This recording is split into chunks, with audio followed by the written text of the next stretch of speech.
Oops. I forgot that the game currently is set to be muted while I'm tabbed out of it. That was my bad. Hello, welcome back to StarRail. Hopefully today we'll actually make some progress despite getting very, very distracted last stream and probably again this time. Hello, John. Good to have you. Let me finish setting up my screens because I forgot to do that before stream happened. Even though I am supposed to be a professional at this. Why is it not? Ugh, stupid things being annoying. Dr. Rabs, hello, hello. Good to have you. So is this gonna... So I have like a TV that I have set as like a monitor. And it does good mostly, but like when it comes to get things split halfway like it's supposed to, like if I want to put two chats on it, it really can be kind of finicky, and today it's deciding it does not want to work for me. Gotta get the numbers up. Yeah! Look, streamers do anything for views and clicks and stuff, right? That's how that works? That's what we're supposed to do? We're supposed to do anything and everything for clicks. That's how that works. No matter how unethical.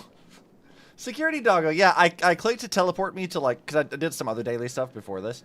I clicked to like the teleport, and it immediately yeeted me into engaging with dog. We're making sure Sparxie's fans leave in an orderly fashion. So please, stay away from the closet for now. Yeah, you know, I guess it makes sense that Sparxie would have to have, like, security around, but also, girl is a bit out of pocket, and her fans are rabid, and they did try to attack us, so I understand. Let me introduce myself again. I'm Kuchiba, an officer from the Department of Aberration Defense. Wait, we met, like... Wait, hold on. First of all, can you appreciate that the Department of Aberration Defense... Their thing is dad. She's from the dad department. Getting cramps? Ugh, that sucks. I'm sorry. She's from the dad department. That's so funny. Kuchiba, though.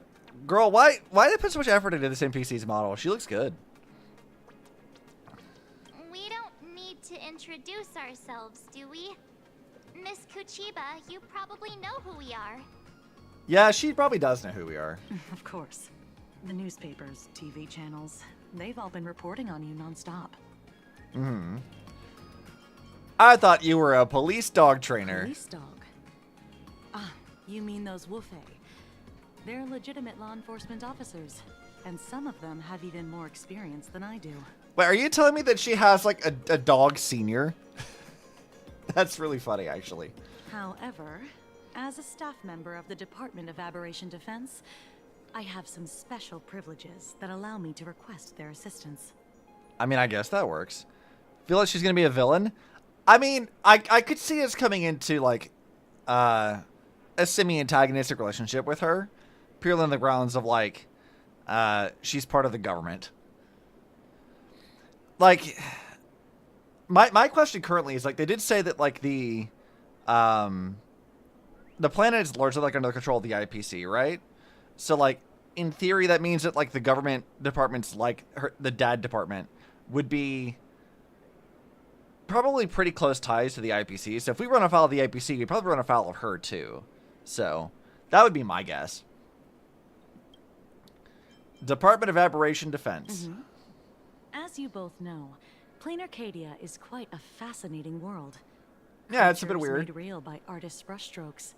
Objects that unexpectedly come to life. Strange dimensions hidden within paintings. And even the ground beneath our feet that occasionally trembles. They have earthquakes on Planet Arcadia? This is what the Department of Aberration Defense exists for. Everything from managing supernatural anomalies to registering Imaginae and ensuring their continued existence.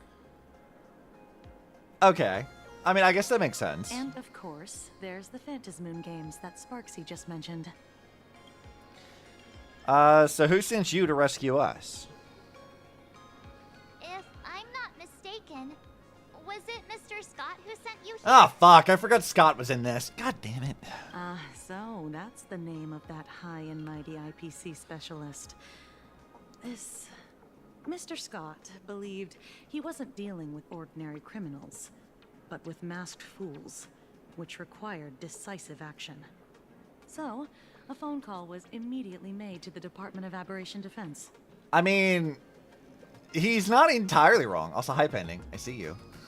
Hello. Have you come to derail my stream immediately? No, I'm not going to derail. I'm just here to hang out. So you recently found out about Harley Sawyer from Poppy Playtime. He's cool. I have never played Poppy's Playtime.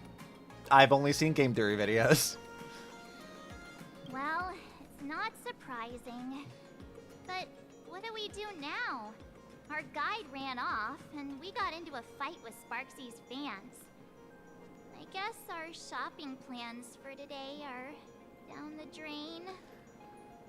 I mean, is it March? I mean, sure, we fought Sparxie's rabid fans, and Scott went away, but, like, we also wandered away on our own, so, like, it's fine. Probably. Should we give Himeko a call and fill her in on what's going on? We don't need to tell Mom. It's fine. She doesn't need to know. Is she in a meeting right now? I guess you're right. Obsidian, call your mom. I don't want to call my mom. Obsidian. Need to rush you two. You got lost. You gotta tell your mom. Don't you lecture me, haven't tried Pending. the local delicacies yet, have you? Oh, she's gonna take us out to eat. What kind of weird ass food does a meme planet have? How about this? I'll take you both to grab a bite nearby. That way, you can kill some time while waiting for your friend. Oh, yay. My stomach's been growling like crazy. Oops, ads, yeah. Yeah, let's go get some food. I am not actually hungry personally. I ate a lot of food before stream. I am very full. Color reproduction, 96.2%. Brushstroke reproduction, 93.6%. Conclusion. On the physical level, my reproduction has reached the appraisal threshold. Okay, Pearl, what are you talking about? This forgery can now be considered the authentic piece. This is actually something I wanted to bring up with you. With Pearl? No, with you. What do you mean? That she's making forgeries? Like, what are we talking about? Yet Well, so you this still seems to seem be like dissatisfied. a bit of an underlying theme that they're going for with this world. About like, what's This authentic and what idea- isn't? Yeah, and this idea of business versus art.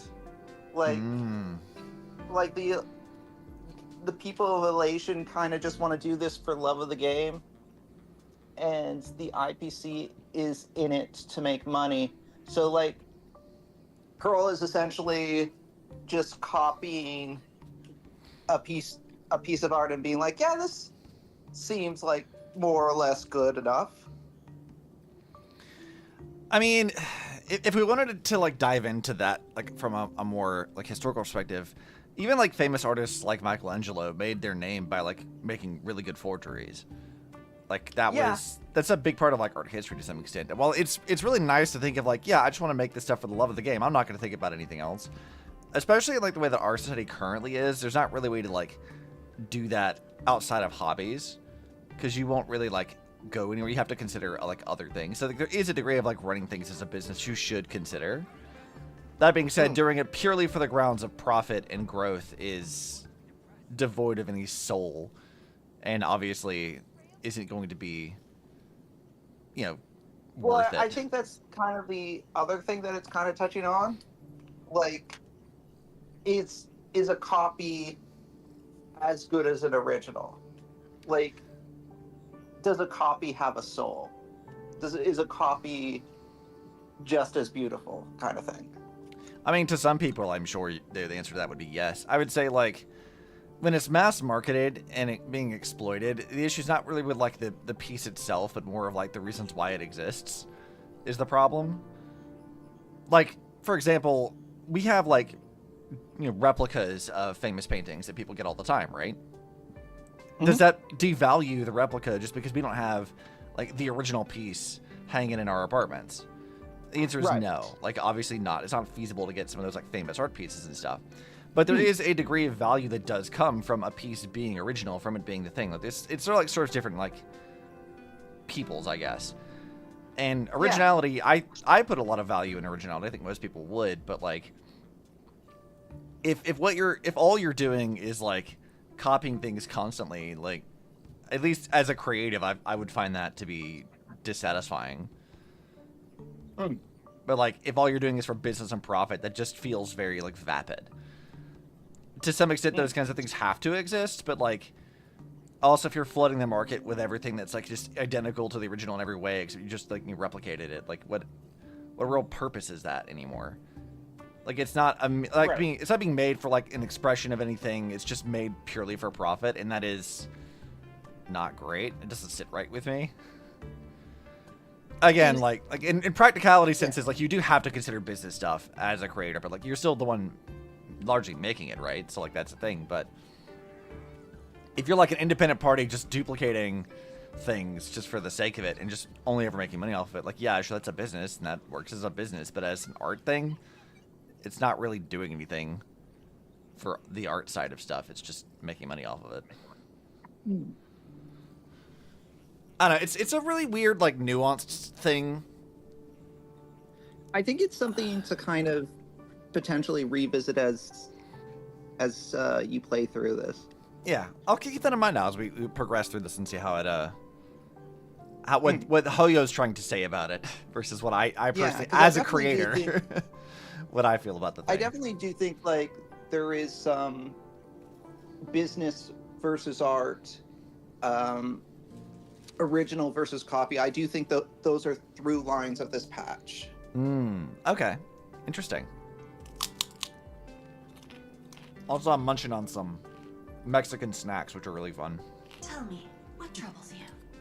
Is it that less than 4% margin of error? Or something beyond the numbers? I'm grappling with a quality that defies measurement. Artistry. It is the prerequisite for becoming the steward of this Arcadia. Okay. But you already are its steward. Diamond will remember that you only took 6 months to claim that title. It was 5 months and 15 days. Empty titles mean nothing. In plain Arcadia, political influence carries limited weight. All right. To add a stroke to this artwork, one must first understand art. I do find it interesting that they had the robot character trying to figure out art and human expression. I know you. I think This is the conclusion, not the I think cause. she's trying to learn what is art, and I think her first thought of it is like, okay, this is a piece that people respect. This is a piece that people consider of artistic value. Let me see if I can recreate it. And if I can recreate it, do I feel the same kind of value to that as people felt to the original? Like, is there something missing? I think what's If I can missing is recreate probably it her. perfectly or near perfectly. Like, she's already approaching the problem from the wrong angle to begin with, so.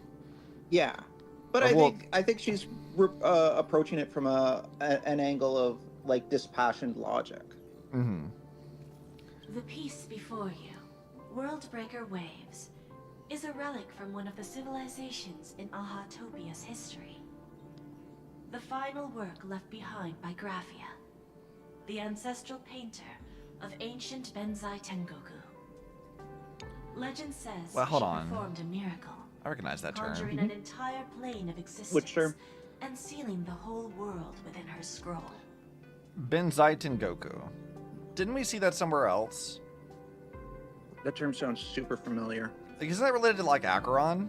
And, like, her original Can planet? you spell it? I'll Google it real quick. I mean, it's very complicated, but... Benzai-Tengoku. Inside. Okay, I found it. I feel like that definitely was something that we've seen before.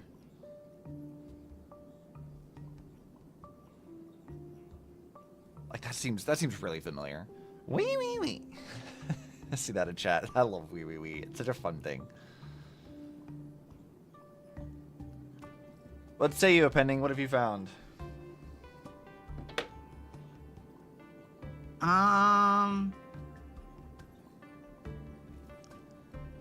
Interesting.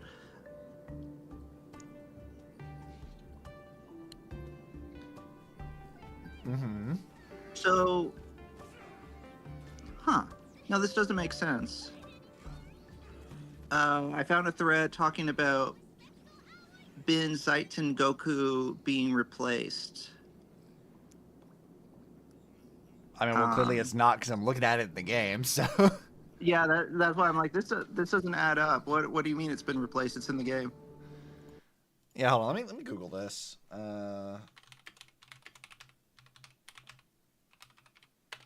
Let's see if I can find something here. Oh, I see. Oh, it was the original name of the Apparently- planet.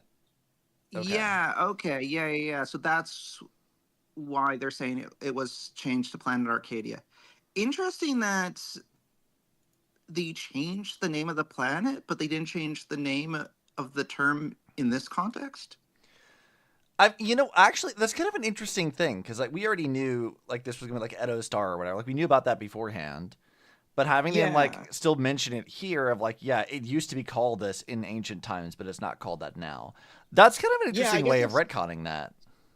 Yeah, I guess they're saying like this is Edo Star. It's just not called Edo Star in Anymore. the present day. Yeah, Yeah. that's interesting. I kind of like that. I mean- wonder now if you were to like replay Star Rail, would the mentions of Edo Star be replaced with Ahatopia or Planet Arcadia, or would they still say like Ben Zaiten Goku or something? Like, I wonder if they would still keep It that, could- and when you get here, they're like, yeah, it's actually this. It could be a way to maintain continuity because it's possible that they made references to Bin Zaiten Goku in like data logs or whatever ahead of time to sort of set the seeds, and then we go to Planet Arcadia and people are like, well, we've never heard of this before. If they say, oh no, Ben Zaiten Goku is Planet Arcadia, it's just like Ben Zaiten Goku was the old name, that kind of keeps the canon intact. Yeah, that's a clever workaround. I don't actually dislike that being the way they would handle this. Yeah, I think under the circumstances, that's about as good as they can do to maintain the canon. Yeah, exactly. Do you want to know how she did it? I will not deny it. People call her achievements a miracle, meaning its true nature remains unknown. In other words, it is an unexplored market. Yeah, Pearl, I don't like that you looked at the fact that people don't know how this thing was made and calling it an unexplored market. Like, that's where your brain goes to immediately. Understanding comes first. I mean, then she is still part of the IPC. That is the next Yeah. I don't know everything about this patch, obviously, but I have heard that there's a lot of discussion about the IPC as like a colonizing force. And, Yeah, I think that's definitely a I thing. think looking at, I think in this patch, and I suspect this is going to continue throughout 4.x, Mm-hmm. looking at the IPC as a colonizing force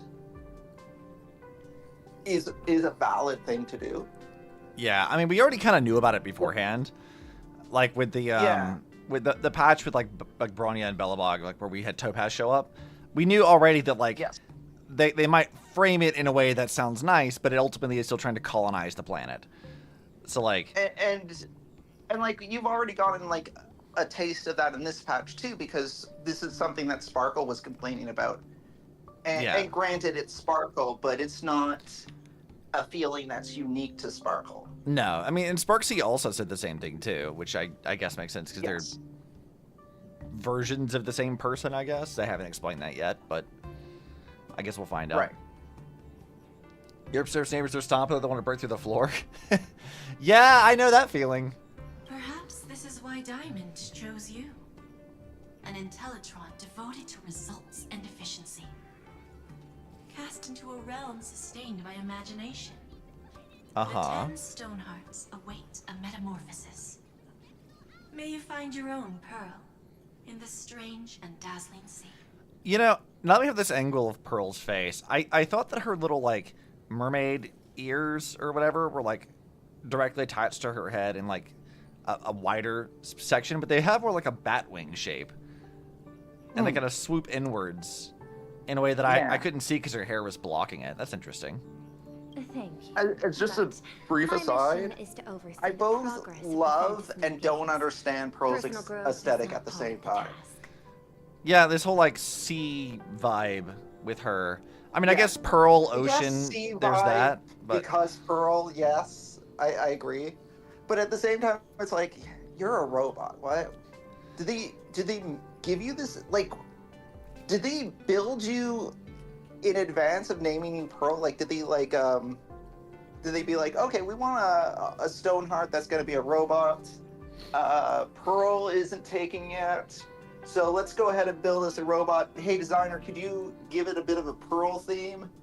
And the designer's like, yeah, I'll figure something out, I'm sure. there's also the other possibility that she started as like a regular. I don't want to use the term mass-produced, but for lack of a better term, mass-produced Intellatron, and that as she gained her own like sentience and independence, she modified herself to be like this. Because I'm assuming Right. Intellitrons can do that, so I guess we don't really Right. know. Because I mean, I've only seen her like 3 times, so who's to say what Yeah, this actually is is one her of history? your first meetings with her, so there's a lot. There's a lot to still- unpack here. Yeah. Jade, allow me to point this out. The 10 Stonehearts are 10 independent decision makers. Your attempts to bind people together will only prove counterproductive and bring needless loss. Okay. As always, I follow the optimal choice. Neutrality. That is also my answer to Obsidian. Oh, it's her answer to me. Look at that. I'm in the game. I got name dropped. Nice. Man, it would be Yep. really funny if I got to voice Obsidian in game, if I auditioned for that. That'd be so funny. That would be awesome. It's like, who's he playing? Like, oh yeah, I'm Obsidian and I voice Obsidian. Like, that'd be so good. Yeah. Yeah. A flawless reply. Your cool logic is always captivating. Lady Pearl, that express navigator has come to see you. It seems we no longer have the leisure to speak of art. This is all I have to say. Tell Diamond, I will fulfill my duty of strategic investment. Okay. Send the guests in. She sounds a lot more like Pissy this time than she did earlier. But I guess this is her without, like, you know, the mask of, I'm greeting our famous guests or whatever, so. Right. Both of you, please, come in. Okay. Forgive the sudden visit, and thank you for receiving us. It is not sudden. In my deductions, a visit from the Express crew was an optimal choice for achieving effective communication. I am glad. Everything is proceeding smoothly. I don't know what it is, but there's something about the way that she phrases things and the tone of her voice that's, like, just mildly unsettling. Like, just a bit. Yeah, I'm like, I don't think I like that. I think that's what they're going for with her. Probably. Is To skip the Like, formalities would be best. it's kind of like I Screw'em, imagine but with a that little bit more of an at your edge to it. core, Like You're Screw'em already feels well aware mostly of purposes. altruistic, but Pearl clearly has the same kind of cold logic, but with a less palatable agenda. I In think the I sense would. that she was working for the IPC. I think I'd put it more of like Screw'em feels warm and she feels cold as fuck. Like there's like yeah, you know what? That's fair. I think that's maybe the better way that I would phrase that. For at By least the for my way- understanding. Yes. I cannot begin to tell you the anger that'll come if Pearl ends up being a playable character before Screw'em. Not from me, but just the community as a whole. I mean, wasn't there like a leak years ago of like Screw'em will be our next 4-star, and then we like never got him ever. Oh yeah, as far back as like 1.2 or so, people have been talking about. Oh yeah, eventually Screw'em. You know, in the not too distant future, we're gonna get Screw'em, and then we never got Screw'em. Speaking of new characters, I was talking to Rena last night at like 2-3 o'clock in the morning, and Rena said Mm-hmm. that Fuhua is slated to come out in 4X. Oh, is she? Allegedly. I've not seen that mentioned by anyone at all. I don't know where he got the information from, but according to Rena, Fuqua is supposed to be a 4X character, like one of the interim If it patches. turns out that I accidentally broke that news. Was Pending actually right and didn't actually bait me? Yeah. You may be exonerated in the next 6 to 7 months. It's all I can hope for. So let's see. Himiko says, to skip the formalities would it be best? I imagine that at your core, you're already well aware of our purpose. I know that you have come for the Anti-Destruction Alliance. The probability of refusing the proposal stands at 91.2%. Can you tell me why? Why the fuck do you think we'd refuse you? The Express crew bore witness to the resolve of many factions during the Battle of Iron Tomb. We do not oppose the vision of an alliance, but the Trailblaze must remain independent. From our perspective, the IPC already has the Marketing Development Department, and every world it drew into the cosmic trade map eventually became a cornerstone for the preservation. That is a reasonable concern. Allow me to present data that is often overlooked. In the past 2 eras, 1,263 planets have joined the pan-cosmic trade system, and 63% of them have preserved their native civilizations. This is the result of the Strategic Investment Department's work. You know what, Pearl? I don't think that number is as good as you think it is. You're like 63% retained their native civilizations and cultures, but that also means that, like, what? Another... Like a third of them did it? Like a third of them did not? So, like, that's not good, Pearl. That's not a good look. Yeah. So you don't know if leakers' Also, reliability are hard to find ever since a bunch of leakers left? Yeah, that is a good question, too. Like, I tend to take leaking with, like, a grain of salt, unless they have the actual, like, marketing materials, so... Yeah, I absolutely agree. I think... Well, I'll say this. I think leaks as it pertains to the active beta are reliable because there's hard data there that you can pull up. I think leaks beyond what the active beta is things you have to take with a grain of salt. Like, it might not be true. Yeah, I mean, I guess, like, in terms of, like, what Rena... I don't know where he gets the information from, but he is generally... has a pretty good track record. Like, he told me before that, like, Ellie was going to be a character in Star Rail. And I was like, that seems weird, because Ellie's not supposed to exist, except under special circumstances. But, I mean, he was right, because Cyrene was a thing. It's like, I knew about this before Amphoris was even in the game, that was going to be coming up. So wherever Rena gets his information from, I mean, they seemingly have had a good track record, but I don't know. I mean, Phil was supposed to be out anyway. Like we knew that she was going to be a character. We know that, like, she has ties to whatever's going on with, like, Locha and Jingliu. So, like, yeah, I think it's not unreasonable to assume. Kind of. Yeah, I think it's mostly she's just like a matter of time. Yeah, so, like, if she shows up in, like, a sort of interim patch, I'm not really gonna be surprised by it. Like, we've known for a long time. So, what's up, Krail? We were talking about how one of my friends has told me that allegedly, according to sources he knows, Fuqua will become a playable character in Star Rail in 4X at some point, but we don't know when. So we were talking about that, and I'm like, I mean, I guess it would make sense, but, like, who knows how reliable these leakers are? But yeah, I would be here for it. I want Bird Wife. Plain Arcadia is one such world. On this land, the preservation and the elation coexist in harmony. Pearl, that's some bullshit, and you know it.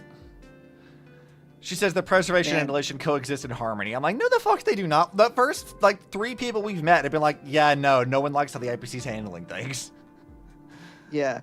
Also, as I listen to this conversation what is essentially a replay for me, right? I can't help but think Pearl is, like, the absolute worst person that the IPC could have picked to run the Happy Fun Games planet. where art becomes life and stuff. Like, why did they not put, like, Aventurine here or something? Like, I feel like he would have done a better job here. I think he'd had a good time with it. Yeah, I think like Aventurine could appreciate the love of games. I think Topaz would have taken, like, a light touch with it. Yeah, I feel like Topaz probably would have handled it okay, but I'm like, looking at, like, of all the people you chose the robot girl, Yeah, like the Like, one person that wouldn't understand elation in the slightest. I mean, and they did talk about it earlier, like Jade saying like, oh, maybe this is why Diamond chose you to do this, and I'm like, does Diamond make decisions for like who rules IPC planets based off of how much he thinks that they'll grow personally? That doesn't sound right. I guess so. Like, I guess to Diamond, this is like a learning experience for her. Which like, that doesn't bode well for how they view Planet Arcadia. Like, if they're willing to just like, this is your training planet, whatever. Like, yeah, it kind of makes it feel like Planet Arcadia is to the IPC just a throwaway assignment. yeah, Like, this is a stepping stone for Pearl to do bigger and greater things. which definitely is one of those things of like she's trying to argue like right now, like, oh yeah, things are fine, don't worry about it. And I'm like, is it though? Because like the more you talk, the more I'm like, I don't think you actually care about this planet all that much. It does make sense in the of the IPC core concepts. Yeah, I mean, I suppose so. Like, they see Pearl as the investment, so they see like they're playing the long game with Pearl, and maybe they don't particularly care whether or not Planet Arcadia's population is happy. I mean, that's not too surprising because again, she already told us that a third of the entirety of the planets that the IPC has taken control of lost their entire culture. So Yeah, it's not that surprising that they wouldn't really give a shit. like, to be honest, like, I imagine, like, I'm not saying that Planet Arcadia has no value to them, because it's clear that that the Fate Stay Night stuff going on at Planet Arcadia has some value. The But Fate I Stay would- Night stuff. Why you gotta Yeah. remind me that Apache's canon? Damn it. It's like the AHA Holy Grail War. I imagine that has value to them. I imagine that's of interest to them. So Planet Arcadia, for that alone, probably has some value to the IPC. But I would venture a guess that if push comes to shove, like, they probably care about Planet Arcadia less for that and more just because it's like Himiko might have an emotional attachment to the world and they want to like court the Astral Express. I think that's part of it, but also remember what like the reward is for the Phantom Moon games, right? It's like becoming an Eon for a minute. If Yeah, the you get IPC gets control of basically someone, get an audience with AHA, and you get to talk to AHA and ask AHA a request. And think of it from this perspective. If you could have the power of a god for 1 minute, Yeah. imagine what the Yes. IPC could do with that. They've probably been planning this Yeah. for like 15 years. They probably have like it's like the stories of like when people go to genies and they have like they talk to like a lawyer to like lawyer the way out of like getting everything they want with the genie. It's kind of like that with the IPC. I feel like that they have Well, that's what- they know yeah, exactly I'm who they want to put sure- in front of it. They know exactly what they'd want to do, and they have like a whole like contract they'd want to like do instantly if they get control of that. I'm sure like the IPC could see value from like getting one wish granted from AHA. The only thing that I don't know about is because they're all about the preservation. I don't know how much value they put in the wishes that the elation path grants. I mean, maybe their Like, wish I could don't be know- purge the elation from this planet entirely. Like, there could be any number of ways that they could use that power to their benefit. I wonder if like, I bet you if asked, AHA would agree to that. I mean, Like, I don't. probably. Yeah, I think AHA might even find that hilarious. Yeah, removing the elation from the elation planet. Just Yeah, because. I think AHA might be willing to do that. Yeah, I don't know. I feel like that's sort of like what their other angle is. But like, as far as like whether or not they care about the planet, the people on it, or whatever, it's like, no. It's like if they can turn it like a trade thing, like monetizing the. I guess in a sense they're trying to like monetize the elation, quote unquote. Where like if they can take this into, like what Disney does, right? Of like create like a formula of like we can create elation-esque things with this formula in this way, and we can do that to monetize it better. Which is why they would put the robot there to find the pattern and the meaning behind the art that they can use to monetize it to reach the maximum amount of people. I agree with Krail. I think getting the wish is like a goal, but it's not like their biggest focus. I think they see it as an asset with value, but in the grand scheme of everything they want, I don't think it's like the big thing they want. No, I mean obviously, I like think courting you the trade Express Wish is for one of the it. Astral Express Alliance. I think they want the Astral Express Alliance more. I mean, I would say so. I 'Cause- mean, they did sort of like Yeah. bait us here in the first place, so like that is, Yeah. I think, their primary goal. But I mean, they've also already been here for 15 years, Yes. or some The- time within those 15 years. So Yeah. Like, at the end of the day, I think it's pretty clear the IPC, one of the big things they want right now is to get rid of the destruction. Because Yeah. that's bad for business. So they want the Alliance, and I think they also see the Alliance, as kind of Himiko's been alluding to, is they see the Alliance as a means to kind of snake their way into control of more things by being the leaders of the Alliance. right, which I think And, I would like, agree with that based off what I've seen currently. Yeah. Well, let's keep going. Open to debate. Yes. Oh wait, Himiko, what did you say this in response to? Oh yeah, she literally says preservation and annihilation coexist in harmony, and she's like, that remains open to debate. It's even Himiko's like, yeah, that's some bullshit. I Good. recognize that throughout this war against the destruction, every participant may experience moments of doubt or retreat. But Does tend to be bad for business when all your potential customers are dead? Yep, yeah, that is correct. based on extrapolations, we believe by following the route of the Trailblaze and building upon the framework of the preservation, we shall gather the manpower of the harmony, the computational strength of the erudition, and the military might of the hunt. The threat of the destruction will ultimately be eliminated. I mean, I guess. I mean, we're gonna fight the destruction inevitably, like we know that, but like, this feels also very like optimistic, if nothing else. Hesitation breeds instability, and instability makes us vulnerable. And our enemies will exploit every crack to break us apart. I also Sure. can't help but Point is wonder, valid, like, but allow the me end to of the note destruction is one clearly the IPC's goal. 91.8%. Right. Is that exactly our goal? Like, I think we obviously don't want the destruction to take over the universe, but do we want the...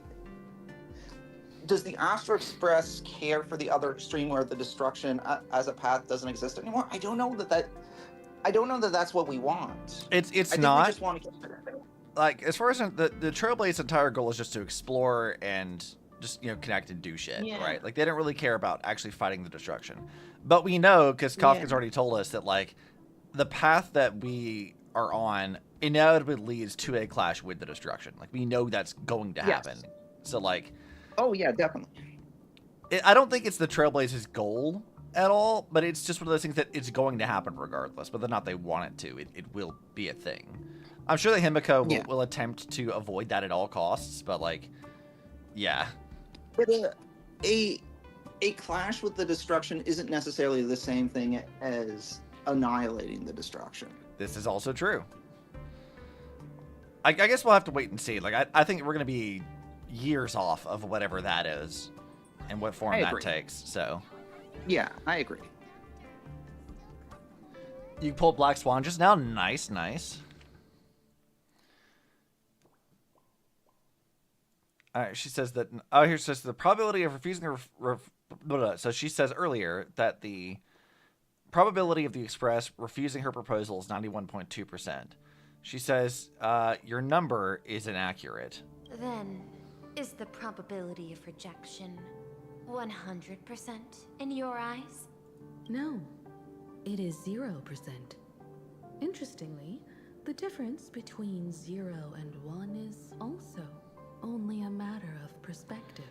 Okay, so they intend to accept the alliance in some degree, but not on the terms that the IPC wants. We did not come to refuse the notion. On the contrary, the Astral Express seeks to work with you. This outcome exceeds my extrapolations. Tell me, was it a change in your emotion that led you both to shift your decision?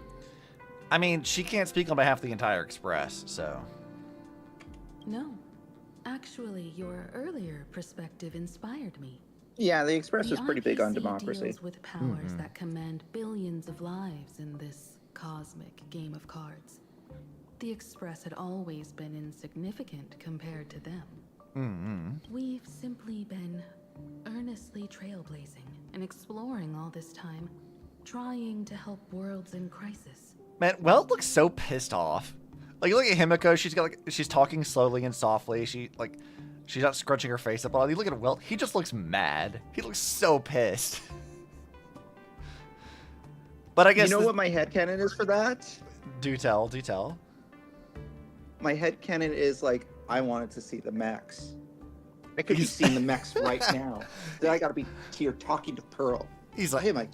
I could be talking about. I was like, if Bronya were here, she'd let me talk about mechs. Like, Yeah, he's just throwing a fit.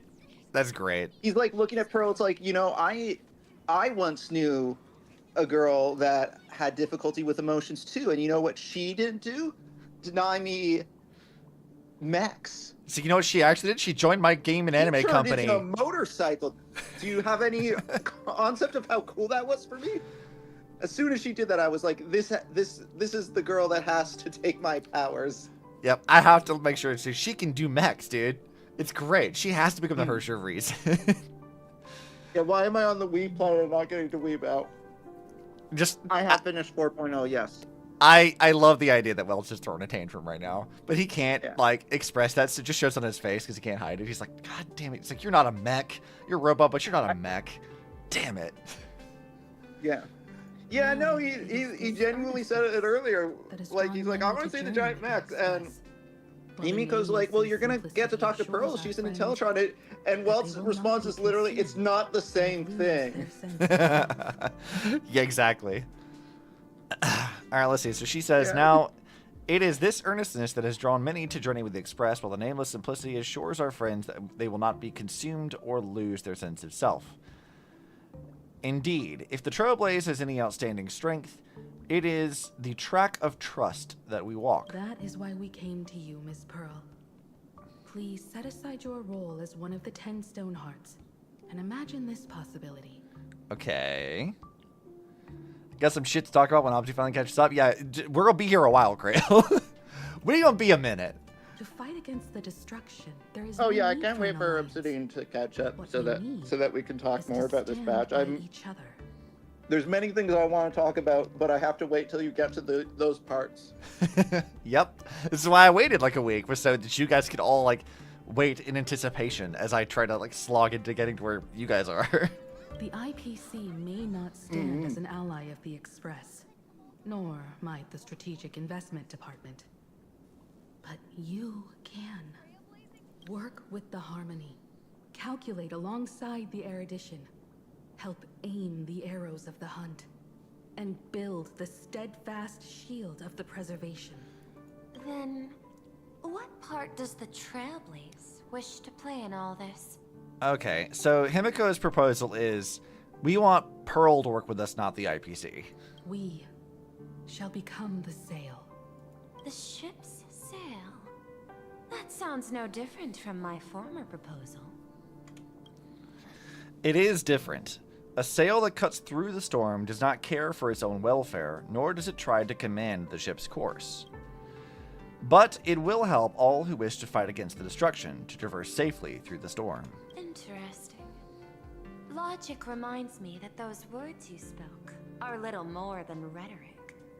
However, I will follow the optimal decision. Neutrality. Okay, well at least she wants to be neutral. That's You fine. mentioned that the IPC has never changed plain Arcadia, and it still follows the path of elation. Oh, is she gonna call them out on their bullshit? But in my eyes, plain Arcadia has not been altered because it still has value. Just like the Astral Express. So, okay, I waited to make y'all suffer. I mean, you could look at it that way if you wanted to. The IPC intends to use the Phantom Moon games to reach out to an Eon and draw them in. Am I right? Okay, so Himiko just straight up tells us that, like, she thinks that the IPC wants to talk to Aha. That involves classified information. I have no comments. However, since Miss Himiko is open to cooperation, I can share more within reasonable limits. Okay. This way, guests. Also, I'm hearing like noise. It sounds like March like fighting people, and I'm like, what is this background noise? Oh yeah, I heard that too. It bugs me so much. I don't know what's wrong with the sound in like Pearl's office, but there's something weird, some sound glitch in the background of Pearl's office. I don't understand. It must be close to something else, and it's just picking up on the extra like ranged noise. All right, so it says, where's this? A place in the world in canvas, called the Phantom Moon Courtyard. Oh, hey, this is where Sakura was earlier. Yep, this is where you saw Sakura. This ancient tree is breathtaking. This ancient tree has stood for 1,000 years, blooming only on the eve of the games. Oh, it's a TV in the corner of her office. Okay, that would make sense. They probably could have just muted that. Oh, is that what that is? According to Okay. ancient texts, this is the heart of the Phantom Moon I Games thought it was some kind of ceremony. weird audio glitch. Do you notice that, like, this tree has, like, an infinity symbol shape? I'm like, God damn it, Amphorius is over! Stop it! We've already done this! 8 masks, 8 supplicants. When people don the You know what ancient else we've already masks done? in the near future, But the altar will also reveal the it's masks. the subject of what is and isn't real, but we're doing it a third time in a row, man. Let's do it again! You guys didn't learn your lesson the last time. It started with dreams. Dreams, then it went to simulations, and now it's art that takes on literal life. Let's go. You got a mod that turns all the ginkgo trees in Planet Arcadia back to Sakura trees? That actually sounds kind of cool. I'd like to see that.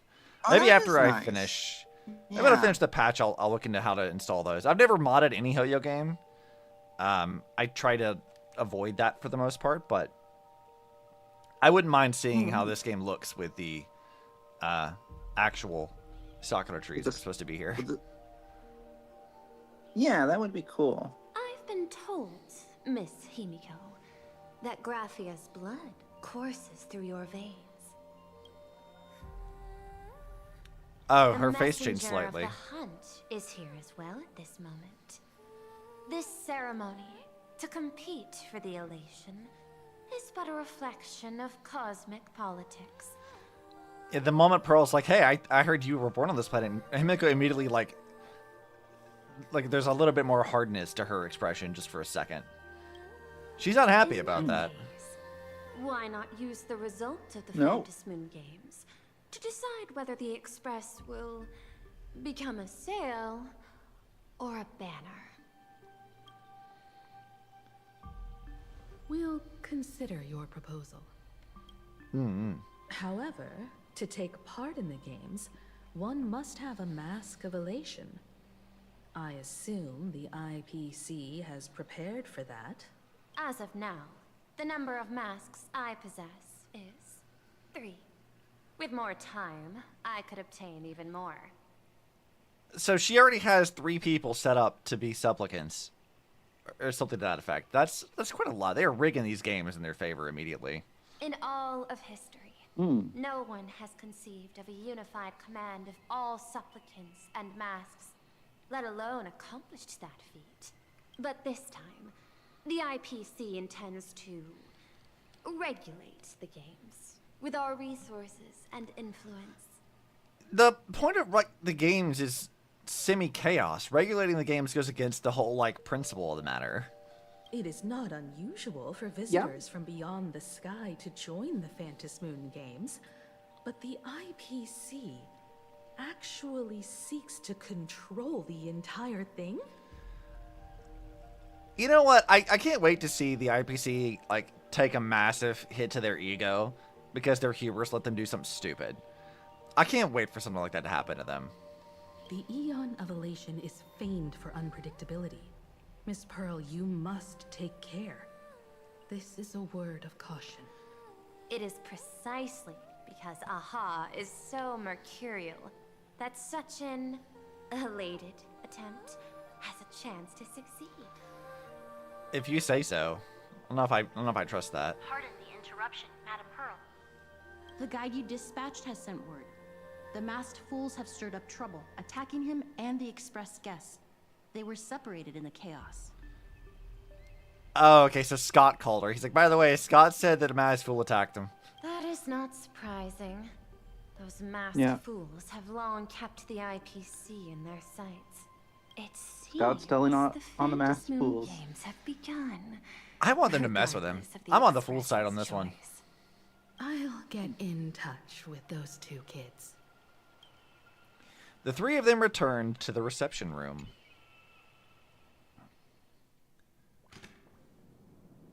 Text. How's everyone doing? Don Hong's like, what's going on? We're been fine. We ran into someone calling herself Sparxie while out shopping. She declared she'd take me and Stella down and exclude the express crew from the Phantasmoon games. So we better get moving pronto. So have you all made up your minds? I have some ideas, though I'm not sure what Stella thinks. So it says, I'm interested in participating in the Phantasmoon games. I've been wondering what I'd do with this power if I win, or what I could ask Aha to do for me. I'll tell you all about it when I get the chance.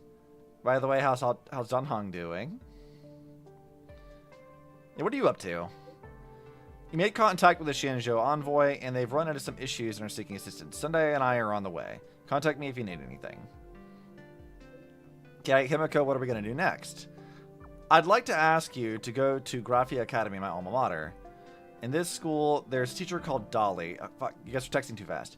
She's my friend who keeps the mask needed for the Phantasmoon games. To avoid any complications, find her and get the mask first. Welt and I will meet up with you. All right. Miss Dolly Pearl, B.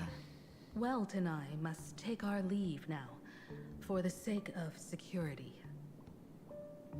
Are you both leaving already?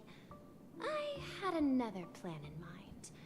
To speak with Miss Himiko about the art history of ancient Benzai Tengoku. Especially your ancestors' final work, World Breaker Waves, and her unparalleled mastery of imagenesis art.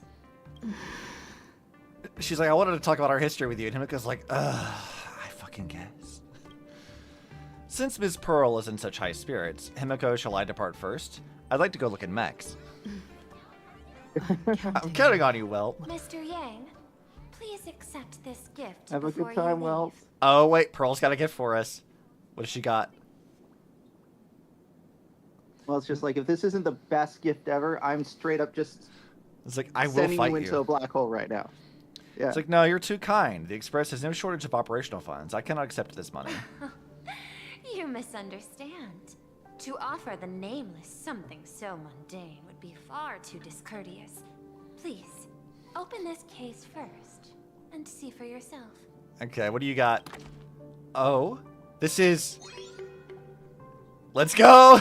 This is the movable Magico Mechatron model from Perlux crew. It's not even been released to the market yet. I am aware. Mr. Yang He's got the has sparkle in his eye. understanding of robotics. Yeah. I chose Amazing. this This is gift especially for since the very And start I of hope HSR, this it is pleases Welt's you. greatest moment. This is the happiest we've ever seen him. Yeah. This truly is a most generous gift. Thank you for such an offering. Time to get down to business. I'll be taking my leave. They got this man in the hyperfixation. Yeah. What in the autistic hyperfixation is this? Alright, now what else did she say? We're just looking back at the whole thing again. Graphia Academy? What kind of place is that? It is a school that trains artists, and it's quite well known in this world. We need to wait for someone there. Do you know the way, Miss Kuchiba? Why do you sound so Oh, yeah, I confused, forgot Marge? you have that loading sign on. Stella. Isn't it great? It is great. Allow me to guide you both and ensure your safety along the way. I mean, I could have kept the mem hat, to be fair, but I do like the mem loading hat is thing. good too. I don't have the mem hat. I'm probably buying this loading thing. Yeah, It's like, what, $3 or something? yeah, like less than like $5 at most. Like it's very, very cheap. I'm probably buying the loading thing. I regret not buying the mem hat, so Yeah, I know that people are like, oh, like you got the marriage bow for Cyrene, blah, blah, blah. And I'm like, yeah, but I also got the stupid mem hat. And that has brought me no end of joy. So Yeah, the mem hat I feel like is better than the actual bow that you get for Cyrene. yeah, like the bow looks The bow nice doesn't and really all, do but anything. no, it doesn't. Like I sort of wish that like the bow did for Cyrene what, like outfits do in Impact Third, but like it sort of changes a lot of like the animations and stuff. Like yeah, it changed like the memories that she was pulling from when she does her ult or whatever, but like that's kind of really it. Whereas Yeah. like if you look at like say I'll use like Budum Kiana as an example. They have like a winter princess outfit for her, and it changes like all of her like movement and animations. It changes the ult animation. Like it changes a lot of little things. Definitely worth a photo. Yeah. And I'm like, I would kind of like if Star Rail Quite a stuff few did TV more of dramas that. have been filmed here. I really want that too. I imagine it is I feel perfect for those like- classic series.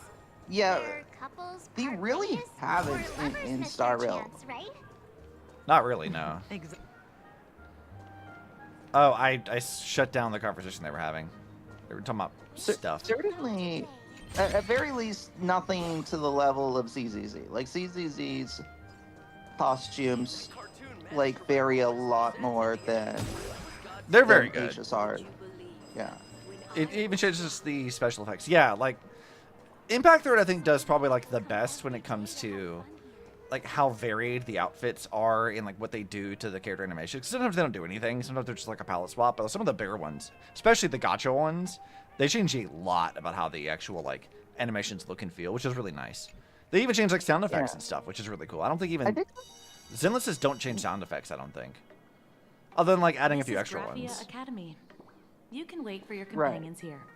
Like I know Yushwin has like her extra outfit where they add like the scraping sound effect of her like stockings, but like that's a different kind of thing from like the entire ultimate has a different sound effect and Yeah. visuals. I think the main thing is like on the selection screen, like the character like going from character to character screen. If you have them in a different outfit, they'll have like a different like intro line. But that's Yeah, I like like that. a minor thing. That's kind of fun. Like Impact it's not Third, bad, but- like they do have voice lines, but they're more generic ones. So like, oh, like you got this for me or something like that. Like it's a very like generic thing. They've never put too much focus on that. I think they put a lot more effort into like the quality of the outfits and stuff themselves rather than just like the voice lines. Not to say that Zenless's are like bad because they're not. Like Zenless's are honestly pretty good. I don't know people bitched about Jane's, but I was like, that's the one time I've seen people actually complain about outfits. But yeah, whatever. Impact Third's outfit game is easily the best in Hoyo, and it's not even remotely close. Yeah, I would agree with that. They have like so many fucking outfits. It's why I decided to spend money in the game, honestly, was because I wanted to collect outfits. Oh, and to prevent further That's fair. surprises, I have already informed your guide of your situation. Here is my contact info. If you encounter any problems during the Phantasmoon games, you may reach me at any time. I'm glad that you talked to Scott for us. I didn't want to talk to him. Thank you so much, Miss Kuchiba. Sorry for the trouble. We're here. Let's check in with Mr. Yang first and see where he is. Wait, Welt Beata's here? What is he? How did he get here so fast? Mr. Yang, March and I are at the school gate. Yeah. Message failed to send. That's a problem. Mr. Yang still hasn't replied? I can't receive any messages. Shall we find a place with better reception? How about heading inside the school to take a look? You just want to wander around here, don't you? No way. I was just thinking, isn't this Big Sis Himiko's alma mater? Isn't this the first time March has ever referred to Himiko as Big Sis? What the fuck? Why did... You never call her that. You always call her Miss Himiko. The school lobby. Yeah, I don't know why It they looks changed it for exactly this. like what I've seen in animations. Too bad neither of us ever went to a real school. If only we could taste a bit of campus life here. I see March has been watching too much anime and has romanticized what school life is like. Hey, how about we sneak Pretty in much. and pretend to be students? I got my PhD from Paperfold University. Did we? I mean, that's what I claimed. You want That's to call her really Aunt fun, by the Himiko. So you can cry properly. Yes, I agree. It seems like you still have an energy full of wandering around. I want to do the PhD one. That sounds funny. Oh, please. We only spent a few days at Paperfold University. Where did you even buy that diploma? I love she says we bought the diploma. Well, since we can't No contact faith in Mr. us, Yang March. yet, why don't we stroll around and keep an eye out for him? Maybe he's already here somewhere. I love she has zero faith in us. And I Yeah. guess that's fair. We are a bit of a gremlin. Let's not wander too March far is like, from the you have a school literal loading bar on your head. There's no way you actually got your gate. PhD. Let's not. This is true. She's kind of valid, though. I mean, yes. I didn't say she was wrong. Yeah. Dude, there's still, like, little, like, bread things here. Dude, that's great. I wish my school, like, when I was in, like, college and high school, sold stuff like this. Also, I'm sorry. Is this Madoka? Minoka Magica here in fucking Star Rail? Excuse me? What's our magical girl lesbian god doing in here? And not Kiana, who's the other one. I think they've actually got a lot of little references to other things. That's the one that I've seen on Twitter that people are referencing. I like a Totoro one. That's fun. I like the Totoro one. Love that's in the Bellabog mugshot style. It is. That's great. Yeah. Did they hire Japard for this? Let's see. What else do they have going on in here? Random, useless stuff. Text boxes for drinks and stuff. I'll grab this. I think there's like other little things that are referenced, but I'll have to keep an eye out for them. If you guys see any that I've missed, do let me know. I'm looking for them. I like the campus bulletin board. That was kind of fun. I love the no bullying sign being a clown beating up a duck thing. That's fun. I heard Sparxie has some big news to announce. Okay. What else we got? This goofy music in the background's really throwing me. Come here, quick! Look at this wave. It's so spectacular. It won't suddenly come crashing down and drench us, will it? Oh, that's fun. That's a cool like art piece to keep in the middle of this. I bet this was meant to be like a reference, like that famous like painting, more like the waves and the boat stuff. I think it's supposed to be a reference to that. I don't remember what that painting is called though. That's like that's like traditional Japanese art, isn't it? It's the same basic thing as what Pearl drew. Well, yeah, I need that, but like in real life, there's like a really famous painting that's like it's like a Japanese painting of like crashing waves, something or not. I don't remember what it's called, but like you've definitely seen it. I wonder if I can find it really fast. Maybe that actually gives some insight on like the themes of using this. 'Cause, I mean, this was supposed to be like Japan originally, but Yeah, this was originally this area was inspired by Japan, which is why this was Himiko's birthplace. yeah, according to this, it's the thing I'm thinking of is the Great Wave off Kanagawa, circa 1831, and it is the most famous Japanese wave painting.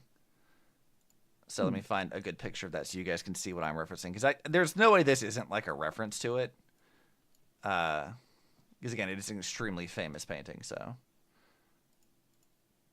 I don't want to download the file. Fuck this painting, this one. Ignore this because this is being obnoxious. But that painting, you guys have all definitely seen that.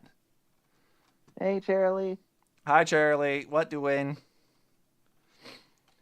Let's see. What is the theming of this? Prince in the World, Museum First Editions, Influence. I don't know what the theming of this thing is, but like, I feel like that's definitely like the purpose of like having this here. Is it's almost certainly that. That makes sense. See, Charlie knows. Yeah, you guys got it. It's the famous painting. It's I'm pretty sure this is supposed to be referencing that. Wait, this is painted too? The painter's name is even stated next to it. Graphia. Who's that? I don't know. March is probably the person that the entire thing is named for. So, maybe that's the first thing. Also, Krail, how much you want to bet that we'll have to have a very serious discussion on the rooftop of the school? I wonder if they'll hit us with any feels on that. You think they'll bring Akron up there? And then she can punt us through the fence? I'm sure that won't hurt us at all. To be clear, Obsidian, you're betting that you're going to meet up with Akron on the roof. I'm more of making a joke, because in Impact 3 they had that whole thing of Kiana and May having a fight on the roof of the school in Nagazora, and then they come back to it later. And so the only times we have like a school rooftop scene, which if they go up there and at any point in time they reference that scene in any way whatsoever, I mean, it's gonna hurt any Impact 3 player. See, Curl's like, I think they can resist. I don't think they can either. If Acheron shows up at any point in time during the Plan Arcadia arc, and she doesn't show up on the roof of the school, I'm gonna be upset. Because I feel like she has to. Put her up there. Make us suffer. Yeah. No, if they're gonna have a scene on a roof, like Acheron, I can't imagine them picking anyone other than Acheron.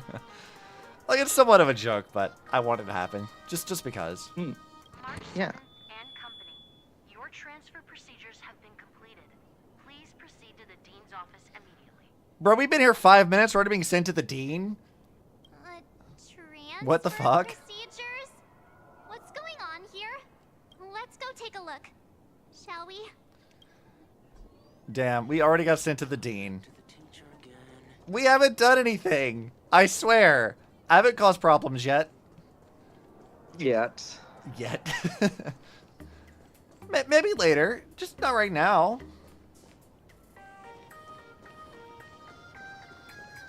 I need them to upload this fucking background music. I need to have this like a waiting screen sound or something. It's so... Oh, they absolutely will. Derpy. All the music always ends up getting uploaded eventually. You know, it took them forever to put the Seal Slammers thing up. I've been looking for Seal Slammers for ages, and they finally put it up on Spotify, like, recently. I was like, why did it take you guys this long? Like, Seal Slammers was out, like, 6 months ago. Where have you been?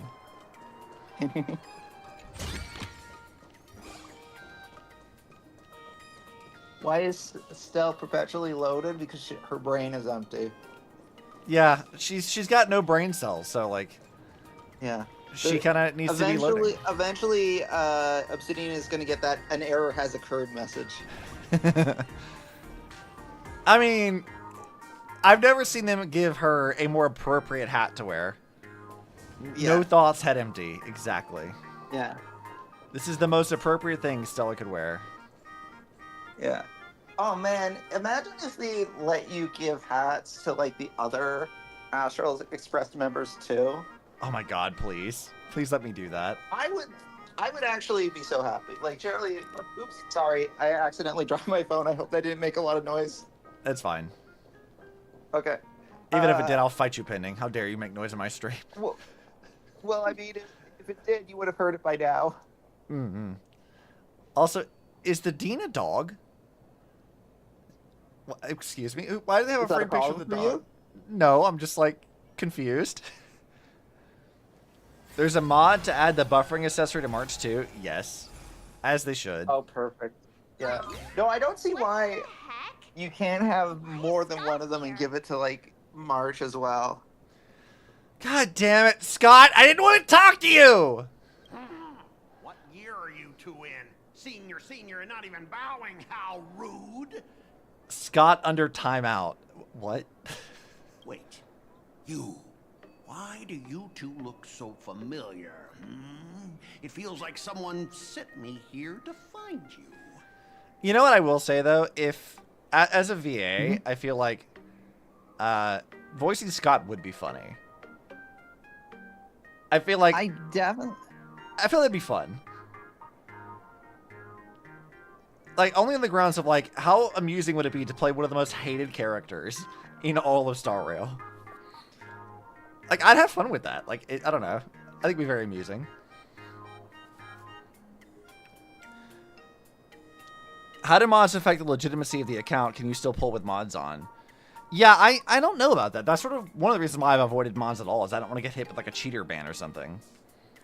But I assume they're fine. I've seen people mod like Zenless and stuff with no rolled shoes, so... Being a Vea is probably the best. I bet it is. I bet it's fun. Yeah, I'm sure it is, yeah. Now I know it's definitely the real Scott. Where did we get teleported to? This is obviously a nightmare. Wake up! A school robot animation or a high school drama. It's obviously a nightmare. Did I pinch her? That's so funny. Your own cheeks, not mine. This is real, not a dream. I like that they actually animated that. They like let us actually go and pinch March. Good. Mods don't affect anything but visuals. You aren't actually changing the files of the game. You're imposing new visuals over the rendering of the game. Okay. Interesting. Who's making such a racket at the door? Mr. Yang, you're here. Students, what are you doing in the front of the door? That was Scott. Where did he go? Wait. Why did you just call us students? Oh no, well, it's back to being a teacher again. It's been years. I just finished your transfer procedures and am waiting for the dean's confirmation. Whatever it is, let's discuss it inside. Well, it's been brainwashed.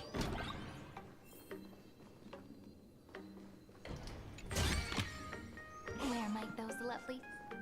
What's this transfer business all about? The loading symbol really is killing me. I think it does hit like Stella's like perpetual confusion at anything happening.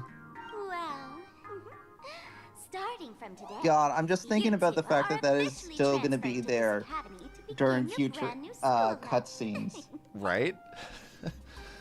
Oh, Sparxie, why are you here? The intercepting the graphics as they render and replace them. Of course, that means it's heavier than normal modding since it has to render and re-render everything that's modded, but works fine and isn't detected by the game. Oh, that's good. Just don't go around showing them off with your account ID together. I mean, as a streamer, I might need to like mod that so you guys can't see my UID. But, you know. Yeah, or disable the mods when you stream, because I do think that it violates the terms of service. Yeah, that's sort of been my impression, is that I don't tend to mod these games. Specifically, it's like, I put so much money into these games, I don't want to get banned. Yeah. Like, I don't imagine the chances of you getting banned are high, but at the same time, like, you'll feel terrible if it happens. Yeah. And, like, all the money that you put in the game, like, is suddenly lost. Mods are very TOS, I figured. She's here for pranks. Yeah, sounds like it. I mean, she is a version of Sparkle. I don't know if variant is the right word, but she's a Sparkle, so naturally she's here to troll us. Yes. Sparxie! Yoo-hoo! My good classmates, we meet again. I like that Stella got to do like the point thing of, you! It's good. I'm here for that. What are you doing here? What news on the net could possibly escape the all-knowing digital fairy Sparxicle? I don't know, girl. I have no idea what you're about. They're up for manual review, so somebody probably would have to report you or catch Hoyo's attention. Don't take the risk. Yeah, that's fair. I said I haven't ever used mods for any Hoyo game at all, so they've got nothing to do with that at the moment, but... Ah, you're here, Dean. I'm sorry. Sparxie's the Dean. Of course. As of this moment, I have taken over this school and become its acting dean. After all, this school is filled with fans who watch my streams. A little cognitive adjustment is all it takes to make plenty of them do whatever I want. So you mind control the entire school. Got it. Huh? Why the hostile stares? Surely you're not thinking of roughing up the dean? I don't know, girl. I think we could fight you. All right, relax. How about forgetting the fantasy games for now?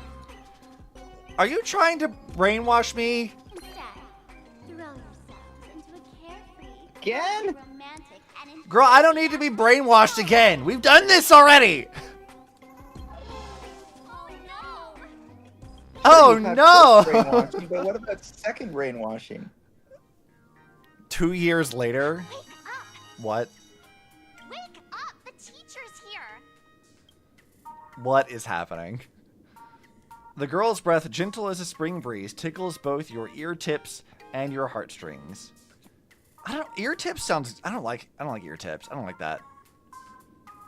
Like, it's not like a weird thing, but like there's something about that. It's like, that hit weird. So I close my eyes and 2 years have already gone past. Or March, watch out! It's Sparxie. Idiot. The dean has had their eyes on you for ages. The artist qualification exam is right around the corner, and some students are still dozing off in class. Too close. Yeah. Sparxie, what the heck are you doing? Silence! How dare you call the dean by name? Do you have no respect for her at all? I have no respect for you either, to be fair. Before you stands an online streamer, a singer-songwriter, a trendsetter of internet culture, a rising star in education, and the masked fool among masked fools. Show some respect and address her as Dean. What if I started like welcoming new people to my streams? It's like, before you stands an online streamer, singer-songwriter, trendsetter of internet culture, and a rising star in education, a masked fool among masked fools. Like imagine introducing myself as that. That'd be a hell of an intro.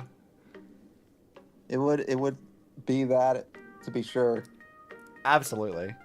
You just mod visuals, outfits, and some shaders. That's all. There are way too many NSFW mods. You shouldn't use those. I mean, that's like anytime you scroll over like Nexus mods for anything, like half of them are porn. Like there's so many R18 mods. To give you an idea of like this, when I was playing Code Vein, like the first one, I was looking for some mods to like add in like Murasame's outfit so I could actually have that for my character. The only mod that was actually any good for that was also an NSFW one, but it was the only one that actually had the outfit correct and you could like place it in piece by piece. And I'm like, why does it have to be like a nude mod as well? Like I just wanted the outfit, for fuck's sake. Why? It had to like resize it for your character model and stuff. I'm like, I hate this. I hate that this is what this was. Why? Just wanted the outfit. Code Vein, though, at least the first one, was really easy to mod. I wish Wargames were like that. You just like kind of drag it into a folder. It's like, cool, done. Like it was not hard at all to mod it. It's fine, Scott. Thank you for standing up for the teacher. Such strong willpower. No wonder that outdated model wanted you in the Phantasmoon games. Too bad you crossed paths with me. Girl, I will fight you. You are puntable height. You got to figure out how to actually remove options from outfits so you can peel out NSFW toggles and stuff. That's fair. I've always wanted to learn how to like do proper modding for things because I feel like that'd be really good. But I have not ever gotten around to doing that because sometimes they can be a little intense to figure out. Kuno from Ranma. My loose understanding is it very much depends on the game. Yes, absolutely. Like a fundamental like understanding of programming will certainly make it quicker, but it will also be a matter of figuring out the quirks of modding the specific game. Also, Charlie, you are absolutely correct. Scott does give off the vibes of Kuno from Ranma. You are absolutely correct. But yeah, I wanted to mod. I was gonna try to mod like some old Tomb Raider games to like put Coco in the game in place of Lara. But I haven't been able to like figure it out because there's only like maybe 2 or 3 people who actually do mods like that for the game. But like I was trying to figure out how to convert like a VRM into the proper format to put into the game. And I couldn't figure out. So I DM'd the modder, and he didn't have a fucking idea what I was talking about. Like, he's like, what do you mean VRM? And I'm like, right, it's in somewhat of a niche file format. Fuck. So it, like, wasn't very productive. And I'm like, that's obnoxious. I may go back and try to figure that out VRM later. into Unity? You can, but modding Tomb Raider games specifically requires, like, some extra tools that aren't Unity. Now that I'm like not using I'm not really using VRM stuff as much anymore. Like, I mean, this model that I'm using for this stream is in the Waterdo format, and I think it originally was like FBX or something. But like, I don't have to be in VRM anymore, so I might actually be able to go back through and mod Coco into games in the future, which could be very fun. Other games in general, what you can even mod is limited anyway. There are no mods for animations, for example, and characters are limited to fizz bones they already contain. So you have to rig whatever you mod to work with what's already there. Yeah, that's totally fair. It sounds like a big pain in the ass. Soon you will be just Yeah. like these students. All of you will be turned into my little toys. You know, Sparxie, you trapping us in a school in a game of, like, I guess, death and control is not helping you beat the Danganronpa allegations. Students, Like, it's not today helping. is campus cleanup day, so help Dean Sparxie find that thing. Search places like the archive room from top to bottom. That thing? And teachers are all required to pitch in as well. If anyone spots that truant teacher, be sure to tell me. I will reward obedient students handsomely. Truant teacher? What are you talking about?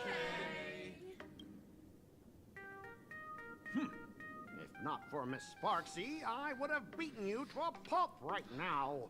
You could fucking try, Scott. I've beaten your ass more times than I care to count. Scott, it has been 2 years since that baseball club incident. Are you still holding Wait, they put us in the against baseball her? club? That's fun, actually. Ha!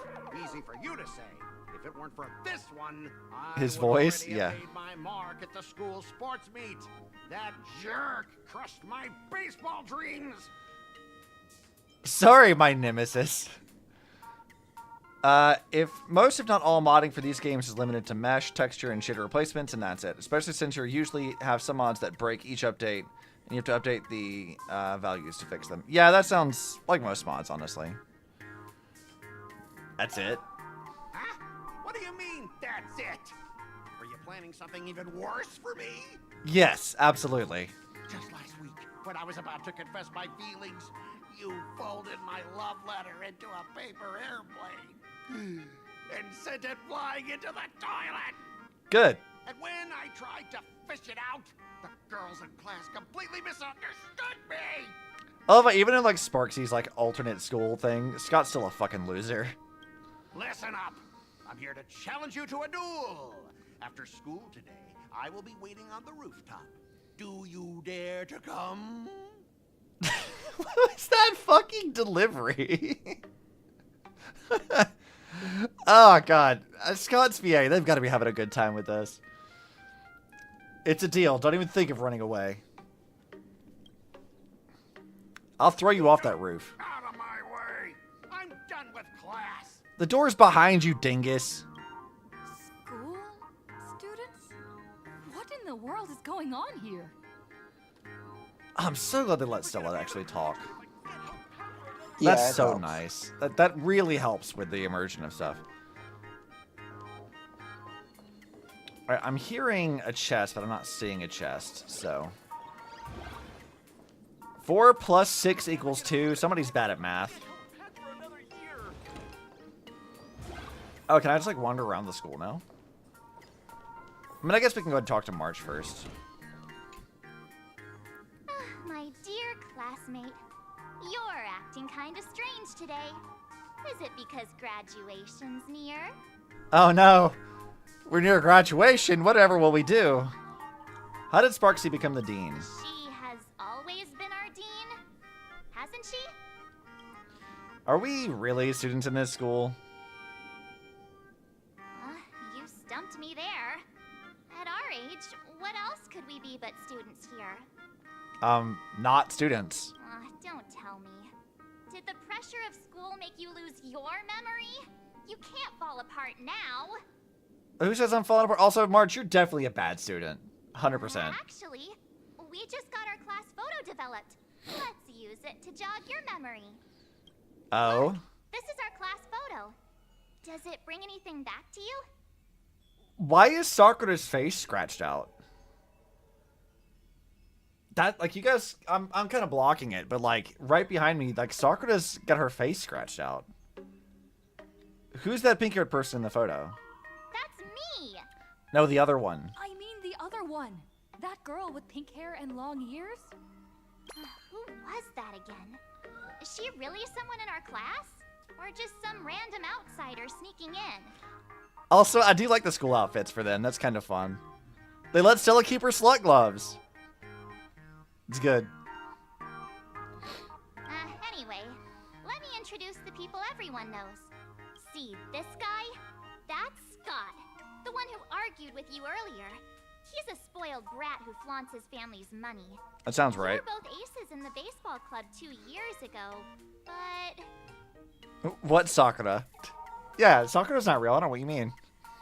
He lost a bet with you and had to bark like a dog. That drew the attention of some strays that chased him down, so he twisted his ankle while running and missed the school sports meet. Do you remember that? Even in this alternate timeline, Scott still had to bark like a dog for us. Bark like a dog, yeah, that kind of rings a bell. Look, the dean is in this photo too, and so is Mr. Yang, our homeroom and history teacher. Mr. Yang, didn't he say he used to be a teacher? Yeah, I think that's right. I mean, technically speaking, that is correct. He was Himiko's teacher in like 2005. As March continues her introduction, your 2 years of student life become increasingly vivid in your mind. Remember that night we snuck into the archive room to retrieve the camera we left behind? And that time you bravely stopped Scott from bullying the underclassmen. We've shared so many wonderful memories in this school. Don't tell me you've forgotten them all. Well, they're all fabricated, so... Yeah, I think that did happen.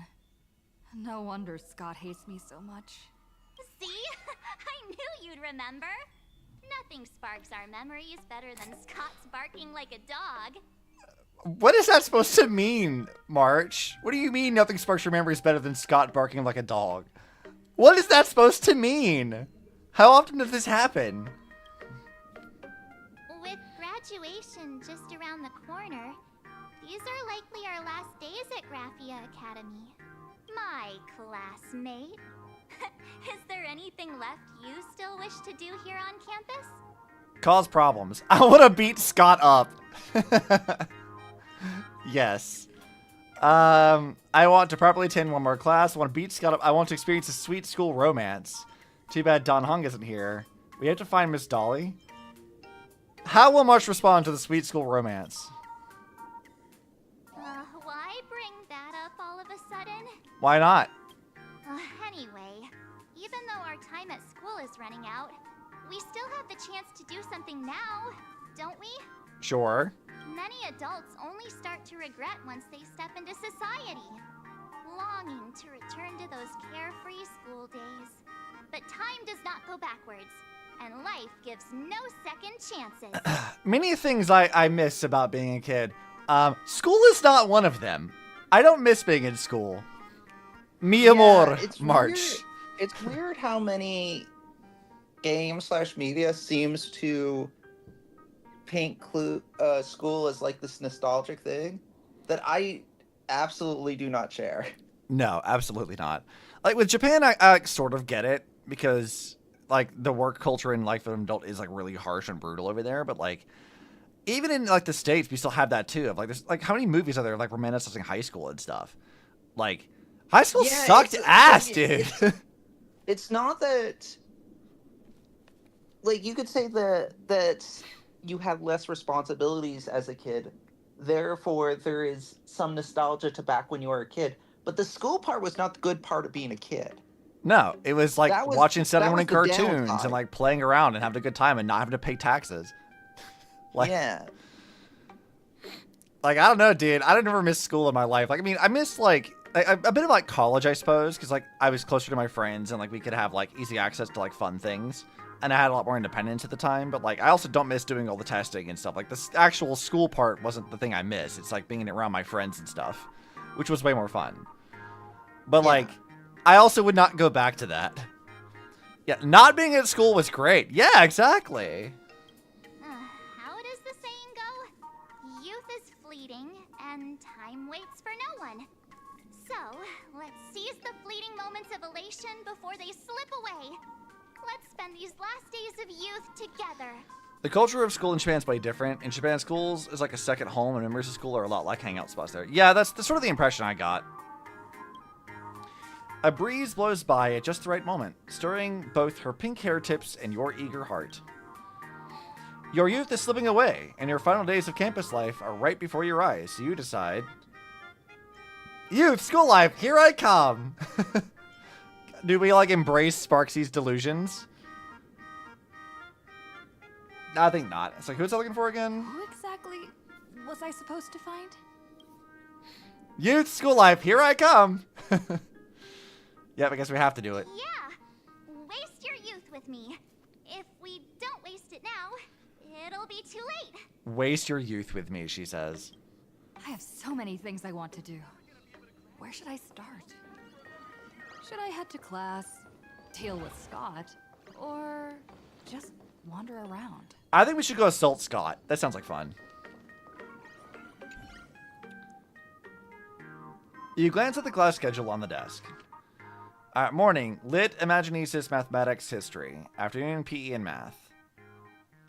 Painting and Innovation. Imaginesis, Ethics. Physics, Art, History. Aberrant Disasters and Masked Fool Prevention. That sounds like fun. I think a lot of the cultures, because their adult life is so stressful and school is a nostalgic return to peaceful days in comparison. Yeah, that's sort of what my thinking was, too. Next class is history? Should I go? Or check out another classroom instead? I'll probably wander around. I like running amok.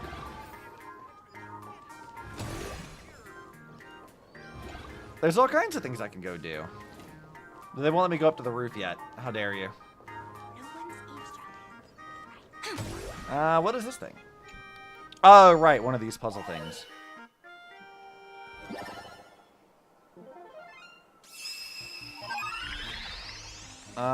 Okay.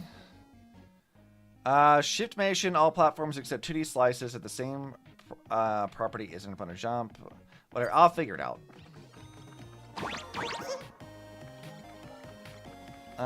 Okay, let's rotate it.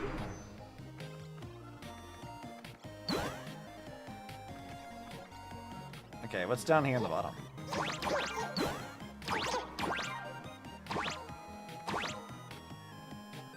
Oh, this is kind of neat.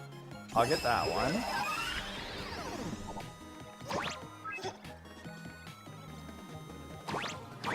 Damn it.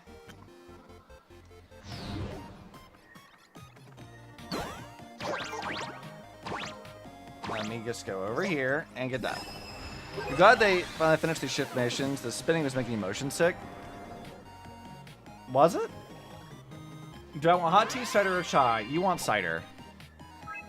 In fact, you want more cider per cider. In fact, that's what you really want. You should go make that, Cherylee, definitely. Which, have I ever explained that to chat? I don't know if I ever did. What a haul. I have a drink that I call more cider per cider, which is like if you go get like a cup of like actual like apple juice and water or something, and then you take like the cider packs that you can buy from like Walmart or whatever, and put like 2 of them in there. It gives a very potent like apple cider flavored drink, which is pretty good. Or you can do another version of this, which is getting like buying actual apple cider from like, you know, Walmart or Publix or something, and then putting the cider packs into it to again make a more potent apple flavor. And I just call it more cider per cider, which is based off like an old like Tumblr meme, but still, it's good if you like really, really strong flavors, because it is exceptionally strong apple flavor. Obviously can be mom. What do you mean I could be mom? What does that mean? That feels like slander. That feels slanderous. I don't know how I feel about that, Cherylee. Let's see. I will grab this. Sup, Tingris? Hello, hello. Any treasures, please share them. Hello. Ever had Dixon cider? I don't know what that is actually. Do tell. What is Dixon cider? I might have, maybe, but I don't know what that is by that name at least.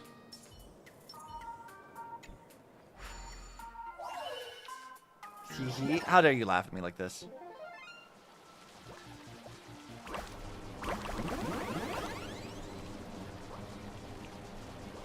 Wheeze? Oh, fucking Krail! I swear to God, I got it now. How dare you? How fucking dare you? God damn it! I never thought I'd fall for one of those. God damn it! You know, usually I feel like I'm pretty good about catching those things and not giving you that, but I guess I'm dumb today.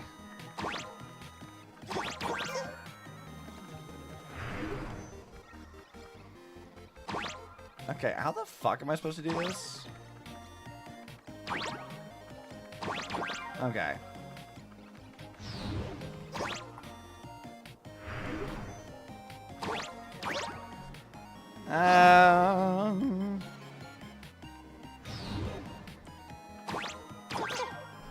How the fuck? How do I get up there?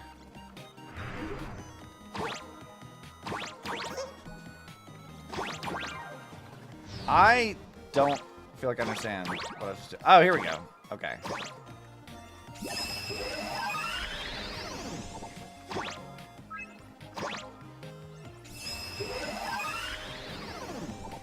I felt a little dumb there.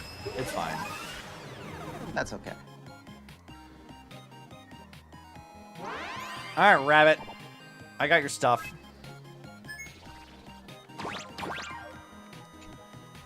It's also an old music video from Smosh. Is it? I never watched Smosh. Like, I was never really big on them. Like, I know they were like one of the most popular like YouTube channels, but also Statue of Himiko. Let's see what this has to say. Himiko, outstanding graduate of the Graphia Academy. Okay, what is? Because it's naturally the case here. I need to see if Welt has lines to say about this. Do I even have a team with Welt in it? I don't think I do. Let's just swap out Hyacinth real fast, and we'll put Welt in here. We'll swap him back out. All right, well, into the party with you. Young Himiko, sigh. I suddenly feel rather nostalgic. No, although they look similar and are both remarkable people, that's not her. I mustn't confuse them. You know, I do wonder about Welt's like reactions towards like variants, because he seems to behave very weirdly to like every variant we've met. Like Civil Wolf he's weird about, and he's like weird to Himiko and stuff. Like he has like issues of like confusing them with the actual people that he knows. Or so it seems anyway. I mean, Akron called him out on it, so. Yeah. Let's see. He said, look at him with every member of the Express. All right, let's see what... Let's see, where's March and Don Hung at? All right, Don Hung, you can do it. Or, I guess, fucking not. Hold on. Yeah, let's put Himiko in first. Let's see what she says. Why is this thing still here? I'm amused that she hates this. You don't think it confuses him, but it definitely affects him. Yeah, like he has like a weird response to it. And I mean, in Akron literally says like, I'm not the person that you think I am, which is kind of interesting. And he does judge them based off of those like notions as well. Because remember, like we met Locha, and he's like, oh, this fucking asshole. But like, if we were to treat variants like individual people that don't have anything to do with each other, then like he wouldn't react that way. So he does treat variants the same way he would the people that he knows, which is kind of interesting. I guess let's try a bye-bye to Luna and see if he'll respond to anything. Okay, he doesn't say anything. It's still Don Hong. Why doesn't that count? How dare you? Okay, where is March? Do you want to say the current paths of the above characters as a team preset? No. I want to feel what it's like. Hold on. March, what do you have to say about this? She has nothing to say about it. Not in this form, at least. Does she have to be in her, like, basic outfit to say something? I wouldn't think so. Yeah, I wouldn't think so either. You could try it, just to see. Yeah. Let's see. Switch paths. Yeah, let's swap her over to that. Okay, Marcy, you have anything to say? It does! Wow, Simiko was actually this young once. I always thought she was born as a reliable navigator. So you do have to change her to her basic outfit to do that. Interesting. Interesting. They made it so you can save teams with multiple paths for characters who can change out. Oh, that's really helpful, actually. So you have a team with Preservation March, another with Hunt March. That's really helpful, actually. I mean, I don't use either. I guess for, like, MC is probably the most useful case for that. But, like...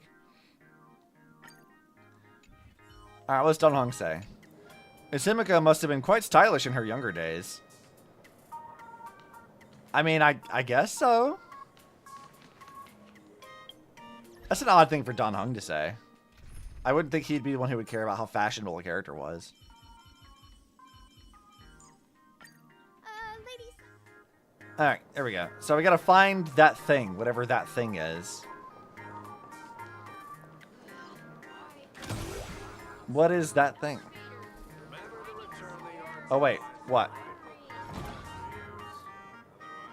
You never check Sunny? Oh, yeah, let me go check Sunny.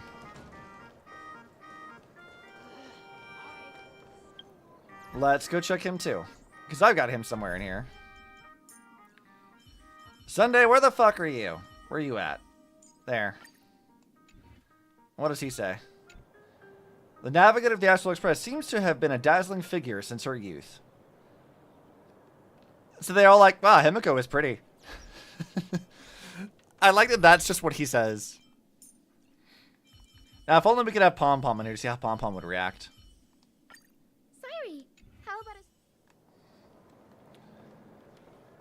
Okay, so we're looking for whatever that thing is supposed to be. Which we don't know. Let's see, Welt is around here. Welt, what the fuck are you doing? Let's see, there's Sea Drake. What is this thing? Keep your voice down while at school. Whoa, this thing can talk? What? How dare you call me a thing? Look closer. I am a strangely hidden in the painting. I am Miss Sea Drake, the Dean of Graphia Academy. You may not recognize me, but I remember you. Stella, you enrolled on the first day of school, am I right? And I suppose you were born on your birthday? What, you think I'm joking with you? I am simply reminding you of what needs reminding. I've noticed a trend. Students today are not receptive to discipline. They don't want to hear a single word more than necessary. Are you saying I'm being long-winded? Well, actually, I have reflected on this. I've always said that I care about the students here at Graphia Academy, but I'm constantly in meetings. It's only natural that they feel a certain distance from me. Hey, I do wish to learn more about the young people of today. Let us continue our conversation. Oh, I can just fight her in the card game? Okay. Interesting. Was not expecting that. Can you want to see what shenanigans happen next patch? I know one place we go, and I really want to see Welt there. Alright. Intriguing. Welt Yang talking with Sea Drake. Sigh. It's graduation season, and things are getting hectic. You're still fairly new, so you might not know. Every graduation season, a lot of students are up against graduation. Can you say something actually helpful, Dean? You're young. You think my words are useless. Wait until you're my age and buried in work. Then you'll get where I'm coming from. Before I became the Dean, I was a romantic sea dragon. I once dreamed of a sweet romance. But after taking this job, 32 years have gone by. I've lost track of how many lovers' days I've spent alone. 32 lovers' days. That's countable. Young folks, don't be cheeky. I'm telling you things that matter in life. Welt, listen. What you believe about yourself is equal to you plus all of us believing in you. Dean, my head is killing me. Can I go now? Alright. It seems the dragon is useless. Am I seeing things? Why is there another me? Wait, there's another me? Where the hell did you see another me? I didn't see that.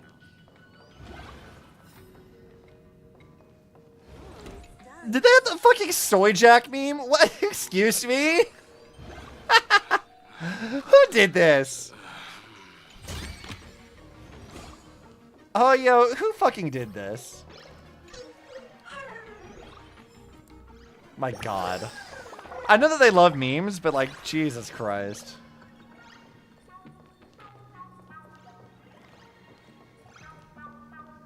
Oh, I like the fat little thing. One of the devs. Yeah. So many memes on this planet? Absolutely. Which is not surprising in the slightest, but still. Okay, everyone's asleep in the hallway.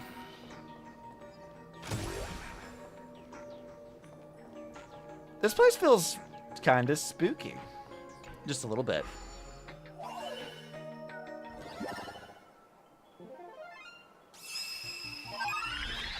Alright.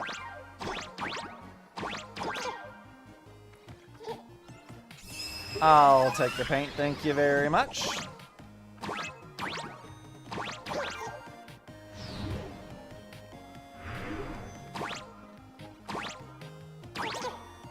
Oh, that didn't work.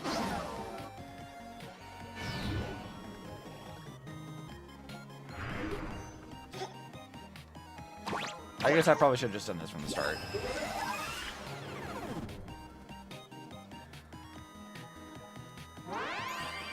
Alright, rabbit.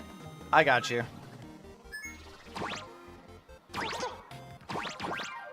I do like these so much better than the Amphorius puzzles. I didn't like the Amphorius puzzles all that much.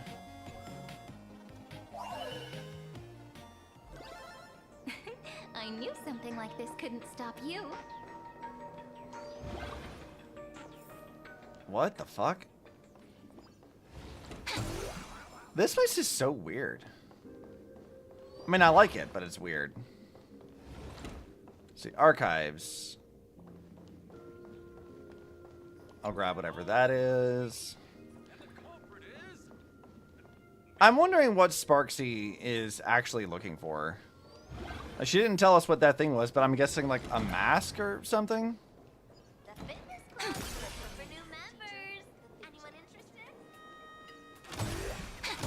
Yeah, I don't think she shared what her motivations are to that point. I mean, she literally just called it like that thing. So like our option is find question mark and get back to what was it again? Like that's what it's called. Hey, look, Welt is here doing more stuff. Yeah. Lovely stowages be hiding. I'm going to assume that like there's an achievement for like Welt, like interacting with him. Also, there's a missing trophy here. The quantum trophy table. Okay. Don't put googly eyes on the tree. I love that. That's fun. All right, well, what are you doing? Well, Yang talking with Tyker. Why are you just standing there? Say something. Shh. Welt fell asleep. He's been exhausted lately. Let him rest a bit longer. How can he be standing and sleeping? A teacher should model good spirit in front of students. Welt probably doesn't want them to see him dozing off, so he insists on sleeping standing up. Sigh. Every time I try to explain my research into interstellar geometry, people slip into deep sleep. It's a little sad, but if it gives someone like Welt a brief rest, then it's not all bad. Yes, it's me, Joyce. I'm home. How's everyone? Oh, you gonna hit me with that? That's rude! That's so fucking rude. What? Joyce. Joyce is his son. He wants to see his kid. Yeah, he wants to see his son. That's so fucking rude. Welt's mumbling in his sleep. He seems to be sleeping safe and sound.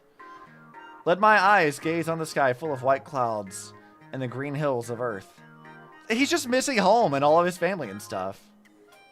Reciting poetry in his sleep, of all things. Well, it's surprisingly romantic. He's probably homesick. Better not wake him. Yeah. He hasn't seen anybody that he knows. Only, like, yeah, I guess, doppelgangers of them. Naturally, he'd be a little bit, you know, concerned.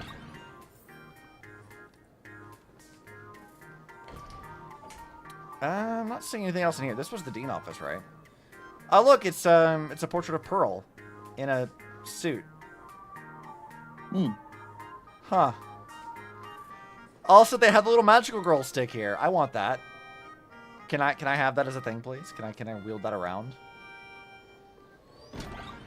That'd be fun. Let's see. That's to exit the school, which I don't want to do. So... let's see. Oh, yeah. What's Scott doing? Stop. You'll really kill me. Fine, I give up, alright? Look what's going on here. It looks fun. Mind if I join in? Stella, don't you dare take advantage of me now. You've got it all wrong. We're not bullying Scott. He insisted on fighting us both. This is a fair fight. A righteous 2-on-1 battle. Stella, is this guy your friend? Is he always this gutsy picking a fight with the 2 toughest delinquents in the school? I sent you a fake challenge letter in the other's name, hoping you'd beat each other up so I could swoop in and reap the benefits. Who knew that when you both showed up, you'd just team up to beat me up instead? You two are surprisingly in sync. You even pulled off an aerial combo. Weren't you supposed to be sworn enemies? Sworn enemies means there can only be one top delinquent between us. And if a third guy tries to steal that title, of course we'll work together. Because the only one of us who gets to defeat Donnie is me. Darn it, I can't stand the stench of teenage friendship. Looks like Scott really doesn't need rescuing. Let's just leave him be. I love that we found him just getting, like, assaulted. I love Charlie's. They mentioned something from the other game. Gasp. Gasp. I know, right? How could they? You're gonna anger the Star Wars fans who don't want Impact 3 to have anything to do with it. How dare Welt have memories? Welt has a home? No. What do you mean? Oh, Scott's over here again. Alright, Scott, what are you up to? Wait, you're me? The grown-up version of me? Where am I? Why am I here? Did I just time travel or something?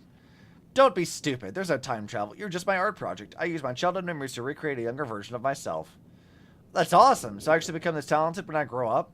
But hang on, that means there are now 2 Scotts in the world. Doesn't that go against the family code? Relax, you'll only exist for a short while before you fade away. Oh, that's good. I wouldn't want to be a burden to myself anyway. Since I got the chance, can I ask you a few questions, future Lyndon Scott? Ask away. Did I turn into someone great? Do I have a ton of people working under me? Do those losers still hate us, but can't touch us? So to disappoint you, little fool, I'm still a small fry.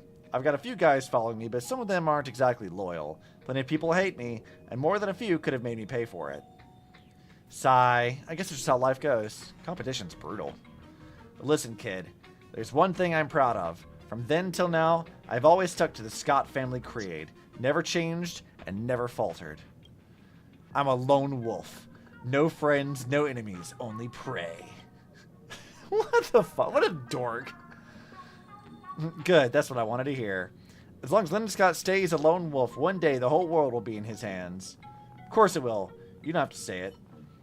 What a fucking dork-ass loser. Like, I get that that's kind of the point of him, but still. Scott's such a loser.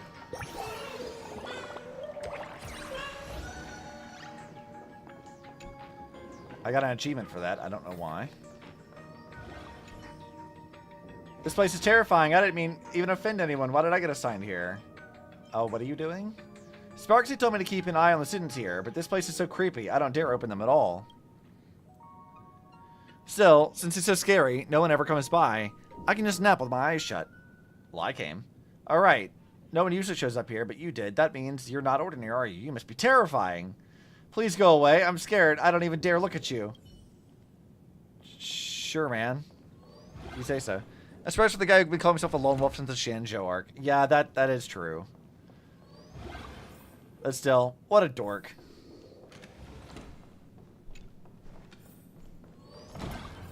Alright, let's see. We explored that half of things. Let's go to this half of the school.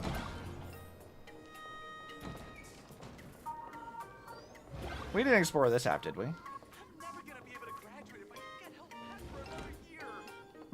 I'm hearing a chest that's driving me nuts.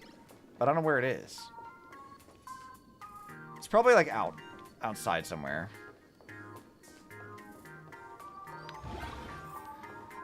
Let's see. That goes back in the room we were just in. No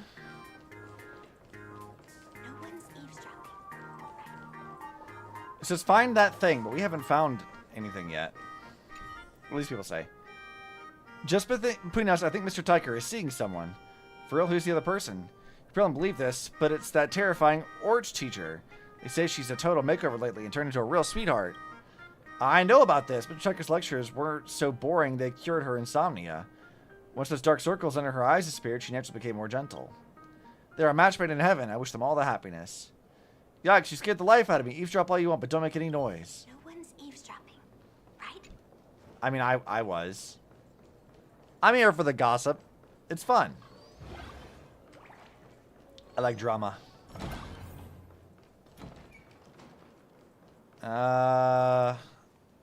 Can I avoid doing plot if I walk out here?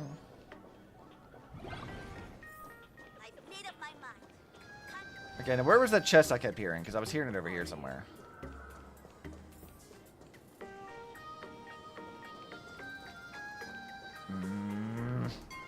I can hear it and I can't find it. That's gonna bug me.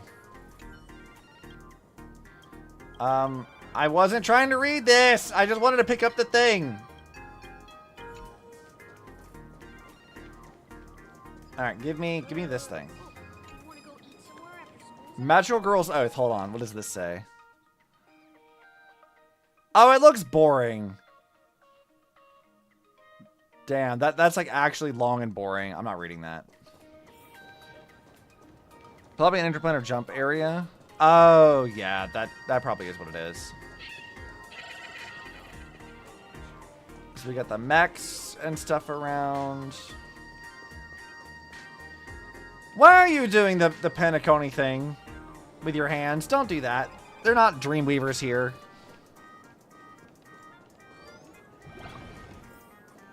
Alright, this is where Scott was being beat up.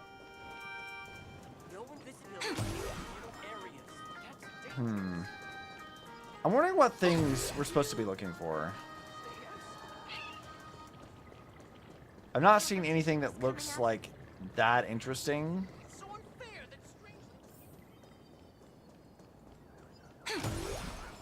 Yeah, I'm hearing it here too. I guess you're right. I guess it must be this. Interesting that they added that in. It's kind of throwing me a little bit. Hey, look! There's Acheron! What do you know?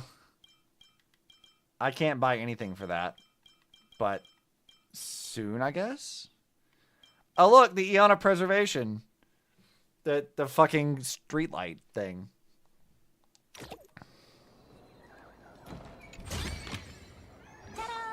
If you find any treasures, please share them with me. This did look so sad that I just killed its friends. Oh, you needn't worry about it. You have no friends now. What the fuck? Whisper furiously blocking your path. You need to find a way to dispel their leader. I mean, I could just, like, shoot at him. I'm American. That's how we resolve problems, right? Is that too dark a joke for you guys? Scott says he wants to duel me on the rooftop. Why not take the side path up and see if there's an ambush? Alright, where does this go? Back out to the courtyard? Yeah. I mean, it's in a school, yep. Okay, what are you two talking about? Yang, are you alright? You are one of the people I need to look after the most. Is he now? I was just recalling my time teaching at St. Freya! Let's go! Yo, actual Honkai Impact 3rd place is referenced. Let's fucking go. Impossible. Oh, I'm so happy to see it. Those days feel like a It dream. was only a dream. You are a teacher at this academy now, and you must remember that. St. Freya mentioned. Yeah, dude, that's so hype. Oh, that reminds me. I wanted to talk to you about the student named Himeko. Hang on. Students are coming. Let's continue this in my office. I find it interesting that, like, Sparxie felt the need to immediately try to give Welt special to keep him under her control. And now she's, like, trying to figure out what's going on with Himeko. Interesting. I mean, like, it's sort of like the same way, like, when Acheron was like, you've got a black hole in your pocket. I gotta make sure you don't use that thing. But, like, Sparxie's also like, you need to be, like, personally looked after. so you don't cause me problems.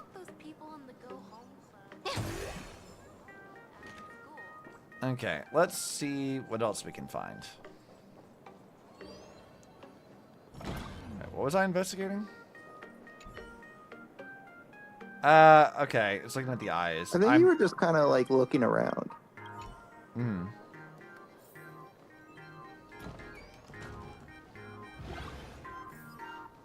Oh, we found the infirmary. Who the fuck has an X-ray that gives you tentacles? Excuse me? What? That's concerning. Where might those lovely stellar jades be hiding? The fucking duck things. I love the duck things. They're so goofy looking. Mr. Yang is a great equalizer after all.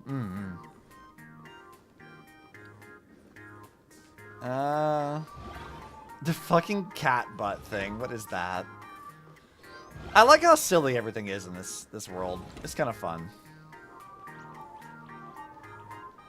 7-step hand. Oh, it's a hand washing guide. Okay. Rub, overlap, and rub. Intertwine, overlap, and rub. Step. Oh, forget it. You can't make anything else up. Anyways, it's just two tentacles twisting and wrap around each other. Yeah? I didn't walk into that. Oh, shit. We're in a manga now. That's kind of fun, actually. I like this.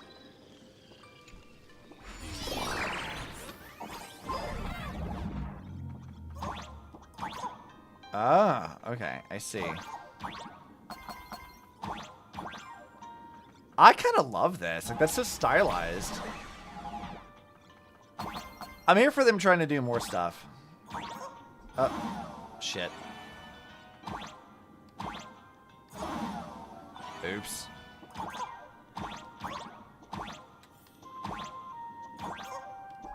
Oh, okay. I have to actually climb. I see. I know what to do. I got it.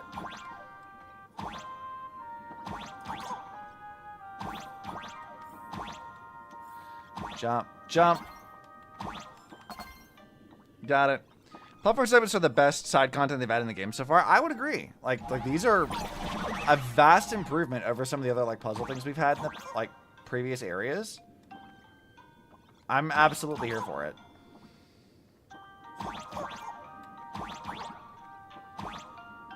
It is definitely the most complete puzzle, although it's also the most involved puzzle, so I don't know how I feel about it.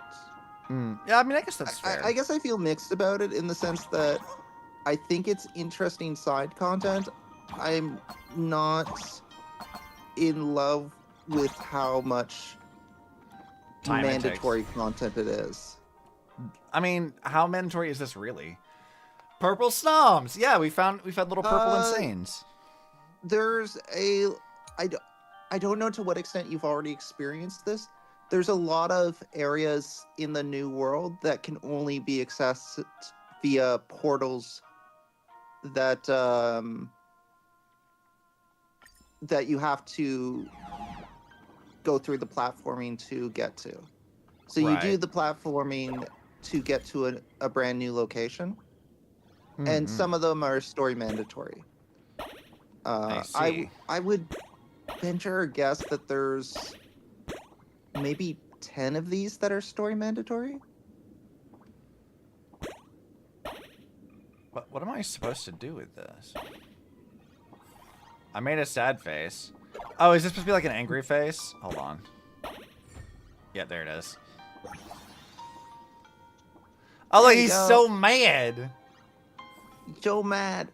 He's so mad. But I do think it's well constructed. Yeah, I'd say so.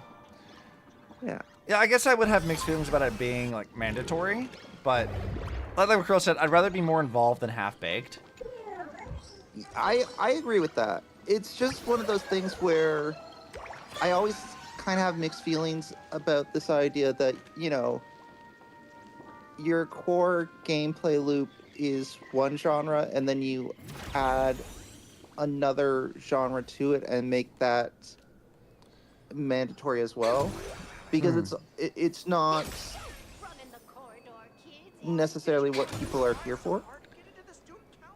I think as long as they don't make like the entire game that, like, it's fun to have little asides with it. They're like fun breaks in the monotony of things. It's sort of how I view that. Up, whoop. I almost goofed it.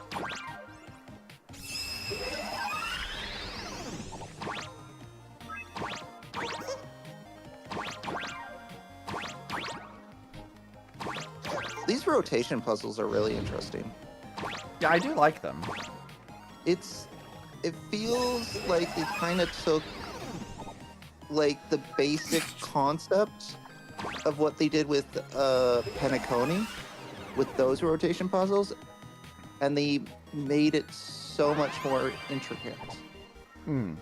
I think if I were to compare this to like maybe like the clocky ones, I think I like this better because the clocky ones are like, they're interesting and sometimes very difficult puzzles, but I think I just like this better.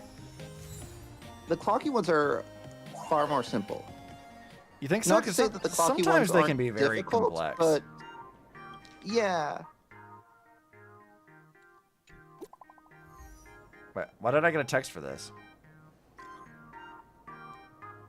Did you just come across a text from the Flit and Grease Chronicles?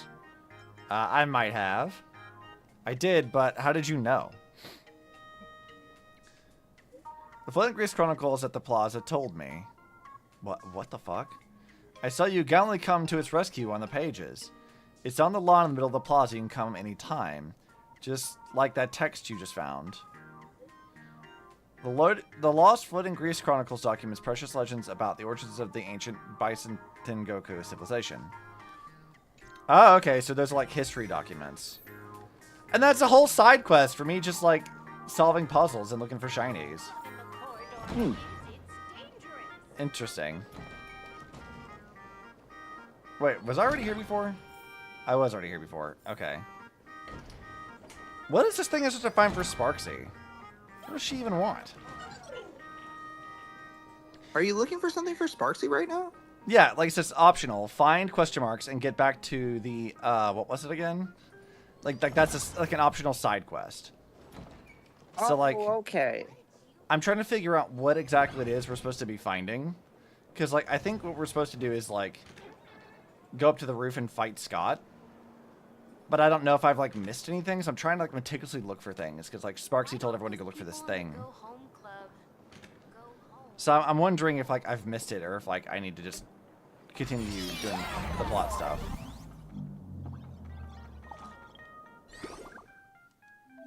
Oh, okay. You can go to the OEAO in the Duo-mentioned City Entertainment Plaza to exchange them for gadgets. Yeah, I know about that. Oh, I can change my outfit. That's so cute. Further, a lot more than the walking from A to B over and over to replace the random battle encounters they used to have. Yeah. Okay, do I really need tutorials? I'm pretty sure I can figure it out.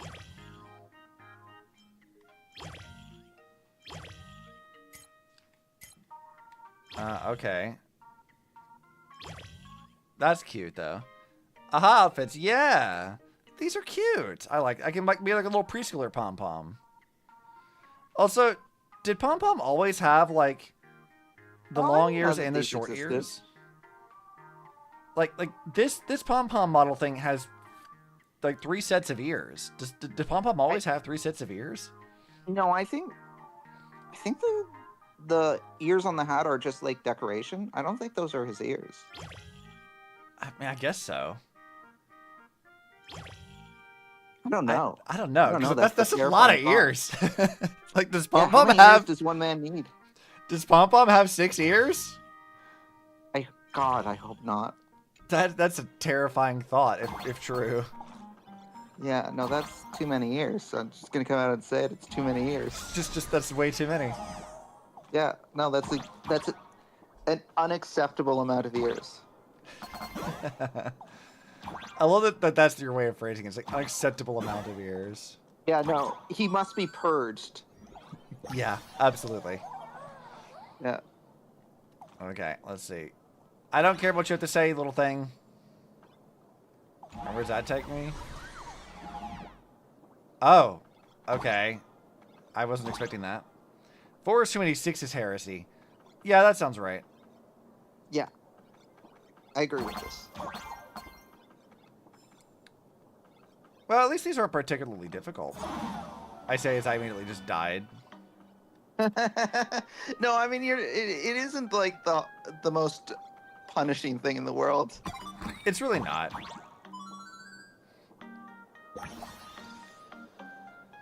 I mean, like, anytime that Hoyo does stuff like this, it's not, like, usually very difficult. It's just more of, like, the novelty of it.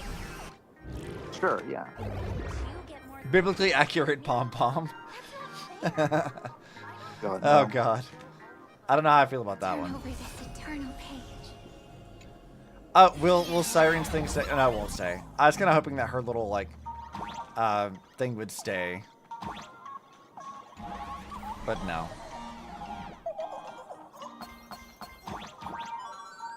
Oh, what is this thing? 2 left feet. Permanently increases jump energy capped to 3 bars, allowing for a triple jump. Oh, that's nice. I can jump even higher now. Alright, up we go.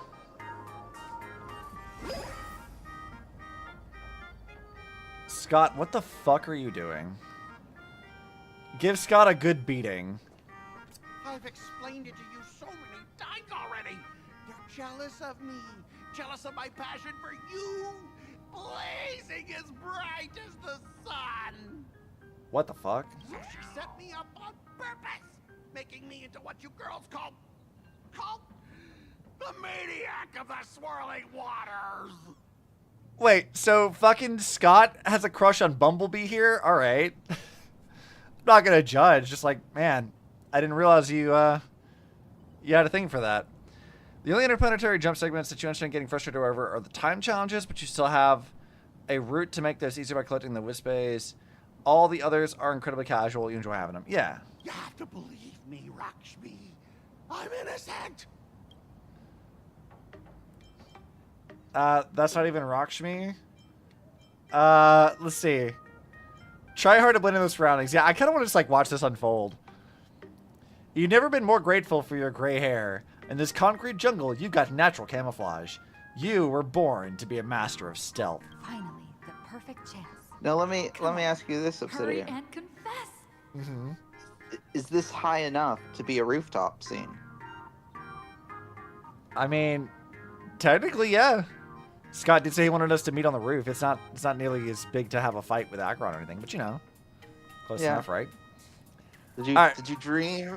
Is this all you dreamed of then? That your rooftop scene would be with Scott? Why are you gonna phrase it that way? I don't want a rooftop scene with Scott. How dare?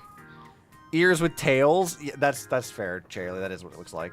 Oh, Rakshmi, stop tormenting me like this. Say something. Do you know what his like delivery sometimes reminds me of? This is very specific. Did you ever watch like the 1980s Transformers, 1980s Turtles intro stuff? Like at all? The 1980s Ninja Turtles? Yeah, I saw that. Yes. Do you remember the delivery for Baxter Stockman? Like the guy that turns into like the fly thing? Because Scott sometimes Scott's delivery reminds me of Baxter Stockman. Just occasionally. It's a very specific thing, and not everything he says sounds like that, but like he gets like really high pitched, like a fly, and it sounds like how they directed Stockman's voice actor in the old cartoon. That's kind of funny. It's fun. Rooftop scene is Scott confessing to an Autobot. Yeah, exactly. Scott, did it ever occur to you that the gray-haired human you say is so jealous of you might actually want to possess you? After all, we girls know these little schemes best. Is that fucking Christina V? Is that Christina V voicing Bumblebee? What? That sounds like Christina. Now I have 2 opponents to duel. You kick over the bucket beside you and walk out from the corner. Someone else hiding in the shadows. Yeah, that's fucking Christina V. Okay. Why did you say someone else? And you, ash hair, Every Ash hair? That feels like a slur. you have to completely ruin all the important moments of my life. Because it's funny. Scott, weren't you the one who called me to the rooftop for a duel? Huh? Scott, did you deliberately get this gray-haired human to come here just to spite me? Yes. Throw him from the roof! Throw him from the roof! By the time anyone realized Rakshmi was making her move, it was too late. Scott took a solid slap to the face, and boy, did it sting. No! I challenge you to a duel. Alright, fucking fight me. Who's the real ace here? The galactic baseballer Stella, or the maniac of the swirling waters, Scott? The anguished roar of a fiery young man reverberates across the rooftop of Graphia Academy. Only one can reign supreme from the pinnacle of the school. Fucking fight me, Scott.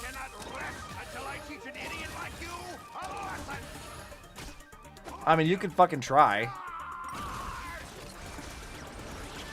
Stars, shine for the heroes as you wish. I'll auto battle because you're not even worth my actual attention. Life become reality.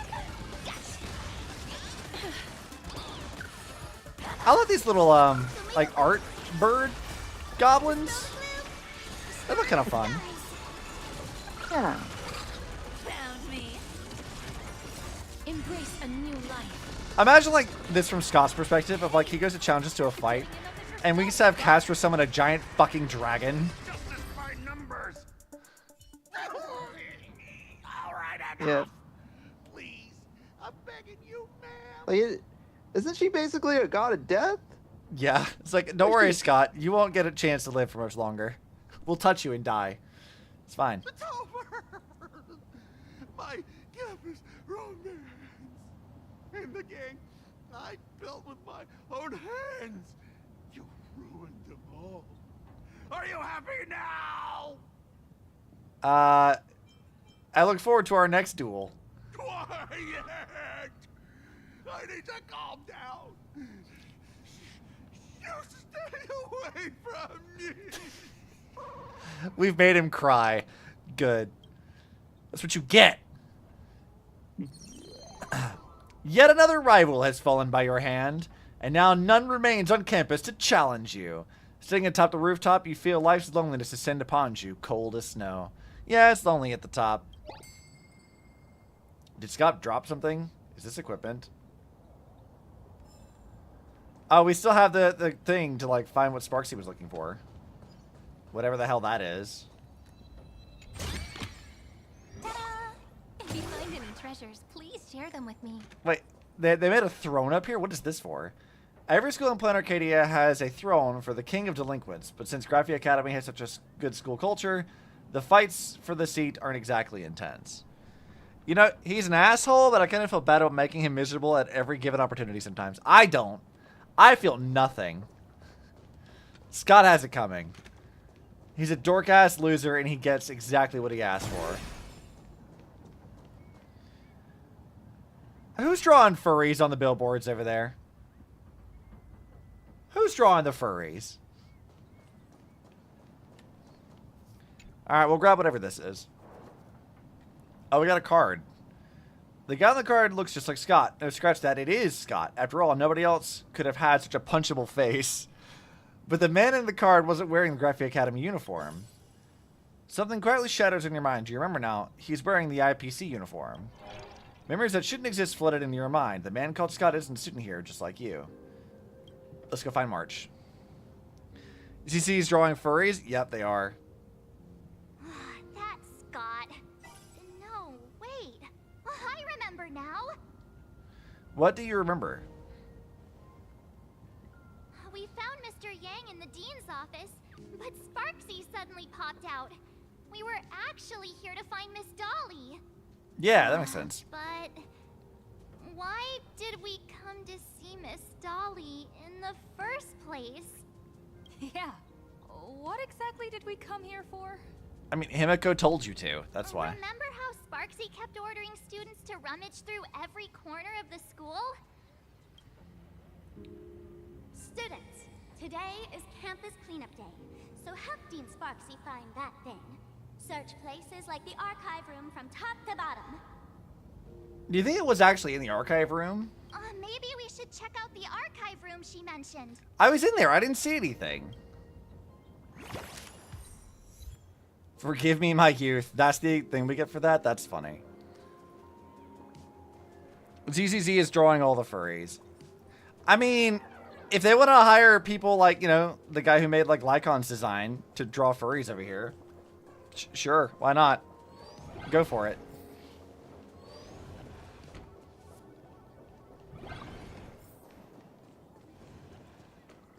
This is a cool school, though. I think this would be fun. Yeah.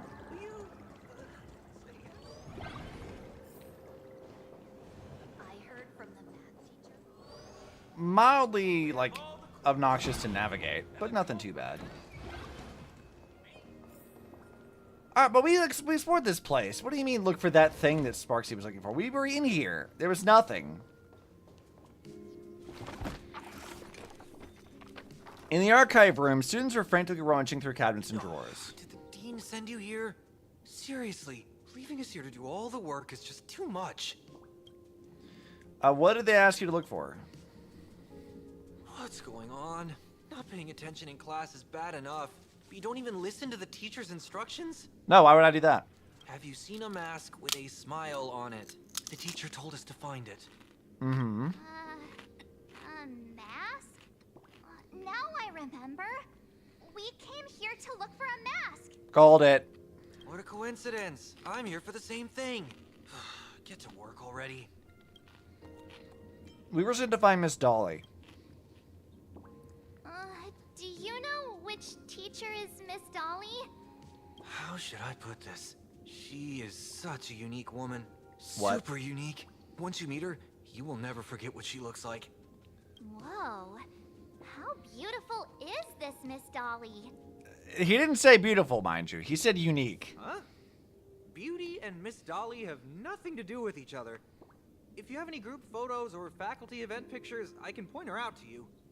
But seriously, are you going to help me with this work or not? No, absolutely March, didn't you show me a group photo earlier? I have a class photo right here. But it only shows 2 teachers. Maybe she's that mascot thing in the background. Seriously? There are 3 teachers in this photo. Isn't Miss Dolly right here? Wait, that's Miss Dolly? She's a charm doll? Probably the teacher who's worked the longest out of the entire staff. Wait, don't tell me you've never taken her Imagenesis class. Imagenesis? That is not how I thought that was pronounced. Okay. They ever heard such a crazy dunk? Beauty and her have nothing to do with each other. Yeah, that's pretty intense, man. That's like the other burn. What is it, like wisdom's been chasing you, but you've been too fast? Like something like that. Like I love insults like that. They're really fun. I finally remember it. Himeko told us we must find Miss Dolly and take the mask back from her. Darn it. That wretched Sparxie had us running in circles. 2 whole years wasted. The power of remembrance was no help at all. What happened to your power of the I remembrance? like that they How could actually you let make her run reference so easily? to the fact that there is no way that March should have been brainwashed by Sparxie. You know what? That's a really good point. Like, March, you have, like, Evernight with you. You have these powers. Yeah. What the fuck? What were you doing? Yeah. It must be because I'm so passionate about learning. Are you? That's why I fell into the illusion so fast. Wait. You didn't notice it either, did you? I did before you did. Also, I like the explanation that it's just March is kind of dumb. 2 years of study. Yeah. Nothing but an illusion. I'm willing At most, we've only to been live trapped with here this. For 2 hours. Like, It's like not I would, too late to I would act now. rather that she had not been brainwashed in the first place, but at least they acknowledge it.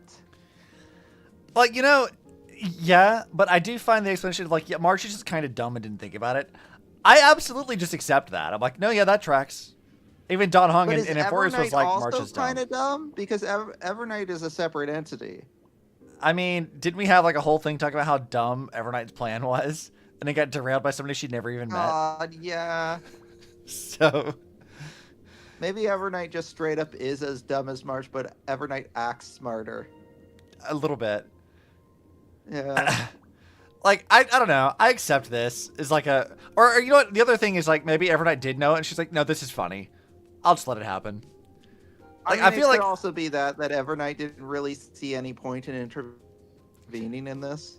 I find either explanation to be pretty funny to me. I'm like, yeah. Yeah. The fact that Don Hung was like, Evernight, you're not March, because March is stupid. Like, I like that they have acknowledged that, too. It's like, yeah, there's just no brain cells there. And that's a canonical thing. March is just a little dumb. You can take advantage of brain cells that don't exist.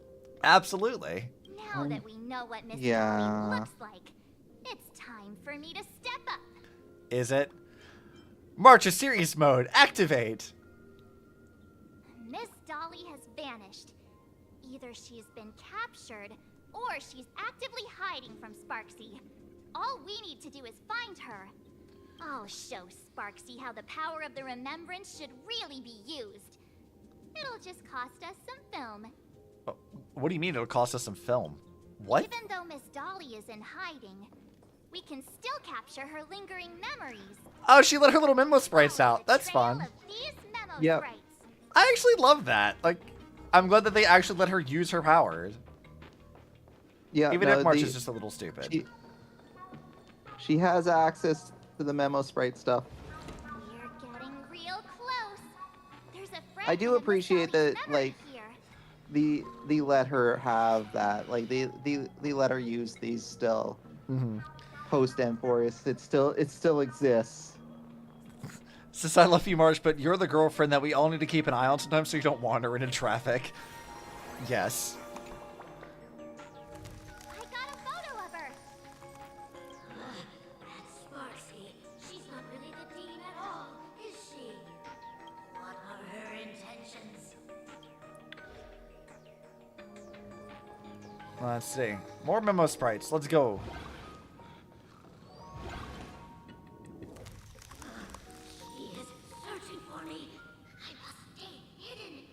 I also like that whenever we're looking at the snapshots, we do see like ice forming around the outside of the screen.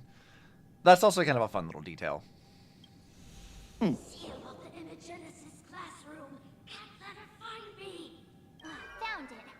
Let's go. We have to get the mask before Sparxie does. Oh, there's our duplicate. That must be Sparxie. The door to this classroom. It's locked. Just as I thought. Better look for another way in. We've never heard Stella talk this much. I'm kind of loving it. I do. I really like that that Stella at this point is a character onto herself. As they should have done from the first place, honestly. Like, making self-inserts is really boring. And I kind of wish that, like, Hoyo had never even tried to do that in the first place. Because, like, they had already sort of learned with, like, a post on Karasi that, like, people didn't really like the self-inserts. So when Post on 2 came out, they, like, made Adam have, like, more of a personality.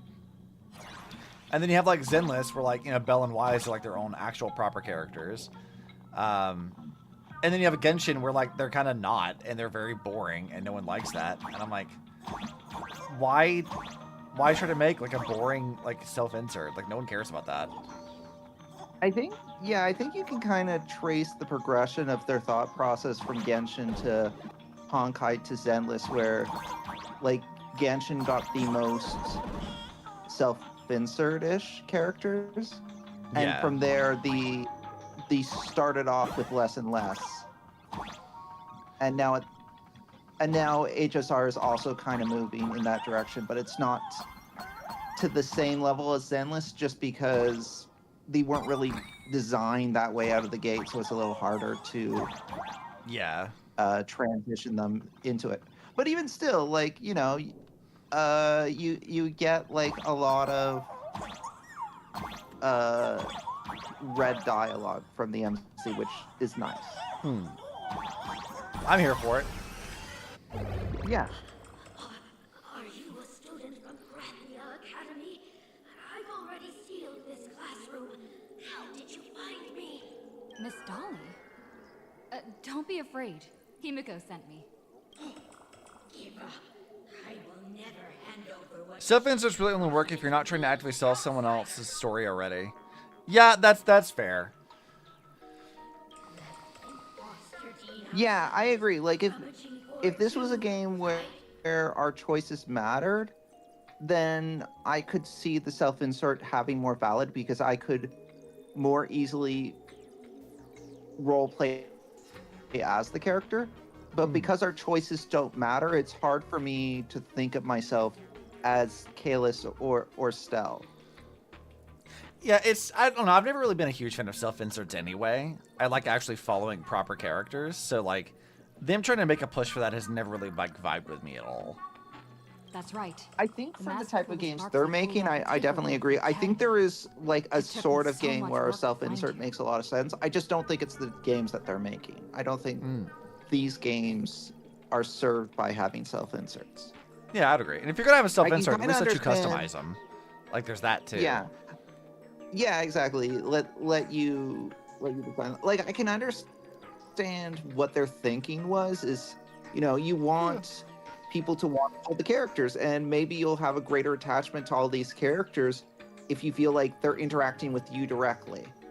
So I think that's where they're like, oh yeah, no, self-insert is the perfect fit for us, a company who's making all our money by trying to convince you to pull all these characters. But in practice, it's not really in service of the story in any rewarding way. No. I've never really understood like why they felt the need to do this. It's like, I don't know, dude. Like, it's like it'd be one thing if it was like a customizable thing, but like take like Genshin for example, right? Like you have no real like proper personality for like Aether or Lumine, and then you only get snippets of this in like optional dialogue in the menus and stuff. But then the whole story is talking about like your impact and stuff. Like they're trying to go like an RPG route, but it doesn't really work like at all.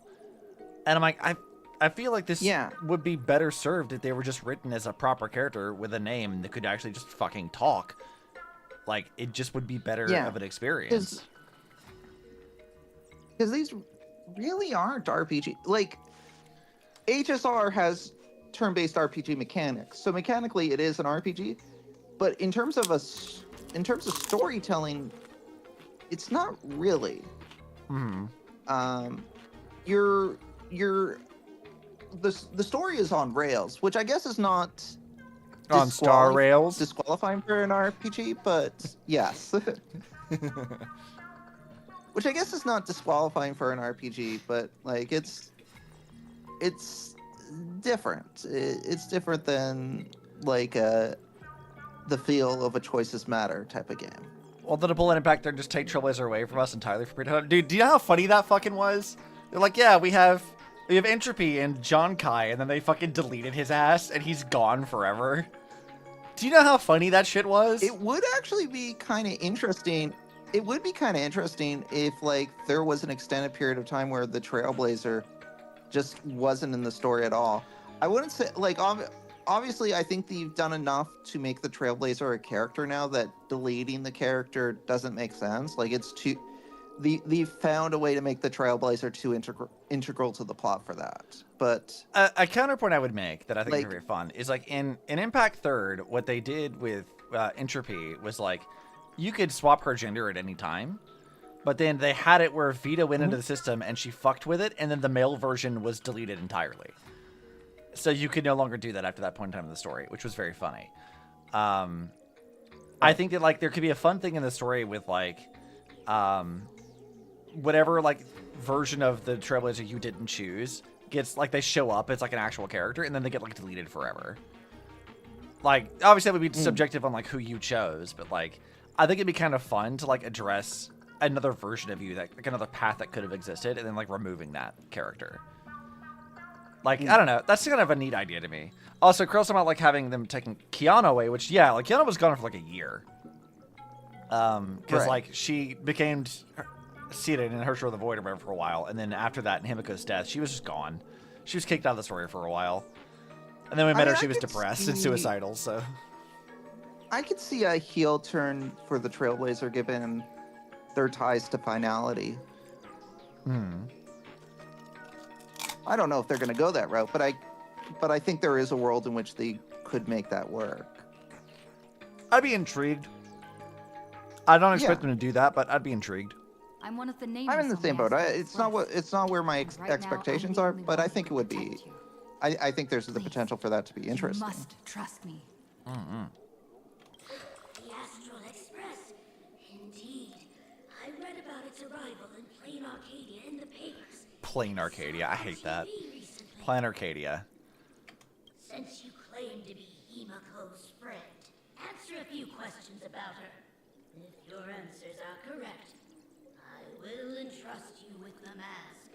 Oh, you're quizzing me on Himiko. I'm sure this will go over swimmingly. I'm ready for this. Fire away. What kind of coffee is Himiko best at brewing? Wait a second. How could you ask such a question?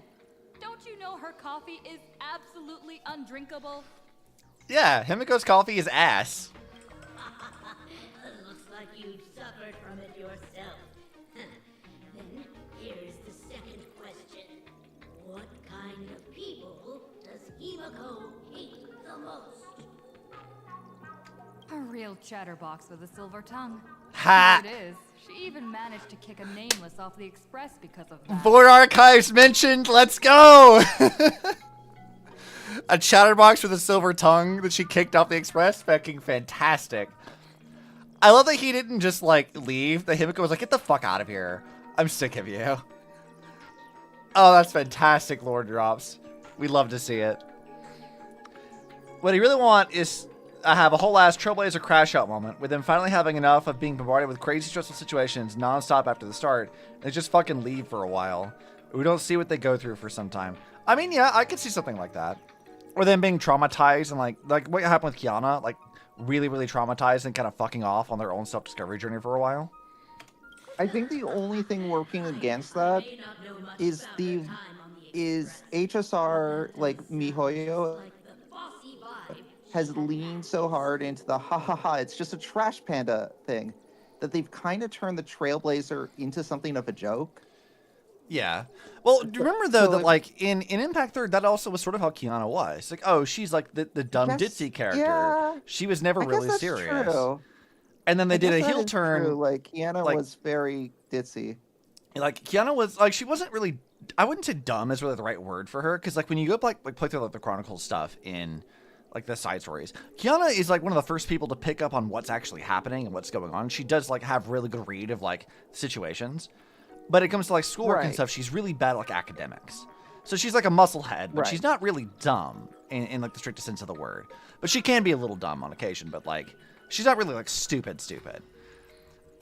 But like when you see her like early on, like she's making jokes, she's not very serious. Like the tone of the game isn't really like that serious until they turn her into the Herrscher of the Void and she kills Himiko. And then it's like a complete 180 in terms of like, you're like really blindsided by like the shift in seriousness of that. There's like actual consequences of what's going on. And that forces both you as the like audience to get engaged with it, and also like forcing her to engage with like the good and bad parts of her personality and grow. So like, it was pretty interesting, and I feel like they could do something like that with Stella as well, of like having something really serious, like Himiko dies, or like Welt dies, or like something serious happens, and then they like really have to grapple, and like we see a new side of them that we haven't seen through the entire game's history up to this point, because they're forced into that by extenuating circumstances. That could be a very interesting like arc for them. That could flesh them out more as a character, could service the story better. Will they do that? I doubt it, but I don't know. Maybe. Yeah. That is true. There is a world in which that could be pulled off. Yeah, so Impact 3, Kiana was dumb, horny jock. The suffering she went through did so much for her character and story, bringing her into some players that I'm incredibly proud of. I would agree with this. Like, there are some people I know who played Impact 3 who, like, in the earlier, like, chapters of the game, they really, really, really hated Kiana. And they stopped playing the game because of how much they hated her. And I was like, yeah, but, like, in my mind, Kiana's, like, growth as a character would not have been nearly as impactful if she wasn't like kind of awful at the very start. Like, she wasn't really like a bad character, but like she's obnoxious, and that's kind of the point. And there's a lot of that like with May as well. Remember, like May is like extremely codependent, and she doesn't know how to like deal with things properly. She's always like really like too reliant on Kiana, and she doesn't really deal with her problems properly. She's sort of like leaning on Kiana as a crutch instead of properly handling things. So then having Kiana like be pulled away from her, and her being forced into making her own decisions and joining like World Serpent and like growing on her own did a lot for May's growth. Again, they had to like make her kind of obnoxious initially to make her growth all the more satisfying, because then she like is still similar personality wise, but then she's not doing the same obnoxious thing she did before because she'd learned. And Kiana's the same way. So like, I don't know, I feel like they could do this with Stella and it'd be very interesting. I just don't expect them to do that like at all, because I think they're only really planning it like as far as my understanding of like how Hoyo is like handling their like, I guess, story mapping, is they have like a rough idea of like some clash with the destruction, but they're kind of only really planning it like planet by planet, and like they have like rough drafts for some future planets maybe, but like that could change at any time, which is not really what they did with Impact Third, because Impact Third went in with like, they had a goal, like there's 14 Hershers, we know what this is, and we're all building to the next Hershers, like we know that's what's happening.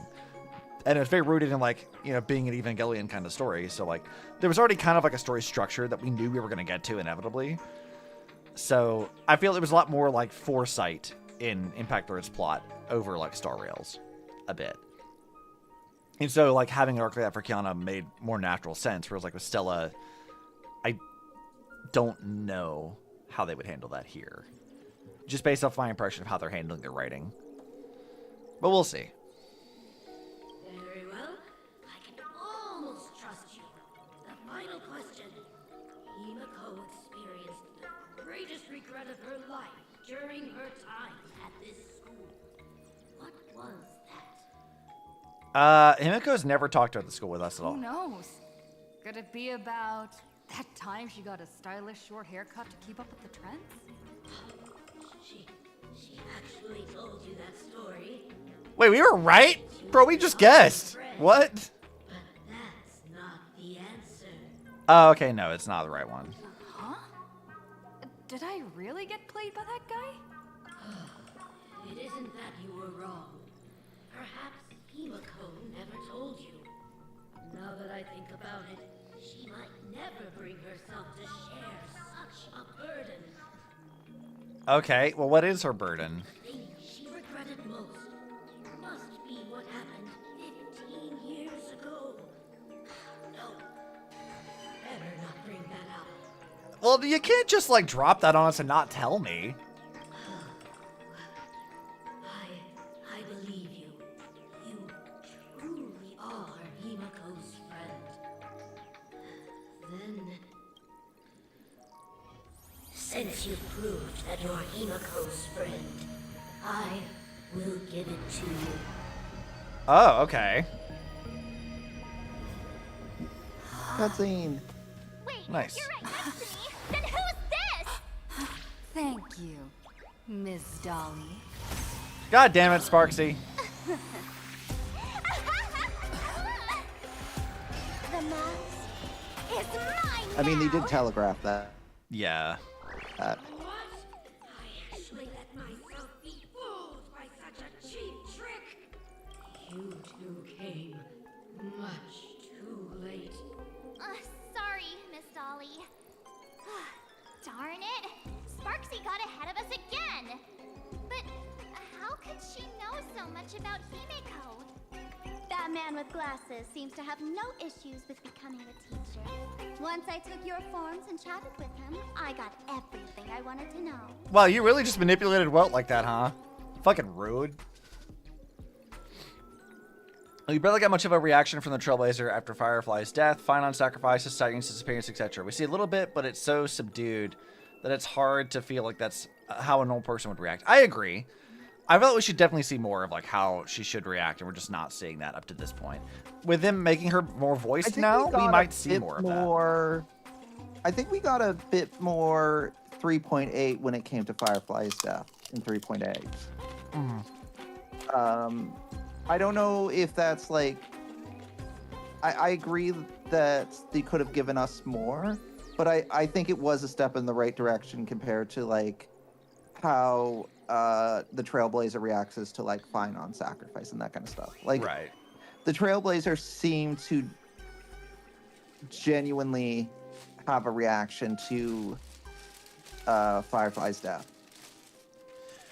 Yeah, I'm curious to see, like, now that they're making her, like, more voiced, I'm wondering if that will mean that, like, we'll see more like actual character writing for Stella and Kalis.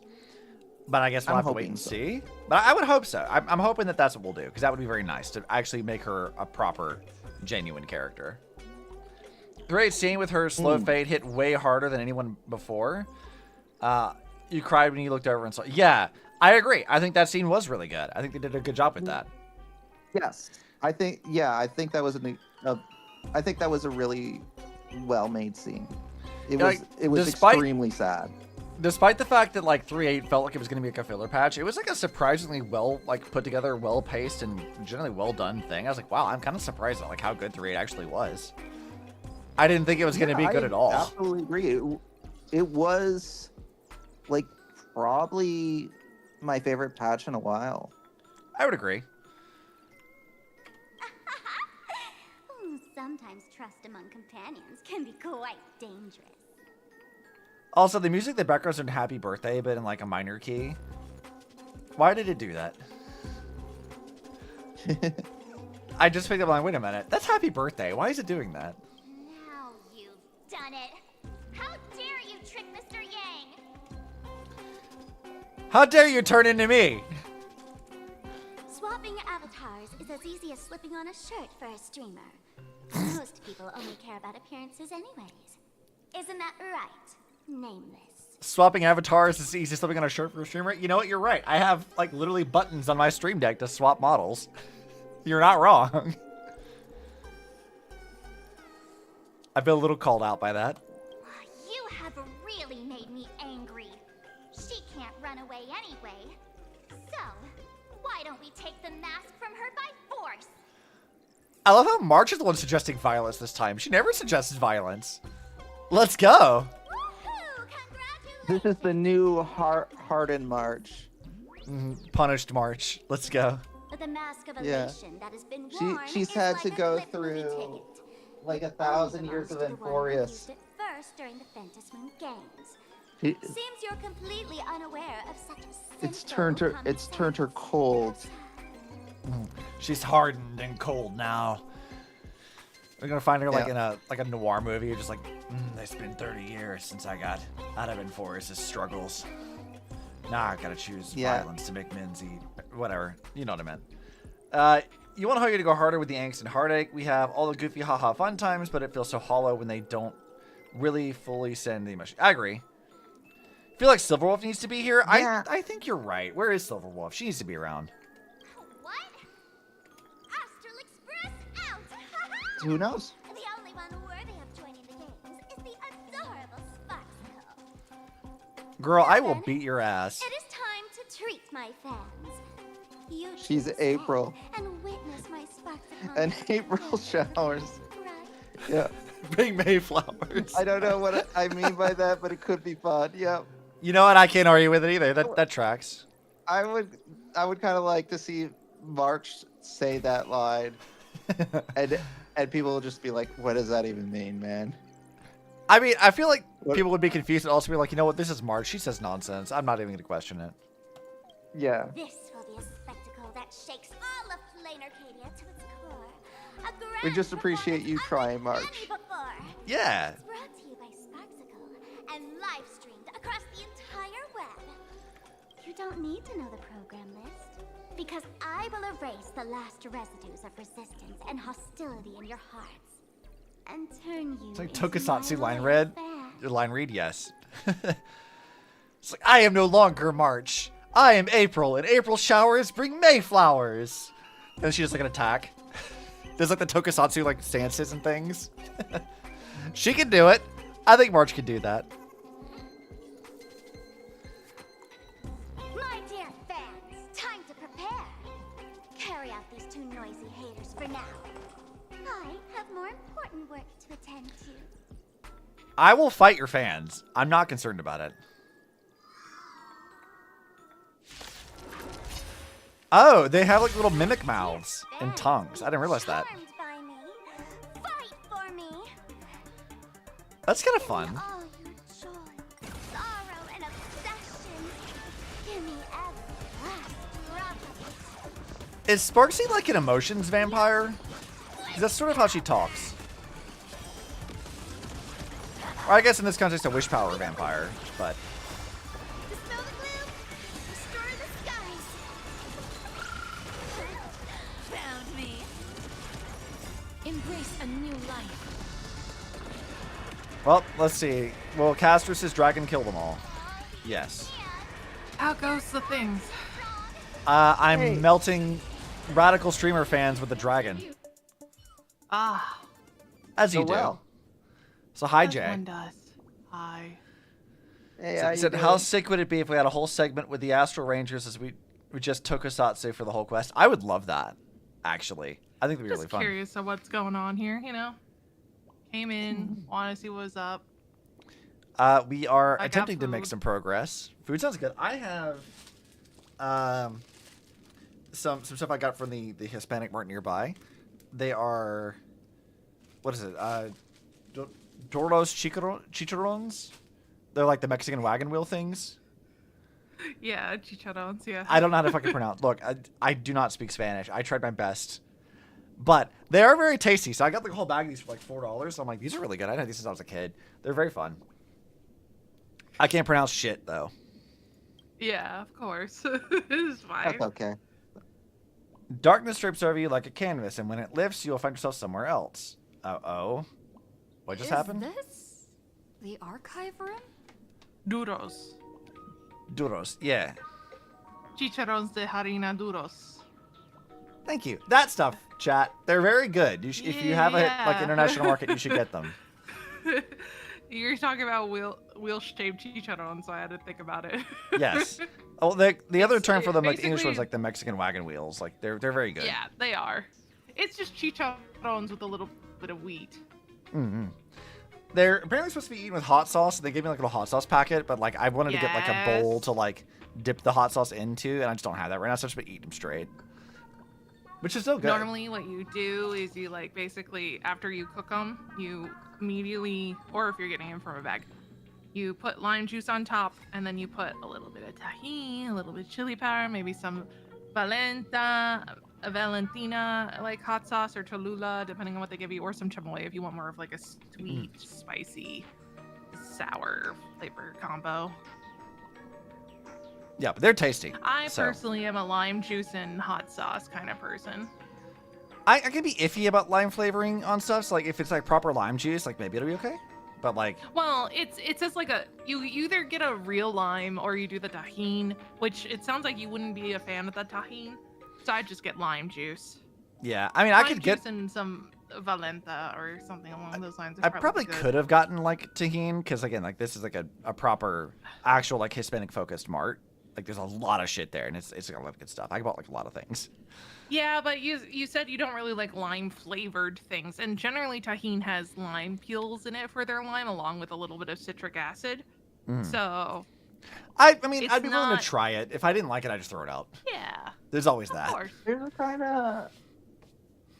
a kind of sauce that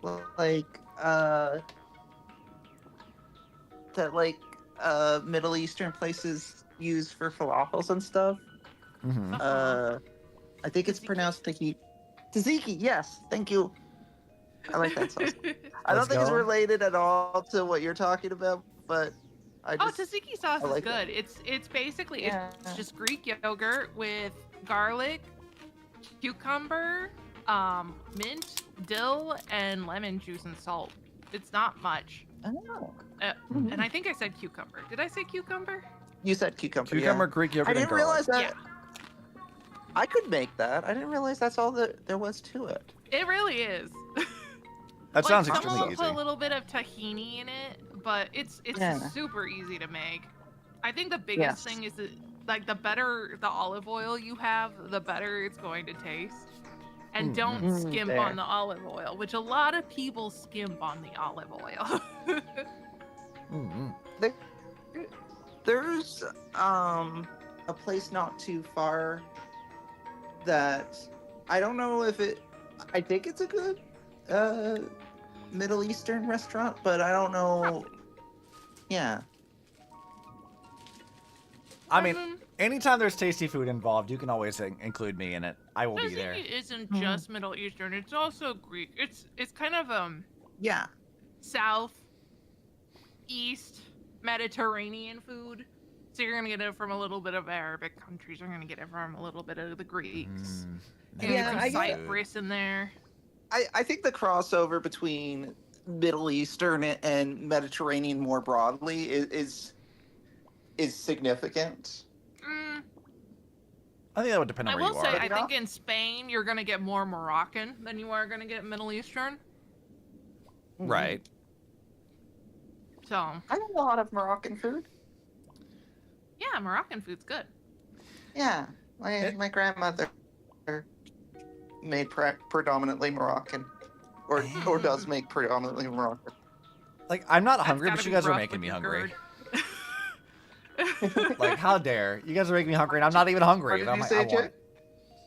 That's gotta be rough with your GERD, though. My understanding of Moroccan food. I don't recall everything, though. I could be missing some things. It's much heavier on the spice compared to, like, Middle Eastern. Not saying that both of them aren't relatively heavy on spice. I would say that's probably a fair assessment.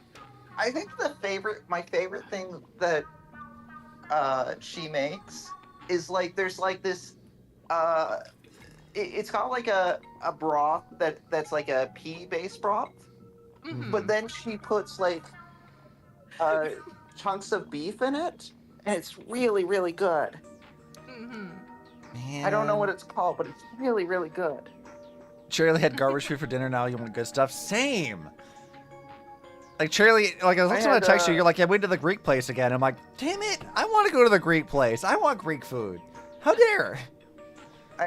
I made Is it like a rice pilaf? burritos for breakfast. Not breakfast, for dinner. Sorry, Was what it did a you say? rice pilaf kind of thing? A rice pilaf. Let me look this up. Rice pilaf is normally like a rice that's cooked in the oven, essentially. Well, I've definitely had this. My grandmother makes a lot of rice-based dishes. A lot of the time it's rice and like chickpeas and stuff. Yeah. Yeah.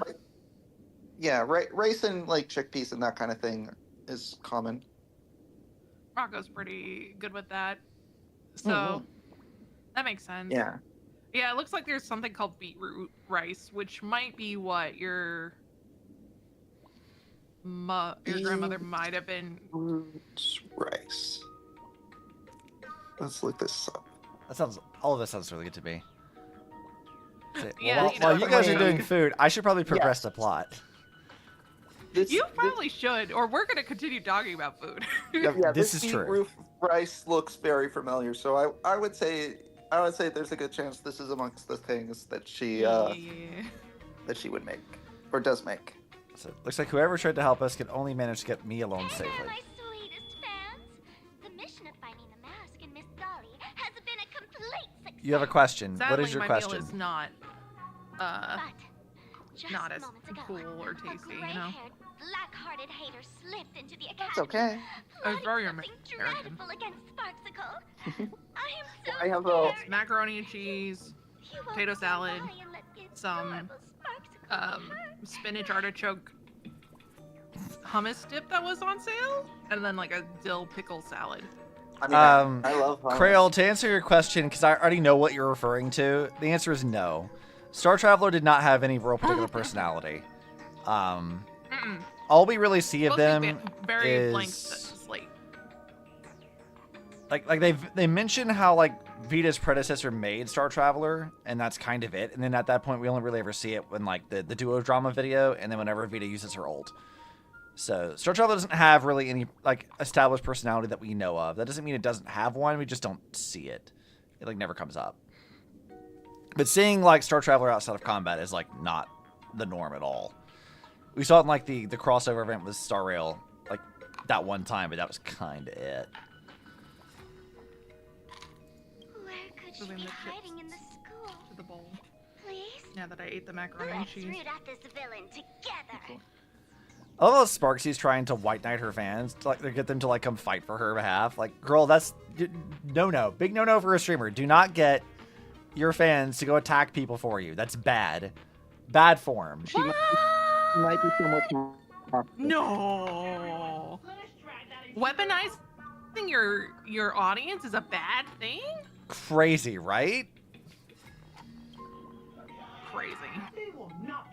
To be fair, Sparkle's not exactly Well adjusted. they're definitely on the neutral. Yeah, they're definitely neutral to evil somewhere in there. You know what? I will On the say, chaotic line. as far as streamers are concerned, I feel like we've seen worse. I feel there's been some real life streamers that are far worse than Sparxie. Oh, for sure. I'm just saying. I mean, that's why the stream is called "Streamers Will Do Anything for Clicks," because you know, they will. They will. See, it doesn't take a rocket scientist to figure out that you can't defeat Sparxie and her rabid fans all by yourself for now. Let's report to Himiko. Let's call Mom for help. The spinach artichoke hummus is good, which is good. I wasn't sure. I like how Himiko's like status is I can survive without water, but coffee is my lifeblood. It's been that for a long time. I know, I just never noticed it. And then of course for Texter and Sparxie's like, found you. Stay right there and don't move. I'll have my fans pick you up right away. Sparxie, I fuck feel off. Himiko sometimes. You mean dead? Because that's what she's in Impact 3rd. Same Himiko. Same. Yes, same. I could go make some like Insta coffee right now if I had. Like, I mean the Honkai Impact one, not the train one, the Star Rail one, not that one. I don't know about that one. I mean, she's dying and drinks a lot of alcohol, and we love her, and then she dies. Yeah. Yeah. Kiana super kills her. Very much. And then they never find her body, only her shattered greatsword. Right? Every time that they mention a Himiko in any game, we're always like, when's she gonna die? We know it's coming. We know it's gonna happen. When is it? I mean, aren't they already hinting that she's got like some sort of sickness? I don't know offhand. In HSR, I don't. They don't tell us much about her at all. I don't. Like in Impact 3rd, yes, that is the case because of a variety of reasons. The short answer being like when they make Valkyries, like the person who needs to go through that has to have like a decent enough Honkai adaptability, meaning their body can sort of like process and deal with that without being corrupted.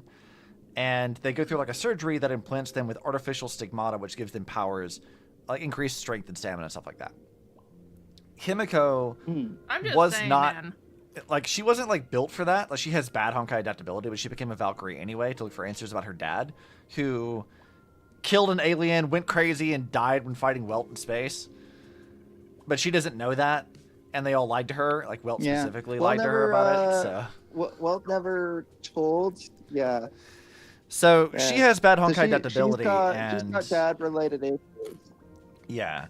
So when she becomes a Valkyrie, the story pretty much tells you that from the very beginning that like she's dying from that inevitably she'll undergo like what's called Honkai Cascade, and her body will become corrupted and she'll become a Honkai zombie. That's why a lot of Valkyries like her don't live past 30. Do you think Honkai Star Rail is just having coping problems about everything that he's gone through? Yes. The answer to that is yes. Welt's Welt has lines where he talks about Himiko, and it has been my theory for a long time that like Welt only stayed with the Express because of guilt he felt about being responsible in some indirect way for Himiko's death in the main like Impact 3rd timeline. Like he feels guilty about that. The manga Alien Space from Impact 3rd that was sort of advertised as like a prequel comic to Star Rail directly addresses this. That like he finds that like the Sky People, like the big villains of A Post-Punk Odyssey, were like tracking a variant of Himiko, which was the Star Rail one. And he's like, why are they like tracking my student? What's going on here? So like he talks about his guilt about her death quite a bit in that. So him coming here and finding her and being active in making sure that a version of her wasn't going to be annihilated by the Sky People, and then him being stuck on the Express with another variant, maybe the same one, maybe not, we don't know. I can't wait for her to get annihilated by the Sky People somehow. Well, they've never even addressed who the fucking Sky People are anyway. They've like not shown up in Star Rail at all, which is Maybe kind of it's strange. Sparxie. I mean, who's to say? Maybe they'll show up eventually. I'm sure they're gonna be like, and then 10 years later, when we think the game is about to die, we're gonna bring up the Sky People. Remember the Sky People? We're finally bringing up the Sky People. Even in Impact 3rd, they don't really talk about them all that much. Like they're the villains of A Post-Punk Odyssey, but that's it. They'll just pull the like She's been dead for 10 years. It's like she's actually a ghost the entire time. You didn't realize. Yeah. But yeah, like I the. will say, Himiko needing to eat coffee to basically live, and her coffee is disgustingly dark. Maybe a sign that she's sick. I mean, that's possible. Now, I'm not saying everyone who needs coffee desperately, especially black as hell, is in need of a doctor, but a lot of them are. So your theory is that the Sky People are the threat Sampo is preparing for Realist 6. They're tracking Welt and the Express. It's possible. So, like, what we do know, because I reread the manga of that recently. The Sky People are a really weird faction because before 1.5 came out, like before part 1.5 happened, and we learned a bit more about Vita and Saw, the Sky People were described as a sort of extra, like, solar system force that made it a point to like send out these like vanguard stones to planets that might have had energy that they could harvest, particularly Honkai energy, with a semi-developed civilization, but not one that would threaten them. And they go out of their way to scout these planets, and then if they find that they can conquer them, they go through, invade them, take all the energy from it, destroy the planet, and leave. But if they get discovered by a more advanced civilization, they send their vanguard stones off into the nearby star to die, and they disguise themselves as like asteroids and stuff, so that way they can't be seen. Evil ad. So it seems like to me that like if they're in Star Rail, they're definitely keeping a low profile. They don't want to be seen by more powerful factions. So like if the IPC's around, they're probably not going to be able to do anything about the IPCs. They're probably keeping like a low profile to avoid conflict with them directly. As far as what they actually are, though, this is where part 1.5 really complicates things, because we end up going to Saw's like personal planet on the outside of the solar system, which is protected by the Paradise Wardens. The Paradise Wardens are what looks like different, like, you know, enemies from the Sky People. Like, they have the same movesets, the same model. We see that they kind of look the very same. And then in flashbacks of Vita's history, when they were destroying other planets inside the solar system, we learned that Saw was creating little, like, creatures that looked like the Sky People. And it's like, well, that's really weird. Why do they look like that? It's that they were a different color. And to go even further, we have Griseo, whose entire, like, power is that she can paint things and her paintings become alive. And the Sky People's designs that Saw was using came from Griseo originally. That she was the one designing these things. So that's the whole thing of, like, it seems like Saw and Vita are somehow tied to the Sky People in some way. But then by the time we get to a post-time Karasi, which is, like, years after the main plot of Impact 3rd, they're a different color. They don't speak English. The only person that can communicate with them is Void Archives, who's just a sentient weapon anyway.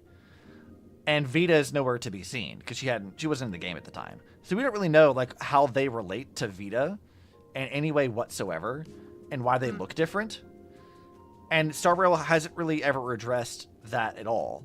Because they also are the reason why like we know that we can't leave the solar system unless like we have like a Stargate of some kind, and they're the only faction we've seen create Stargates. So there's only a couple of people who've been able to do that, and we've only seen some people from Star Rail enter the solar system, like Sparkle enters the solar system with Sampo. We don't know how she managed to do that. The Memo Keepers tried to steal Kiana's memories. We don't know how they got there. And then the only reason that Welt is even in Star Rail at all is because him and Void Archives got yeeted through a Stargate to some other part of the galaxy. But they couldn't get back.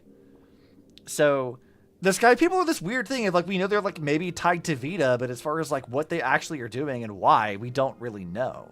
Because if it were Vita's stuff directly, you'd think that like we would have known about that somebody would have mentioned it because she has had direct interactions with the main cast before. But also we know that she avoids conflict with Earth because Kiana could fucking kill her instantly as the Herrscher finality. So who knows? It's fucking weird. They're in a really weird like nebulous zone if we don't know what the fuck they're about or like where they came from or why. I know they've already stated Genshin's kind of not related to the Honkai series for the most part. It is and it isn't. But the Sky People sound a lot like the people that live in Celestia in Genshin, who also happen to live basically in the sky. The thing I would consider with Genshin is like Genshin does exist in the Honkai universe. It's been directly addressed that does exist. Impact 3rd had like Otto looking at the imaginary tree and looking at different timelines, and he sees Dvalin and Tevat in one of those timelines. So Genshin does exist in that universe. As far as what is happening with like Celestia, I think it's more Honkai is like an invasive force sometimes. They describe that the Cocoon of Finality was moving through the solar system and like kind of destroying worlds before it even got to Earth in the first place. So it seems like Celestia might be another one of those kinds of things.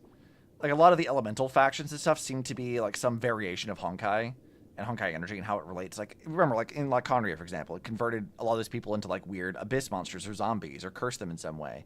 Honkai kind of does that to people. So like it seems like that's sort of the case, and that the Archons are channeling Honkai energy in some way. Maybe not necessarily on Herrscher level, but it's somewhat something like that. And that whatever Celestia is seems to be a related concept, but they'll never officially call it that because they're trying to keep it separate for now. More or less. Even though they already have, like, Impact Third variants like Raiden and Yae. And others. But it says, where you'd see them first is if they are tracking wealth in Star Rail. Eureka 6 seems like the most likely place they'd want to touch down. The civilization there is already weak from what we've heard. Express has mostly visited advanced places before we picked up. They certainly want to approach the blue of HSS. I would say, yeah, like the Sky people attacking Eureka 6 would make sense.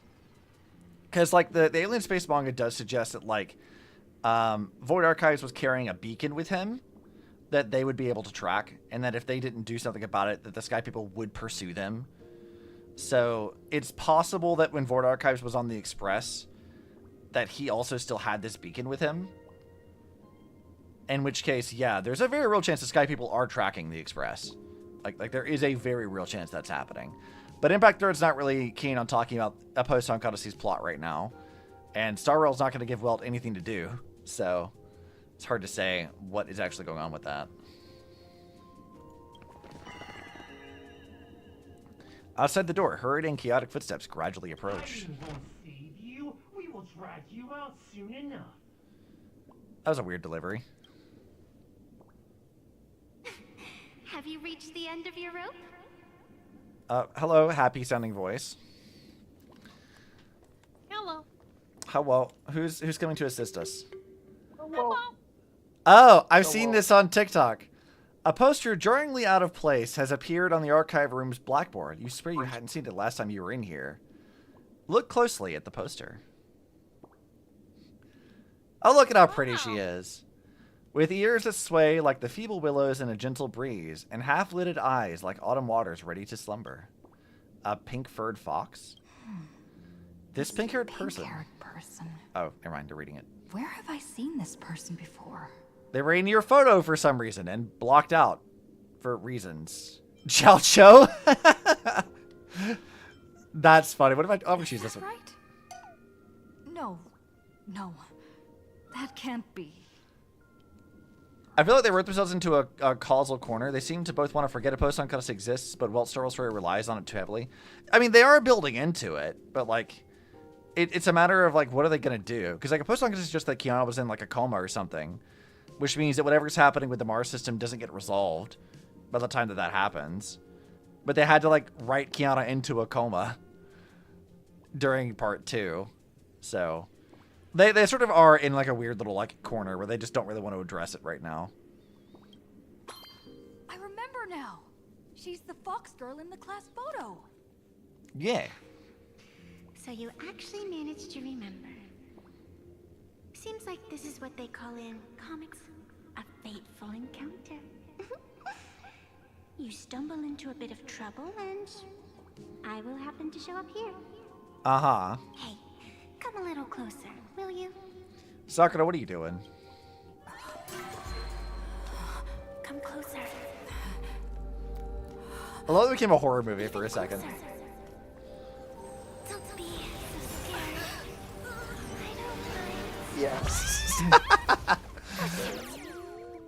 Sakura, what are you doing? I think I'm stuck inside. No, it's just Give me a hand. Don't worry about it. Girl, you are ridiculous. I love her.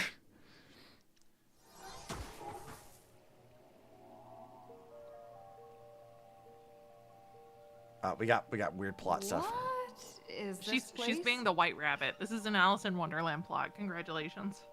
That sounds right. Yeah. You think that them starting into a post-Honkai all before part 1 had even ended was a huge mistake? Should have never happened. Oh, I that kind of looks agree. like Genshin. That's funny. I mean, Hoyo loves their tree motifs. Cough, cough, the imaginary tree. They cough, really cough. do. I'm just saying, this tree, this is an entire boss fight in Genshin. Man, I haven't played Genshin in a while. I don't remember us fighting trees. With the rock dog. I yeah, rock dog. I remember rock dog. Yeah. Bow wow, rock dog. Two nameless came through here a few hours ago and asked the exact same question. I'll use their answers to reply to you. Okay. The fight takes place under a tree. In the fight, the tree is there, and it's a golden tree. Known you know, as the Phantom Moon Courtyard.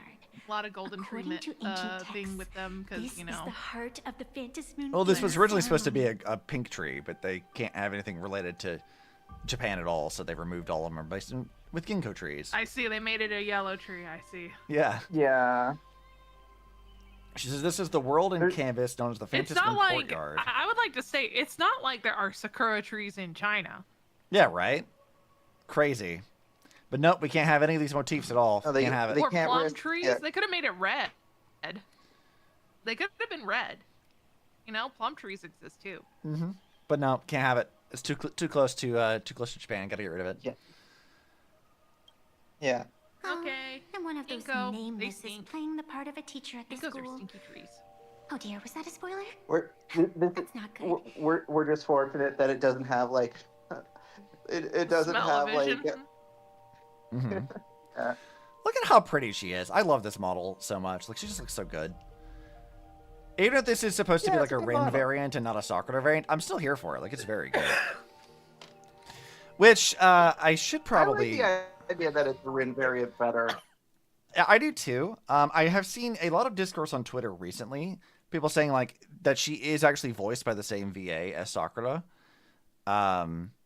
which I'm not sure if they're referring to Japanese or English in that context. But there are some pushback against the idea that she's a Rin variant. Japanese. Yeah, her Japanese VA did not sound like the same Japanese VA for sure. That doesn't mean it's not. It just really sounded like a wildly different. She's a rabbit. Yeah. Also, they were trying to get away from the Japanese motif. They probably should have changed the flower in her hair and her necklace, but what do I know? Yeah. So, it's fine. Let's see if I can't find a good picture of Rin. Cause... I don't know where they decided to draw the line of what is and isn't too Japanese. Yeah. That's what I'm saying. I mean, that flower looks just like an inverse. Yeah. Sakura blossom. Judging by her personality, she's absolutely not a Sakura. They could have at least changed the flower of. They could have just changed the shape of the flower a little bit there. I mean, I think when it came to Sparxie's outfit, they had to redo it to Which means they could have had time to change her hair. Oh yeah, I definitely think I definitely think they could have recolored it. I'm not exactly sure. Like that's why I'm wondering. It's like where because you know there was a boardroom meeting where they went through these like line item by line item, determining what they did and didn't need to change. Because I know the necklace thing isn't a Japanese only thing. You can kind of say it's Chinese, but it's mostly Japanese. Yeah. So here's some fun comparisons. We have dead Rin over here when she was murdered. And then here's like from a flashback thing of her and Sakura hanging out. So like there are some people who are like, why would she have to be a Rin variant? Because she doesn't Rin doesn't have these fox motifs, and just because her personality is different is the whole thing. I would like to remind the people who make that claim. What if they're both of them merged into a singular being? Krill, I think that maybe that was their thinking. And I think at the time there was logic to it. Without getting too into the weeds, I would not count on the ban being lifted. Not anytime soon, that's for sure. No. Yes, I would like to remind people who don't know that Rin has a fox motif that Rin is Higokumaru and it's Sakura Samsara. And that means that she does have reason to be a fox girl. Yes, this is a very, very, very different design, but still, there is reason for it. I would like to say... No, you go first, Pending, and then I'll I was just gonna really crazy crackpot theory. Circling back to the Japanese VA thing, my understanding of it is Yai Sakura's Japanese VA. However, she's doing a much younger, higher pitched voice for this character than she does when she plays Sakura in NHI3. So take that which for is what fine. it is. Like, and I will say this, if- like when it comes to VAs, you can't always take the same VA as like a confirmation that they are or are not variants, because Hoyo has changed that up quite a bit. So it's one of those things of like, I'm looking at it, I'm like, it could be that's the case. Like, they all have the same VA, so it is supposed to be the same character, but not always. And I wouldn't take that as like the gospel truth kind of thing. I would also say that if they wanted to kind of like mislead people into thinking it's Yai Sakura when it's actually Rin, hiring Yai Sakura's VA would be a good way to kind of put people on the wrong trail. Yeah, I would also like to point out that Rin has never been voiced, as far as I know, with the exception of Hiko Komaru's voice lines, which would be the only time where like she actually does have a voice. And even then, understand that Hiko Komaru is Rin takes you a bit of like understanding of how complicated the fucking lore is to get to that point. That's like the only real time that we've ever seen a version of her ever be voiced. Right. So, and does that mean that she has a different VA? I don't actually remember. I'd have to go back and check, but like we don't see that. So they have a bit of like wiggle room to decide how Rin's supposed to sound if they wanted to do a Rin variant. Okay. I think so. Okay, so your ready theory. for my crackpot theory? Yes, sure, please. go ahead. This is absolutely insane. Okay. What is your theory? Real sister dies for Okay. some reason or another. And Yae, in such a crazy state, basically creates a new form in which she absorbs her sister into herself somehow. Mm-hmm. And basically makes it so she is both Rin and Yae Sakura. She like takes up the mantle of being Rin. In order to be in denial about Rin being dead. Yeah, you could have her do that. Oh man! Like the thing I said. Oh, she's been dead for 10 years. That's like a line that Sakura has later on. It's like you realize that, or what?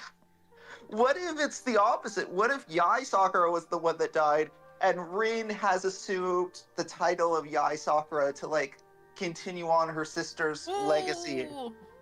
There's also another There's thing that you could look at. To like really flip it. Yeah. There's something else I think that is important to look at too. That like, if we were to argue that maybe this version of her is not even a real person, she could be Imagine. They already established earlier that like Scott managed to paint a version of himself out of like whatever, like a sentient childlike version of himself. Like there could be a version of Sakura that's just an Imagine being that's not actually real. That's kind of what I was talking about. About like this is yet another world in which we can't really trust our eyes, because literally anyone we see at any time could just be an Imagine variant. Yes, it's very possible. What if Yeah. Sakura somehow makes an Imagine of her dead sister? I mean, this is that. That could be fun. And like because Rin is or Yai, whoever we're talking to right now, we have seen her talking to someone even when no one else is around. What if she's talking to her dead sister as if she's still alive? What Exactly. if let's remove the Imagine thing. What if she's just kind of broken now? She's just kind of broken. They're making the Alice in Wonderland motif. She's a rabbit that has white ears. She dragged you into the rabbit hole. It looks like you're going to be traveling through a bunch of shit here in a moment. Right. Yes. Easily done that somehow maybe the Red Queen is the real Yae, and that this person is actually the Rin imagination of like that, because Yae doesn't remember since she's been dead for 10 years. Yes. That she has somehow merged parts of herself into this imagination in order to see what she would look like when she's older. Oh boy, my pink cute girl is broken. Haven't seen that in Hoyo before. What? No. What? No. Oh, I see you're the latest broken pink-haired girl. Nice to meet you. Yeah, exactly. My type. Let's go. Girl number 17,000. Let's make it dead 15 years ago, just to match with line the up. theme of like, yeah, because that was the last time the Holy Grail War happened. So yeah, it's funny that you mentioned the idea of like the Red Queen being like the ultimate version, because like that's an idea that was used in like American McGee's Alice. So like if you played like Alice Madness Returns, like she's kind of like going through versions of Wonderland that are like tied to like her memories of her family being dead.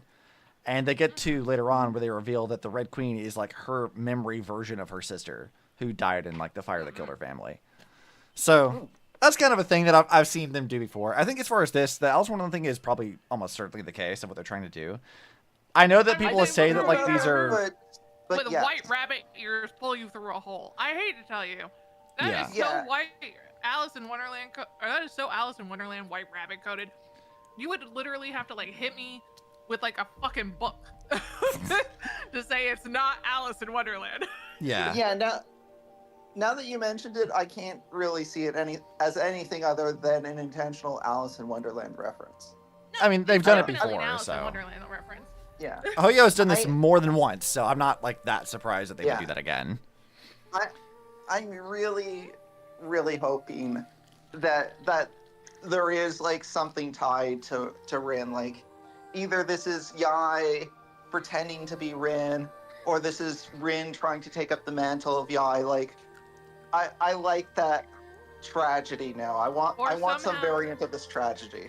I know, and it'll be really a bummer if they don't go down it. But what if it's possible too? It's both of them somehow. Like because of the imagination powers, they got merged. Like the fake version of Rin she tried to create eventually got merged into her real self.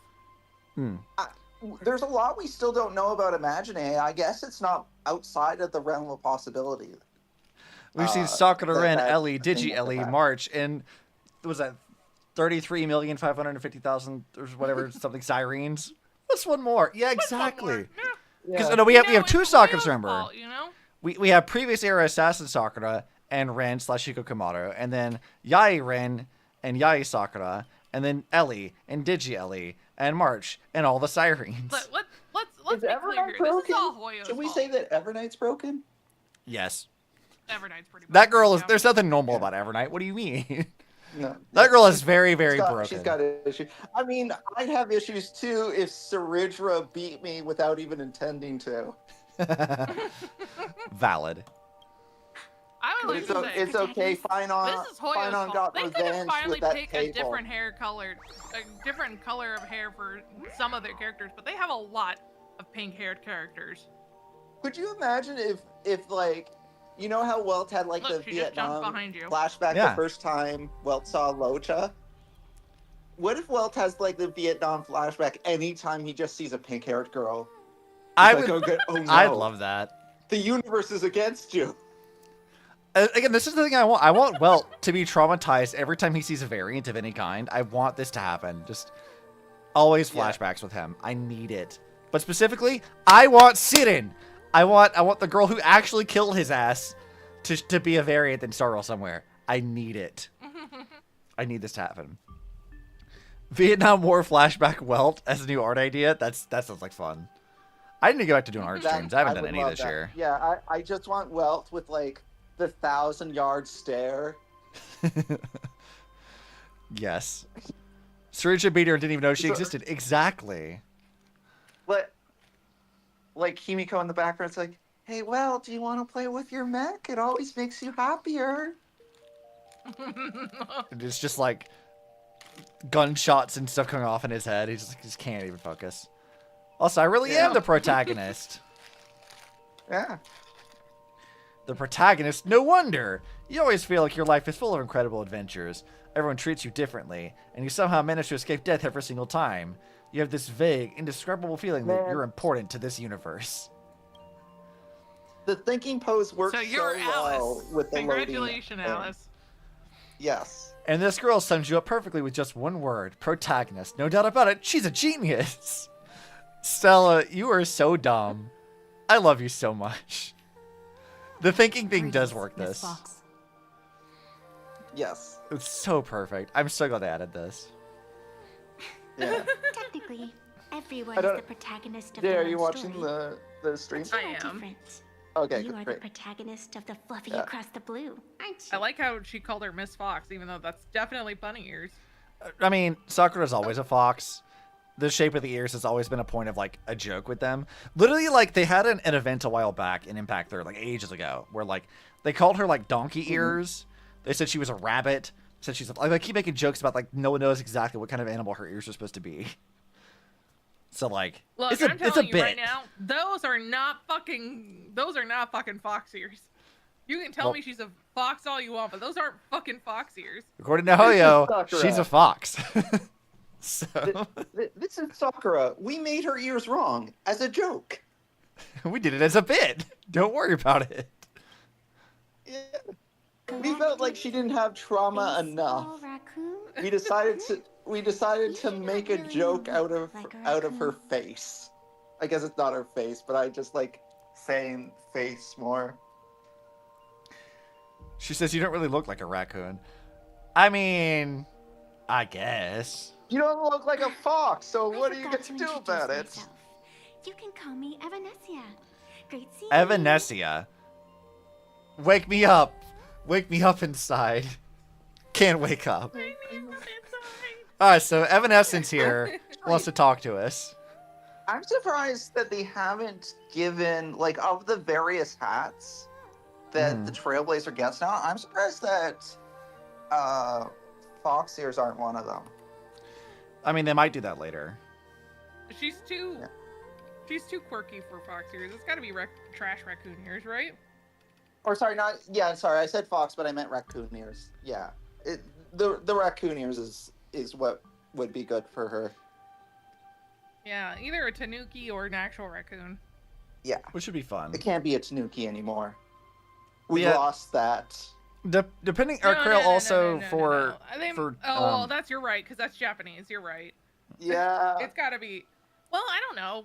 I've heard people call red pandas trash pandas. I mean, they kind of are. Yeah, red panda works. Yeah, and Krail, it really depends on the version of, like, the kitsune you're looking at. Even in Impact Third's art, they've been kind of, like, iffy about it. Like, if you look at, like, the Hikokumaru, like, art for her, she has, like, ears that look more like a fox.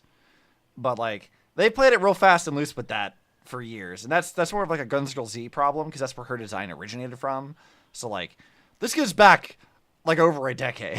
This is not, like, a new problem, but, like, I think originally Kitsune was supposed to be the idea. It could still be Tanuki ears. They might just have to wait until they're allowed to use Japanese stuff. Mm-hmm. Yeah. Maintain the joke. Give her fucking horse ears when she's a raccoon for the lulz. Yeah, do it. Yeah, of course. All right, Evanescence, what's going on with you? Let's look at her design. They tried to remove the Japanese design, but, like, that is a very Japanese outfit. No, like, you're they not didn't getting do a around good job. this. I don't know what you're telling you. That is just so Japanese. I'm telling you, man. I mean, it's got the kimono-ish sleeve going on. It's the same cut. Like, you can't make that Chinese in any way, shape, or form with that kind of sleeve. That's not Yeah. a Chinese sleeve. Then Also- they got the necklace. They kept the necklace on there, which that's not, like, specifically Japanese, but a lot, like, whenever Hoyo is doing, like, Japan and everything, and they're trying to, like, make accessories, they normally have, like, the metal with the ropes on it. Right. Because they're trying to base it off of samurai armor. Still And Uba. they got the belt. They got Can the we- belt here. Can we which makes it appreciate even the more fucking so. Labubu This story accessory? deserves a The perfect Labubu ending. is funny. She's got the Labubu accessory. Why, Sakura or Ren? Why with this? Reflection of the moon in the water. And then she's The got sacred- Sakuras in her hair, but they try to change the color to make it not look like a Sakura, but it's a Sakura. Oh, absolutely. Okay, God damn, I keep pressing the wrong button because I keep, like, Zenless has, like, conditioned me to press X to, like, sprint, but that's not what I need to do. Hang in there, Jay. Oh, yeah. I need to take cough medicine again. I know about that. She told me. The first supplicant wearing a mask has appeared. The Phantasm Moon Games will soon I wonder begin. why they decided, like, I understand why they don't just straight up call her Sakura, but I wonder why Evanesca is the name that they went with instead. Like, does that mean anything? Evanescence means. I'm not really sure. She has a horde of Tamagotchi pets in that thing? Oh, that's fun. She's a 90s kid. Yeah. Who are you? Do not be afraid. Just Alright, think can of someone me as spell part of the Evanesca for me? Yeah, It's I up on can- stream if you want to look at it. Cartoons. I can just leave it. Alrighty. EVANESCIA. You got it. ESCIA. I'm assuming that's gonna be Latin. Yeah, for evanescere. Which means to vanish or to fade away for the record. Schoolyard romances. That checks out. That checks out. Tending to vanish like vapor for the English adjective evanescent. Breaking down evanescent. The fragile, airy quality of evanescent things reflect the etymology of the word evanescence itself. It's from the word evanesce, which means to evaporate or to vanish, given similar meaning between the two words of evaporate, to be from this family as well. I like that she's definitely dying. I like that we said, how do you know that? And she's like, a bit of experience, just like someone who's read enough comics and gets superpowered battles and schoolyard romances without any instructions. Girl, what? What are you talking about? She's either dying or already dead. That'd be interesting. Here's something. Can we just take a moment to say, like, so this garden that she's in, this is like in Pearl's back room or something. We've established. Oh yeah, you're kind of right. This is like a weird place we went to before. Where the fuck is this? Evanesca, just as we've seen so far, Evanesca is just perpetually chilling here. Is Evanesca someone that only we can see? Can Pearl not see Evanesca? Is she already dead? She might be. We don't know. Girl? Considering that in our school photo, she was crossed out. She definitely seems to be a unique existence of some kind. 15 years ago, but it's all connecting. It's all connecting. She died 15 years ago. It's all falling into place. Please have her read her name again. That's why she also vanishes. Like that's why she can make a hole, drag you through it. You know. Like Krill, you're telling me you don't want us to mispronounce her name in 3 different separate ways? God, there's no hope for me. There's no hope for me. I've had to be corrected on Yai Sakura like half a dozen times, and I barely got in that one. Look, there's it's no not way I my got. fault they took Latin and said, let's make it weird. They didn't follow the rules of Latin if they're trying to make it a name. I mean, I'm just going to keep calling her Evanescence because that's funny. And that's close enough to the actual pronunciation. I'm going to commit to the bit. It's fine. Is it supposed to be Evanescia or something? Yeah, Evanescia is how they guess pronounced so. it. Like, it literally sounds like Evanescence. Evanescence, which is why I'm going to keep with that bit. Look, I just want to point out, in Latin, the C is not an S sound, guys. It's a K sound. I mean, they also called Sirene Serene, so... I don't trust the English team to actually properly pronounce anything, so it's whatever. I'm just letting you know. It's not fucking proper Latin. I'm gonna now pronounce it by the way. I see Latin in front of me for the most part. I'm going to pronounce it the Latin way. Crail. Even if they spelled it, they decided to fuck with it. Inspired by the adventures of the Astral Express, telling the tale of cute little animals, riding a train across the cosmos, fluffy across the blue. Someone's gonna like take all of her cutscenes and just have Evanescence in the background, and I'm gonna watch that. I would love to put it on the background for the stream, but YouTube would flag me. I would absolutely put like some Evanescence in the background just because, but like, nah, can't do that. YouTube would hate me. Well, you could put it on YouTube. You can't put it on Twitch, though. No way. I mean, Twitch isn't going to do anything about it, but YouTube will flag me later. No, Twitch has definitely done it before on my stream, at least. Really? I haven't done much in a while, but...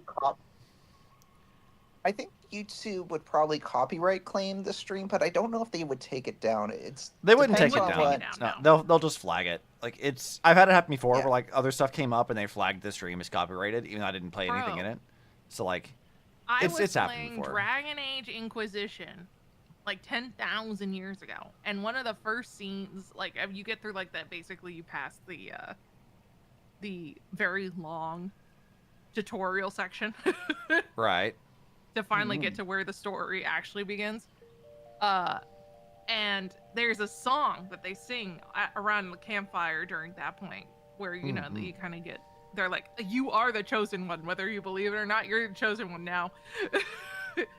And it muted the entire song on Twitch.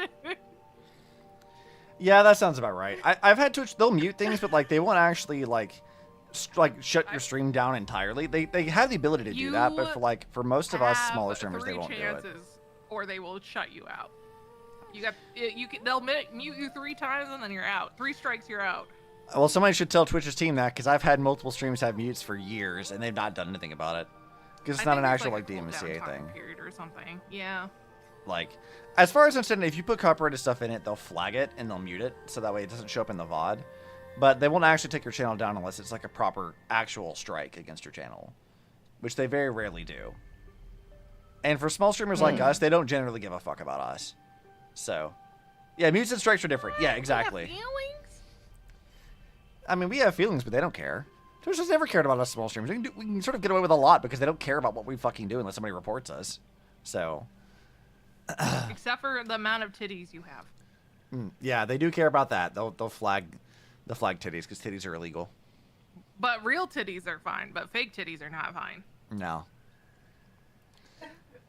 Of course. This is plain Arcadia. Any story can be turned into a comic in here.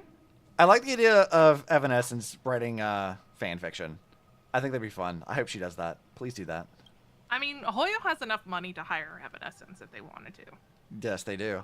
They should. It'd be very funny. I mean, Evanescence has already done Devil May Cry.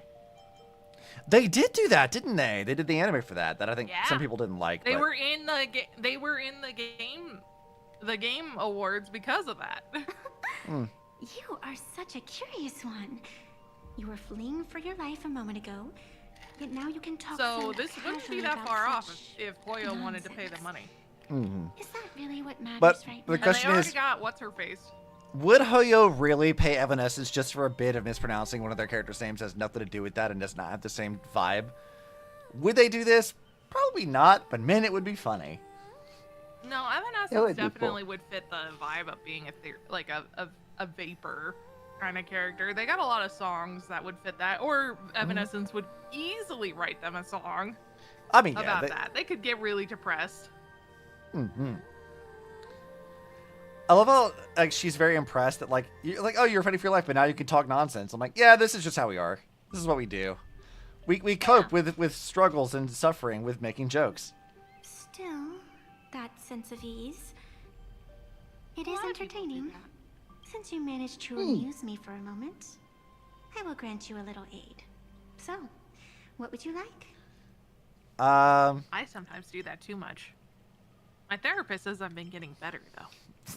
Yeah, exactly. Better is good. I don't like it when someone answers I don't my awkwardly question laugh as with much as another I used question. to. Think before you speak. Oh shit, I made her mad. I was like, what can you even do? And she's like, damn, I already pissed her off. I can see it in your eyes, Miss Raccoon. You upset her. You will not accept defeat. Look at you answering questions with another question. She did not like that. No, well, she's like, I can help you. And I'm like, what can you even do? And she's like, don't answer me with a question. I'm like, shit, okay. Damn. Oh, she called us Miss Raccoon, didn't she? That's gotta be real raccoon then, right? Of course. They gotta do trash raccoon. They can't do, like, normal raccoon. That resolve is Or they can't do, like, a tanuki. There will always be fools. Even if they, when they get access to Japanese stuff again. Laying before the Phantos Moon their madness, fancies, and humor. They would weave schemes to slay monsters descending upon this planet from beyond the sky. Steal the laughter of the Pearl clouds, just walks in. It's like, to what are forge you guys blades doing that here? could It's like, split who the fuck are you? mountains. Why are you in my house? Or descend And then she looks at depths of the world Evanescence and she's like, I've told you 1,000 times before, this is trespassing. I don't care how many comics you try to give me. That is not an acceptable currency. I don't... You have to leave. I don't want to read your Yuri comic. Stop it. Like, she just gets so mad. And then And then she just turns to the Trailblazers like, I have no idea how you even got in here. It's like, how the fuck? So she says, they would weave schemes to slay monsters descending upon this planet from beyond the sky, steal the laughter of the gods to forge blades that could split mountains, or descend into depths of the world and canvas to swindle the souls of the departed. Oh! Interesting. Nah, we don't need more Fujoshi. Trust me, the Genshin fan base does enough Fujoshi. It has enough Fujoshis in it to support Hoyo. Hoyo doesn't need to do Fujoshi. What's a Fujoshi? Fujoshi is slang for rotten girl, and it means, pending, people who like, specifically women, because there is a version that's called Fudanshi for men. Specifically women who like watching gay men be very gay. Gunnar Miku is a great example. Yeah. If you've seen that song. I don't think he has. Seen that song? No. Confessions of a Rotten Girl. You can look it up. It's fun. It's a really fun song. Oh, but that's the gist. Rotten Girl I have seen. Yeah, that's Gunnar Miku. That's the song. That's Gunnar Miku. Oh, okay. So basically, anyone who reads yaoi is generally considered a Fujoshi. Some people put people who read BL in it. Some people don't. You know. So here's interesting that Evanesia just says here. She says that some people enter the depths of the world of canvas to swindle souls of the departed, meaning that in the world of canvas there are dead people there. So she could be dead. Whatever's going on, she's dead. She could be dead. Girl is literally out here being Can like you she's repeat dead. Obsidian, because I can't read it? Can you repeat what she said? Because you and us are in the way. Yeah. Okay. So the whole thing she says is they would weave schemes to slay monsters descending upon this planet from beyond the sky, steal the laughter of the gods to forge blades that could split mountains, or descend into depths of the world and canvas to swindle the souls of the departed. So people who died are getting their souls stolen. Well, they could. Can a soul can the soul of someone who died, can that still continue to do things in this world? I mean, I don't know how this world works specifically, but in general, like in Impact 3rd, we have not really seen that happen. Like Sealy, as like the Herschel Rebirth, can sort of like resurrect you from death, but there's like a time limit to it. Of like when your soul actually like leaves and dissipates, there's not a whole lot she can really do. So there is a sort of concept of a soul, but swindle souls. That's a very specific word to be using for if it's not just the English being fancy.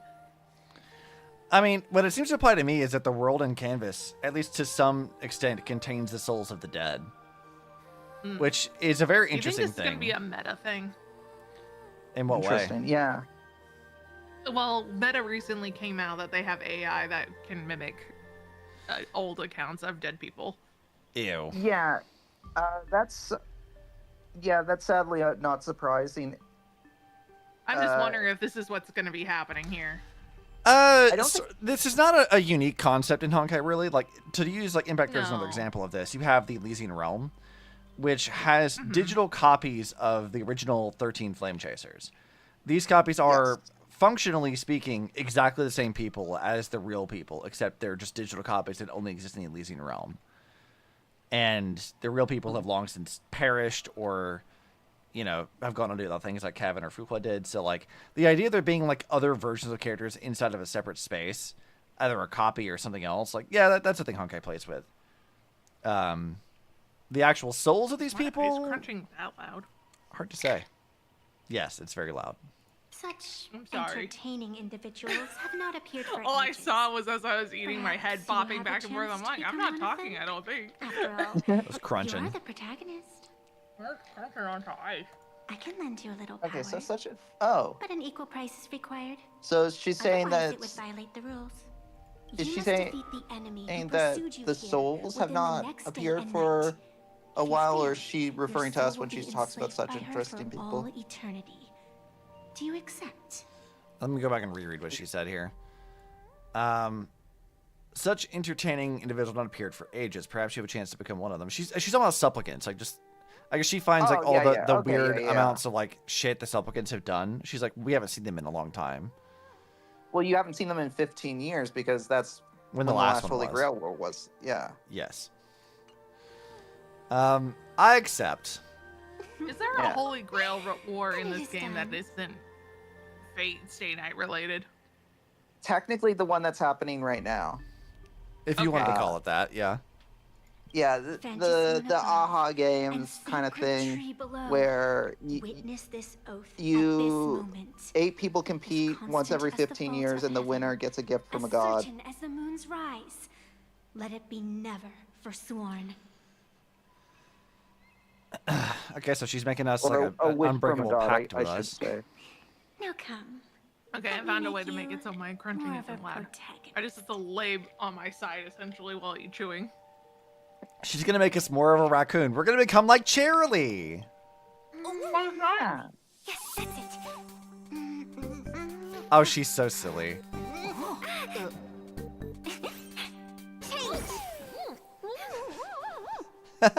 I like the facial expressions. That's good. That was the most Japanese-looking stationery I've ever seen in my life. Where's this?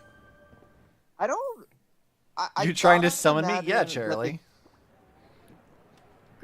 I gotta imagine that the cutscenes were the hardest thing to edit, just because that requires pre-rendering. Yeah. Mm-hmm. So to the extent that they could, I imagine they probably didn't change the cutscenes. Not by much. I mean, Sparxie's that was taking a over the school. raccoon. That was a Can't trash say I am raccoon. That wasn't a surprised. chicken, so they wouldn't have to change much. Like something I would Yeah. dream of. And something she But like, would I do think the that moment they were she just, woke. they would probably be like, it would have been way too Still, much work for the it time we ain't had too to bad change the compared to gatekeep. the horrors that unfolded in previous Phantasm Moon games. At least you still have friends willing to stand by you, right? They keep talking about like how like traumatic some of the previous Phantasm Moon games were. What the fuck has happened in the previous ones? Like this sounds like it was an actual bloodbath. What the fuck? I mean, I'm sure they'll go then I do into What if more the sister about. died during the last is one? one of them. It's possible. Sparxie, I guess we'll find out. used to stream online. Yeah. An I avatar would think that they'll talk more about the personally previous sketched ones. line by line. Okay, so we asked her, what exactly is your actual connection to Sparxie? She says, I do odd jobs here. Live streaming is one of them. Calling live streaming an odd job is funny. Sparxie is the name I use online. The avatar that I personally sketched line by line. So it's her VTuber. To keep the streams It's a running, VTuber. even when I was absent, I breathed a trace of power No, by into stream. that avatar. Is it me that's leaving? Who would have Oh, figured you're- that I can still hear everything you. changed after the Okay. Phantasm Moon turned full? I think the stream's still fine. So she's no more than a VTuber. People offload their wishes and desires to her, and in the end, she too got consumed by these emotions. Once a creation gains a will of its own from the attention of the masses, even its creator can no longer restrain it. So you made a VTuber character and it got sentient because people believed in it enough. I'm sure. Sounds very normal. Yeah, look, if Coco came alive because you guys That sounds believed in very her Fate enough. Stay Night, actually. So, I read into this a little bit differently. Well, kind of. So, what I read into when I was at this point of the game and Sparkle was explaining this, my Right. basic thinking. Actually, go a bit further, because I'm not sure if she's about to explain it a bit more. Okay, I'll ask her why she's here. I've been watching you from the start, waiting for the right moment. And then I'll tell you what my Sadly, interpretation of you what were Sparkle either just with said the was at IPC's that people, point of the game. or with the Department of Aberration Defense. Yeah, she says we're with the IPC or the dad department. Then you and Darling March wandered right into that school of bad omens. That was when I realized things had slipped out of my Log hands. in with my. So tell me, what happened in that school? You briefly explain the situation at Graphia Academy. You want to tell her that these few hours felt like some absurd dream, but the strange paper mask beside you proves that everything was real. I love the raccoon mask. Is this the Mask of Elation that grants entry into the Phantasm Moon game? It's a little different from command spells, but it'll work. What should we do next? What do you think? Oh, I broke it. call your companions on the Express Hang on ASAP. there. Or, since this is a civilized society, you could try phoning the Security Bureau. But these matters are obviously far beyond what they can do. They say that no one could restrain the supplicant's actions in the past. I think it's this one. Ah, those were the good old think. days of freedom. It's gonna tell me if I'm wrong. See, not even the security officers would intervene. Ooh. Gray hair, you are so naive. You've been to countless worlds. When the skies collapse and the end draws near, what can the authorities possibly do? Don't make their jobs too hard. So she's like, don't go to the cops. The Phantom Moon Games are Yeah. nothing All right. less I mean, that's than a fair, I guess. ceremony set down by the Master of Elation. Amazing miracles always appear in the world after every game ends. Like the birth of a new imaginé, unthinkable phenomena, or a future I'll have to do this later. brimming with hope. I was trying to link my account to get the Steam rewards for Perhaps you have heard this Honkai. question. If the world's science and technology could leap forward by 100 Thing I years haven't fixed at my the Honkai cost yet, of you a know. single kitten's Is life, that Moon would you kill the kitten? Alive? Yeah. Yes. bobbing his head? Yes. Okay. Yes. The moon is Imaginé as well. Oh, I see.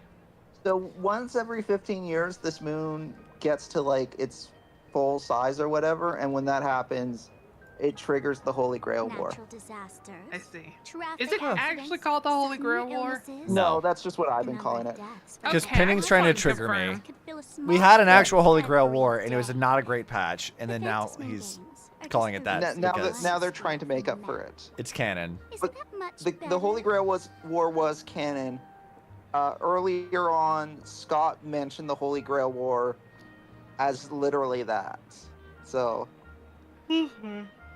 So she says, natural disasters, traffic accidents, sudden illnesses, the number of deaths from such causes in this world could fill a small city every day. The Phantom Moon Games are just erasing one school from the map. Isn't that much better? You probably want to ask whether the worth of human lives can truly be calculated in that way in this ceremony, where we surrender that cost to purchase the future. No one knows. Whatever. This is not the time to debate over ethics. Gray hair, are you gonna save Darling March and Mr. Yang They've or changed not? her face. They gave her butterfly eyes and a little dot under her eyes. Well, she's always had the dots. Has That's she? not a- I don't recall that. Yeah, that's always been the case. I don't think they've like adjusted Sparkle's design too much. no, I think Sparkle's design stayed the same. Yeah, like Sparxie's the like actual like new stuff which changed, but also the fact that she keeps calling March Darling March, and that's like one of the only purpose. She's like, I know what you are, Sparkle. I know what you are. She doesn't get Oh, the she socket in her always had the eyes unless she butterflies. uses her powers. Himiko, something is wrong. Don't panic, just take it slow. The mask's been taken. Sparxie is Sparkle's virtual form. Oh god, we're spam texting her. I'll have to read this in a second when Himiko responds. Okay, so I don't think Sparkle's gonna explain it any more than she did. I'll just say that when I was at this part of the game, and this might have been a misinterpretation of what Sparkle was trying to say on my part, but because Sparkle mentions that she had to go away, like she started off as Sparxie was an odd job, but then she had to go away for a while. So when she had to go away for a while, she made Sparxie an Imaginé avatar. And Sparkle is saying like the Imaginé avatar is kind of like gained like flights of grandeur and is now like essentially trying to over assert herself and like kind of feasting off of the feelings of others or whatnot. So the way I think you would look at this, I think is probably more correct, is that remember earlier we had like last stream that we did this, that the dad agent lady was like, hey, you're an Imaginé, you're like breaking the rules, you can't do that. So they do it immediately tell you that Sparxie's not a person, she's an Imaginé. Like that's the first thing. Well, Sparkle tells you outright that's what that's what the data agent said that she is. Yes. I don't know if the data agent is like a reliable narrator or not, but the data agent referred to her as Imagine. Yes, but then Sparkle tells us now that she designed Sparxie herself, that she drew her, which does also imply that Sparxie is an Imagine, and that because she's Imagine, she feasts off wish power. Avatar. Yeah, she was literally a VTuber avatar, and then because Imagine need wish power to survive, she's getting more and more wish power while Sparkle was gone, and now because she's gained enough of it, she no longer can be controlled by Sparkle, and that's why she's doing her things. That's how I think I would interpret that based off of what we have currently seen. That might change, but you know. Yeah, I would say that is. I would say that is a consistent read of what Sparkle has explained. Yes. Let's see. So it says, somehow the things gained self-awareness and could even break into reality. She's taken control of Gravity Academy, turned all the students and teachers into her fans, and even snatched away the mask you told us to bring back. Now both March and Mr. Yang are in her hands. Is the Phantom Spoon games always this crazy? She says, a game to please the masses and a disaster that spares no one are two sides of the same coin.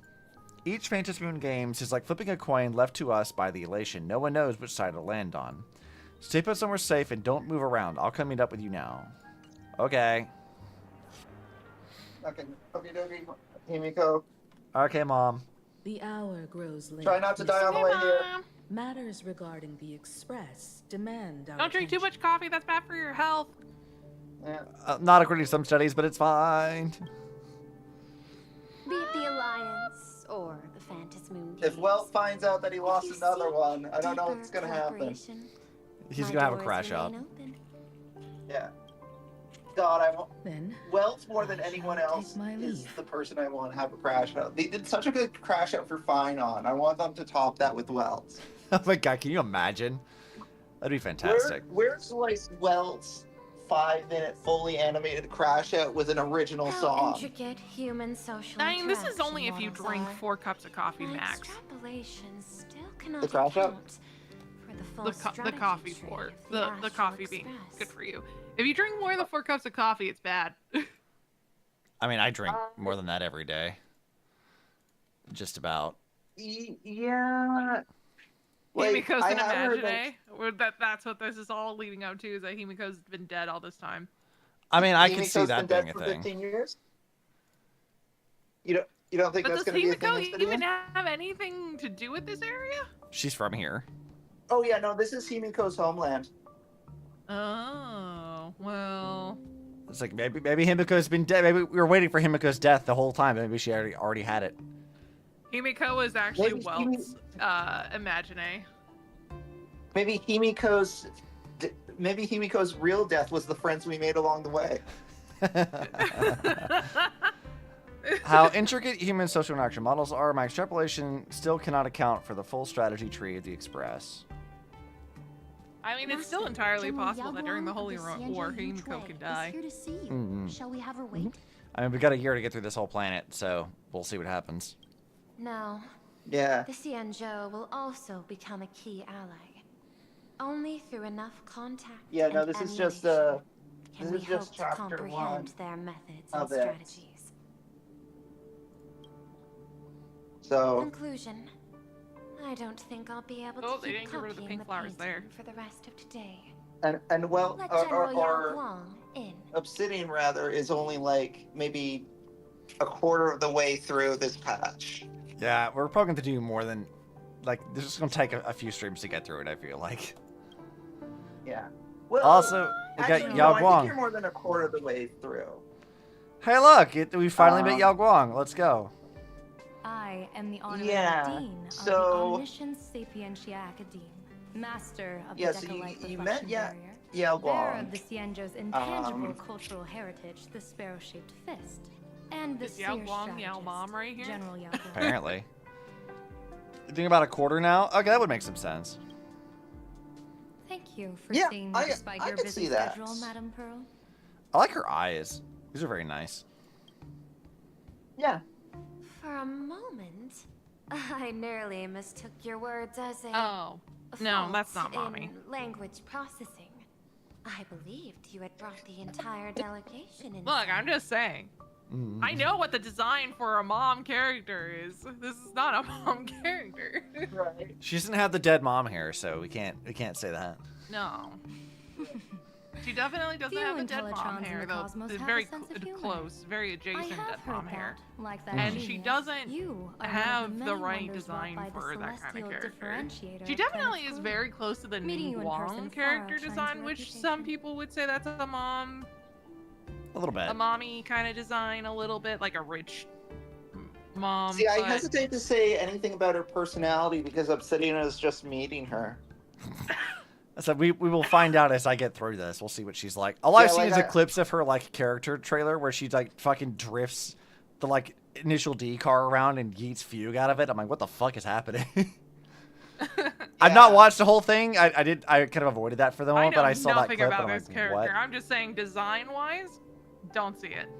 I did not watch her trailers ahead of time because I've been burnt too many times before on trailers having spoilers in them. So valid. I So will now say I Yao just do not Guang's watch the design is trailers. very Chinese. You know. So she is. She's from the Laofu, which is the China area. So. Yeah, so it makes sense. Yeah.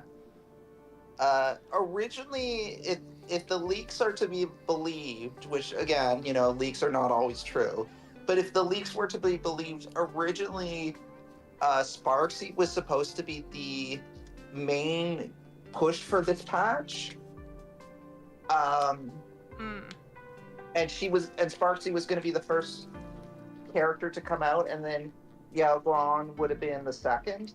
But because of what happened, Yao Guan became the first character. Because she's done and already Chinese, and they need to make Sparxie Chinese looking. There's also another caveat to this too. If Rin is to be believed, that this patch wasn't supposed to be the intro patch. This was supposed to be like halfway through 4.0, or 4X, and they had That's to really funny. Oh, they had to boy. push this patch ahead of it to become the actual intro to it. So we weren't even supposed to see Sparxie yet. Like she wasn't supposed to like all of this patch had to be like reworked to become the new intro to Planet Arcadia.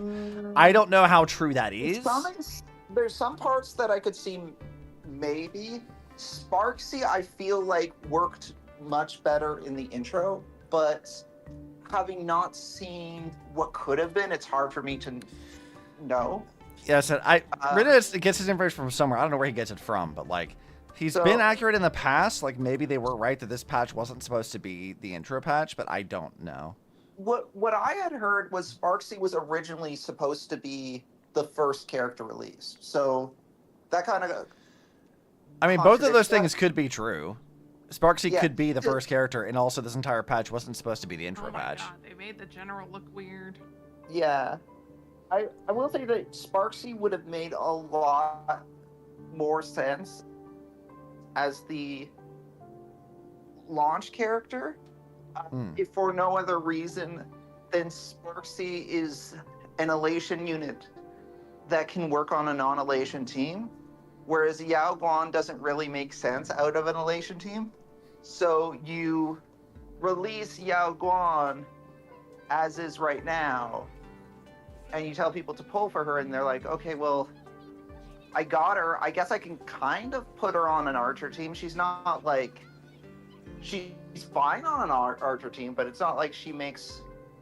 It's not like she's a game changer for archer or anything. Right, right. Whereas Sparxie, you could build a non-elation team around her. So Sparxie is a better intro in that, like, there's more to do with her right away, which is probably why they decided to make Yao Guan available for the full patch and then Sparxie for the back half, because ultimately, like, Yao Guan starts to gain value once you have Sparxie. Right. So Krail says he thinks the opposite. Yao Guang works a lot better on non-elation teams than Sparxie. She's a Ranmei support where she buffs all types, all type pen. I would hard disagree with that. That's way out of my Outside of wheelhouse because I Elation, don't know anything about that. From a meta perspective, outside of Elation, Yao Guan is basically a slightly worse Ranmei. Like, Yao Guan's value comes from the buffs that she gives that are exclusive to Elation teams. outside of Elation, it's kind of a similar situation to Saridra.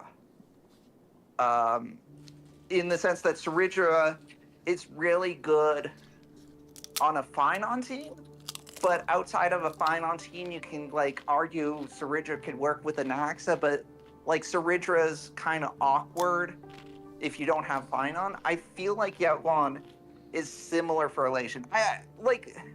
Yes, she does offer some general buffs too, and in that sense, she is kind of Ron May-esque. She does offer some buffs that parallel Ron May's buffs, but she doesn't do it as well as Ron May. Mm-hmm. And Ron May is already free. Like, everyone already has Ron May. So, like, there's not a whole lot of motivation to pull for her as a Ron May replacement to fill the same niches that Ron May is currently filling. Especially because even if you were to make the argument that Yaoguan is just as good as Ron May, like, what does that really get you? Like, what meta team right now is Ron May the ideal for anymore? Ron May's last real good, like, high-end meta team was Break, and Dahlia replaced her in that. Mm-hmm. And all the other teams that Ron May used to be, like, top tier for, Tribi has kind of taken that slot. So even if the argument is that Yaoguan is, without Elation, Ron May, like, that's not horribly desirable. This is not to say that Yaoguan is unusable outside of Elation. She still does provide standardized buffs. It's just that there's better Harmony characters that serve that niche. So that's mostly my thing. Yaoguang enables elation on other team types, letting other non-elation characters gain elation stacks. Sparxie doesn't offer much for anything outside of elation other than just being an archer type support where she eats SP for damage. I guess. I don't know if that's true or not. That's not... It's not wrong. But a lot of... Yaoguang can kind of help fill the gap a little bit, but it's not really that useful if you don't have other elation characters on the team to begin with. Sparxie, admittedly, Sparxie is also, like, in a state where she's incomplete, but a Sparxie Sparkle duo does fairly well right now. So, yes, Sparkle is in a similar state where her best units aren't out yet. And because she's elation, also the light cone situation isn't ideal. But I think Sparxie... I think Sparxie functions without Yaoguan better than Yaoguan functions without Sparxie. Even though in the long run, I don't think they're going to end up being ideal for each other. It's just kind of like what we have to work with right now. We are in a little bit of an awkward place regardless. See, this is why I don't do I'm not meta saying stuff she because it's replaces Ron May. so... I'm it's saying so her bases are obnoxious. Ron May type. Yeah, I would say that Yaoguan is a Ron May type for elation. She's good on a Sparkle Yaoguan Archer works team, great. so she grants stacks when skill points are used, a la the skill eating that those characters do. I guess. Yeah, she, like, if you want to use her without elation, putting her on an Archer team is your best bet. It's not a game changer for Archer, but it is definitely the best place that you could slot her. She does help with Archer. That is true. She does help with Archer.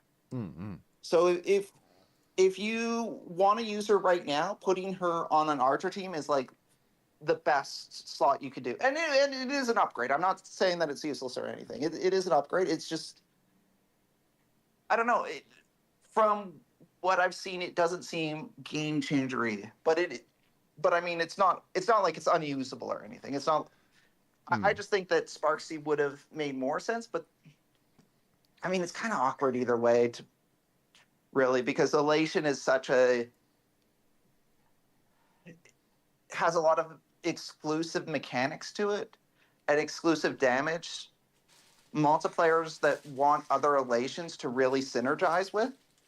So it's like releasing characters that are meant to buff memo sprites, but there are no other characters with memo sprites out. It's like, well, we got to kind of find what is best for now until like the rest of their team comes out. But I would say it's a little, yeah, I would say it's maybe a little bit more awkward because, like, when like Aglaya came out, like Aglaya didn't end up being that good in 3.x, but Aglaya already had like a solid enough team that didn't really, like, Aglaya was made in such a way that didn't really rely on remembrance, and by the time Cass was released, which was kind of like the start of like the push team for 3.x, like you already had Trivi and you already had RMC, so you already had like some of the big pieces. Like I think that maybe that was part of the issue. Like if they had EMC released with this patch, I imagine that Yao Guan and Sparxie would have been a little bit less awkward out of the gate. Well, you guys were talking about that. I managed to go get a salsa bowl with salsa since I can dip my stuff in it. Yeah. I mean, I hate the Elation path as a whole. As much as I've seen so far, it's not a good path if you ask me, so I'm very biased already. I just think that Yao Guan has use even if she's the only Elation on a team. I'm not disputing that. I agree that you can find a use for Yao Guan as the only Elation in a team. It's not optimal, but you are right that you could put her in an Archer team, and maybe there'll be future similar units to Archer that Yao Guan could work with. So she's not a useless pull by any measure on her own. I don't mean to apply that. I just think it's kind of that Elation is starting in a kind of awkward position. Where Sparxie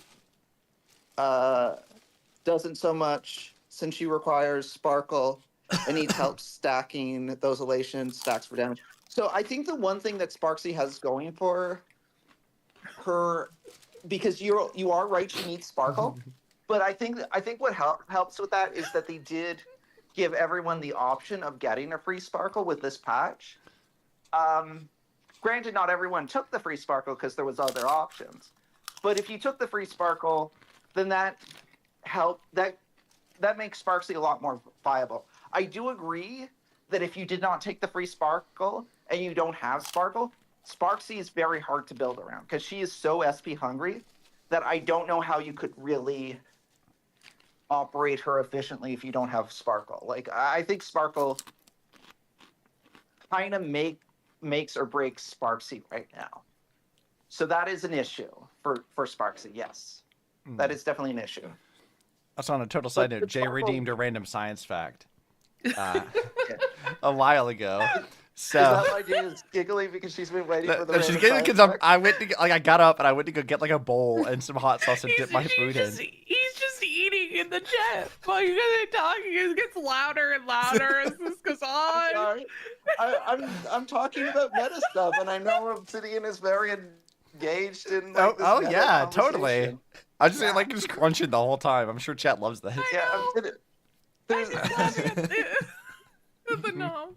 You're fine. Nom. That's the only point I was making at the start. I was saying Yao Guan feels more useful outside of Elation compared to Sparxie. Yeah, that's fair. I guess that's fair, yeah. Anyways, I'll let Obsidian have his random side fact.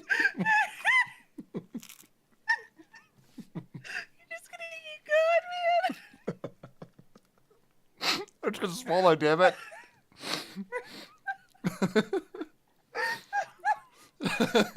Killing me right now.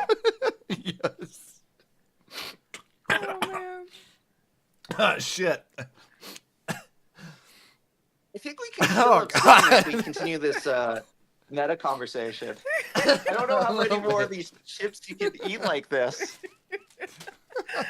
I was like dipping it in hot sauce and like you guys made me laugh and I'm like hacking up hot sauce and wagon wheels. And yeah, Quill, you're totally right. It's like the best part was I don't think it was intentional, but every time, like the longer the conversation went, the louder the chip knobbing got. It just the crunching got louder and louder. And I'm just sitting there going, "Dear Lord." Well, to be fair, I am like right by my microphone.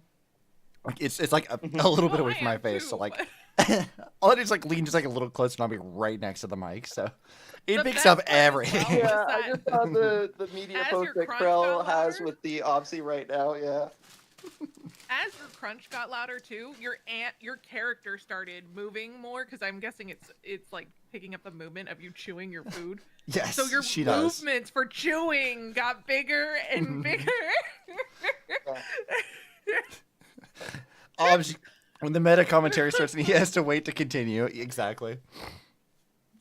So for Jay's random science fact, there was a study published very recently that established that there is a new species of Spinosaurus, which looks like this.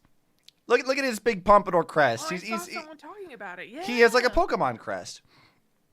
So this is Spinosaurus mirabilis, Obsidian. which is really cool. Yes. Obsidian, I say this with great hesitation because I know this is a thing that might derail this stream even more, and I really do want you to continue the story. I want to emphasize that. Like, please give me the short version. But what is a Spinosaurus? It's a dinosaur. There you go. I was kind of hoping. Can I get a little bit more than that short version? Okay.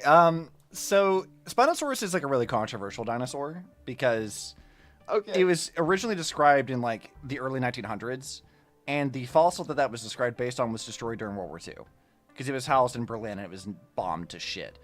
So all we had of it for a really long time was like just these sketches of what this was supposed to look like. And it wasn't until way later they were finding teeth of some sort of like fish-eating theropod. They didn't know what it was in like Morocco.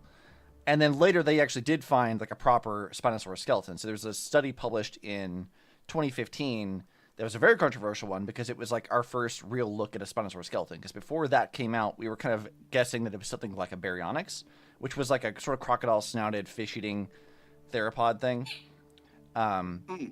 The reason why the new skeleton was so controversial was because its hind legs were like greatly reduced, it seemed, and it wasn't sure if that was because they had used the legs of a juvenile versus an adult or something like that. Then there's a debate about does it actually eat fish based off of like diving into the water, or does it like stand over the water like a heron? We don't really know. Its most famous use case was in Jurassic Park. They had it as like the antagonist in Jurassic Park 3, but that was based off of the old reconstructions that were rooted in making it look like Baryonyx. So that was an outdated design, but like not at the time kind of a thing. So 2015 comes out. You had the new study come out with Ibrahim et al. Was the authors for that, and they wrote about it. It was a whole thing. There's been a whole discussion about it, but we've only ever had like the one species, which was Spinosaurus aegypticus. So you have this really, really large crocodile-like sailed dinosaur that eats fish, like really, really, really big. But like we only had the one species, and no one knows that was the species that was being described by the original like early 1900s descriptions.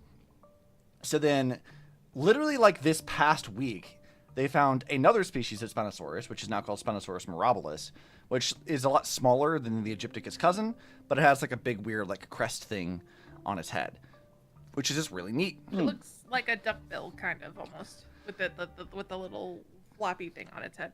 Yeah, look at him. He's got a little horn. He's like a unicorn Spinosaurus. It is kind of cute. Yeah. But Spinosaurus is like an extremely controversial dinosaur. Because there's so much debate going on about like, did it use its tail to swim and paddle? Did it hunt by diving? Did it hunt by eating like a heron? What is it actually like? Are its hind legs proper like it's supposed to be, or is it really reduced like what we saw in the original 2015 post? Like, there's so much debate about the dinosaur, and no one is normal about it. Now it's Krell's turn to eat chips. So where's my chips? Yeah, you got to munch on chips, dude. I mean, just for you, Krell. Wait. Mm-hmm. One more. One more? Okay, hold on. One more. Get rid of my points. One more. Another random science fact. These wagon wheels are delicious. That's not a science fact. It's just an opinion. Let me think of a science fact. Oh, there was a thing doing the rounds on TikTok and Twitter recently. I'm not a physicist, so I will not be able to like discuss this in any real depth. It was something like, oh, there's a huge like gap in our view of the entire solar system. It's just gone. It randomly happened. It was like implying like something like destroyed parts of the galaxy or something. But I think it was like greatly over exaggerated by TikTok and AI. And the original study was saying that like we can sort of yes. Yeah. The original like study about it was discussing like how like we can sort of see like disks of stars that sort of like orbit our galaxy because our galaxy has like consumed other galaxies and things like that, right? Redeemed Nom Nom Shark. Okay, hold on. Let me tab out of this. 18 hours ago? Let's see, Nom Nom Shark. That would be this one. Bam! Nom Nom Shark. I have to recalibrate things to fit that, though. Where's my official mocap? There we go. You spent more points than Jay. Lol. Yeah! Now we're Nom Nom Shark. Yeah, you I haven't did. used this in a while. But yeah, it's apparently the original study was like discussing like the movement of the stars that like our galaxy has consumed. And there's like sections where there are like gaps in it, where there shouldn't be gaps, and it's really just one of the things like we don't really know why it did that. Like why are there gaps in this like string of stars? Like we're not really sure what's going on with that. It wasn't as dramatic as like something ate half the stars in the galaxy, like how the stupid AI posts are saying. It was more of just like an old like 10-year-old study that was talking about these like orbiting disks of stars around the galaxy had weird spots of stuff that seemed to be missing, and they didn't really have an explanation for it. There's some possible explanations like related to like dark matter and things like that, but like as far as what it actually is, I don't know. I'm not a physicist. I couldn't tell you for sure, but yeah, there you go. There's another science fact. I very poorly explained that, I'm sure. Every scientist knew all the same amounts of science. Definitely. I know all the science all the time. I know every science, and I'm an expert in everything. Never doubt me. And on that, let's see what Yao Guang has to say. I'm a science boy. It's what we do, right? Cool. Says, Yao Guang says, few intellitrons of the cosmos have a sense of humor. I have heard that, like Screwlum, you are one of those many wonders wrought by the celestial differentiator of planet Screwlum. Meeting you in person far outshines your reputation. Charlie, what is that face? What is that face for? What did I do? I didn't do anything. It's not my fault.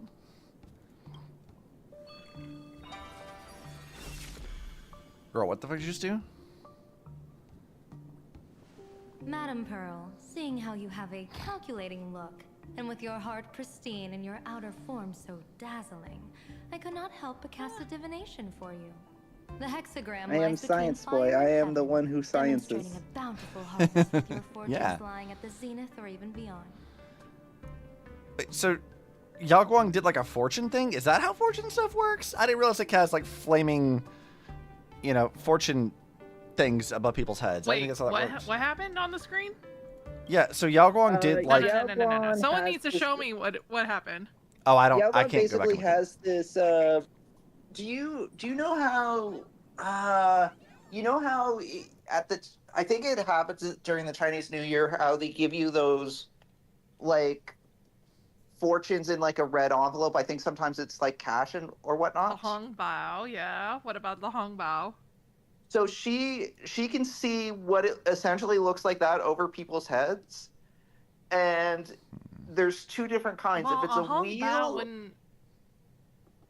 Okay, continue.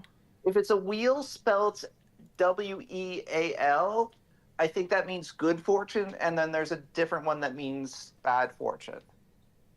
So she can see, like everyone she looks at, she sees this over their head. Mm-hmm. Okay, you need to show me a picture of what she's seeing over their head. Let me see if I can find you a screenshot of it. Yeah, thank you. No problem. It looked like a talisman type thing. I just didn't know what to call that. I don't. Yeah, I wouldn't. It would be called a talisman. It would not be a. She sees light or dark fortune slips over their head that reads Fortune Wheeler slips, okay. Woe. Yeah, Wheeler Woe. Yeah, that sounds about right. Fortune slips and talismans are very different. That's why I'm a little confused. I was like, what do you mean? That's just what it looks like to me. I don't. Yeah, like she's I'll read your fortune, and then I'm like, wait, hold on. She's like, I could not help but cast divination for you. The hexagram lies between fire and heaven, demonstrating a bountiful harvest for your fortunes, lying at the zenith or even beyond. So she casts divination, and that created a talisman over Pearl's head. It's a Chinese fortune slip, I think. Okay. She also does many different types of fortune telling, but that's apart from her actual power. Yeah. I have no training in divination. General, may I ask I would still you like to look at it. Here, I found. If someone could give me a screenshot. Maybe she'll do it again. Yeah. Then let me speak in Yeah. terms even an Intellitron can follow. Hang on a second. I'm gonna I send you. extrapolated your fortune using the So this Sienna's isn't predictive with it algorithm. over the person's head, but this is. But the thing in this A sign of picture, great blessing. If you treat others with that she sincerity, has like abundance will behind her, that's what she sees over people's heads. Like that's what it looks like. So it's some sort of fortune slip talisman looking thing. Because those look like talismans. Those don't look like fortune slips. Yeah, it's why I was a little confused. I have long heard She studies many different types of fortune telling, but that's apart from her actual power. of General Yeah, Jing I Yuan. figured. The I mean, there's courage more than of one type of General fortune Fei telling in Xiao. Chinese The ingenuity lore. There's like, of General you can do it based off of the stars and the year. You can do it based off of I have wondered like what kind of your feng shui, which is a little Xianzhou bit different. generals You can who base it remain off away of from the public eye. this different stars that are different from the stars that everyone thinks is the stars. Because there's there's like the goat thing, elemental ones. Like you're the goat, fire goat, or whatever. And then there's the one about the purple emperor and all that stuff. So it doesn't surprise me that she does. And then there's also like geomancy stuff. So I'm not really well versed in the different ways of looking at people's futures. I just kind of know some of them. Right. Chakra, starseeing, I know. I don't think I've heard of the chakra one, but that wouldn't surprise me. Elements make sense. Visions sounds about right. Yeah, sure. And others as the mood strikes her. Okay. I've never heard of someone using chakras though for Chinese, but you know, it's not like Buddhism doesn't exist in China, so chakras would carry over from that probably. Meeting General Yao Guang today. I feel like the cannot help but Chinese think game would that know Chinese things. such I could be wrong though. You should step into I mean, they tend to do it. Oh well, it depends on the character though. Yeah. Ah, shit. Hot sauce in my throat are like, why? But it's good, so fuck it. My body can get over it. Says, meeting Yao Guang today, I cannot help but think that with such beauty, you should step into the light more often. Girl, are you immediately trying to risk her up? For real? All right. She's probably just having fun and talking out of her ass most of the time, but her power is a definite tangible thing. Oh, yeah, she did like the thing where like she had little like change the colors around the screen or whatever when they use powers. It's what like Sunday does. Looks like you've studied the words of the Xianzhou well. You've even learned the art of provocation. You praise the others for their individual and unique talents. Yet when it comes to me, the only thing you had to say was beauty. Okay, so she's picking a fight? Do not misunderstand me, General. To me, beauty is the rarest of treasures, and the most fragile to preserve. Uh-huh. Besides, intel on you is wearing a truly specific thing. scarce. I don't know. It is quite difficult what I for me to recall that find ways to compliment you. But what I do know is, the Yuchui is the think tank of the Xianzhou ships, and its general is the master of all diviners. Speaking purely of deciding the course of affairs, no one is better suited than you to cast the Xianzhou Alliance's vote on whether to join the Anti-Destruction Alliance. So she's like Fu Xuan's boss, huh? It's kind of fun. More or less, Jen, yes. I don't think what is not. your decision? I don't think she's directly her boss, but she is above her in rank. Yeah. That's sort of what I assumed. Was like she's not necessarily like above her in rank, but like she is kind of the boss. Well, she is above her in rank, but she is like her. But whereas Fu Xuan works under General. I'm sorry, I don't know how to pronounce his name right. General Jing Yuan. Wang. Jing Yuan, thank you. Yeah, just say Saiyu. We know who it is. Yeah. Whereas she works under Saiyu, but That's interesting that they chose that for Yao Guang. I don't know how I feel about it. What do you mean? But Yao Guan is like the general of like her own ship kind of thing, right? So. Mm-hmm. The necklace? Oh no, continue pending. Finish your thought. Oh, so like Fu Xuan is like below her in rank and works and has overlap in the sense that they both do divinations, but they work on different ships. So it's kind of like, yeah, they work on different ships. So they don't. It's not necessarily the direct boss, but it is a boss. Yeah. Well, then they just said that she's like the master of all diviners. So I was like, okay, that means that Fu Xuan has to answer her in some regard. Yeah. I would, yes. So, Jay, you so my thing is, yes, Yao Guang's necklace is a necklace from the design of the Mao people in China. Okay. I thought it looked familiar. I don't know how I feel about her character wearing it. I mean, I don't know much about her character, so I won't say it's a negative or positive towards her character. I always get really worried when people use. Can I ask what the typical implication of it is? Yeah, because I don't know either. So the Mao people have been like very much there's a lot. They have been marginalized a lot in China for a lot of things. They are considered the largest ethnic group in China, but China only considers certain people. If you've ever heard of like the Hmong in like other areas, they do similar. They're not exactly the same, but they're very similar in a lot of the ways they do, and they do come from similar areas. I know for a fact in a lot of modern Chinese,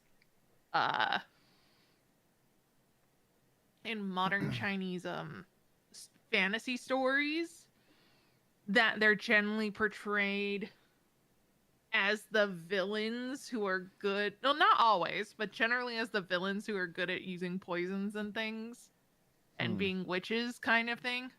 Like doing bad witch things. Not always, but quite often. And it's not, that's why I'm like, I mean, that's cool, I guess, that they're using that. I don't know how I feel about that.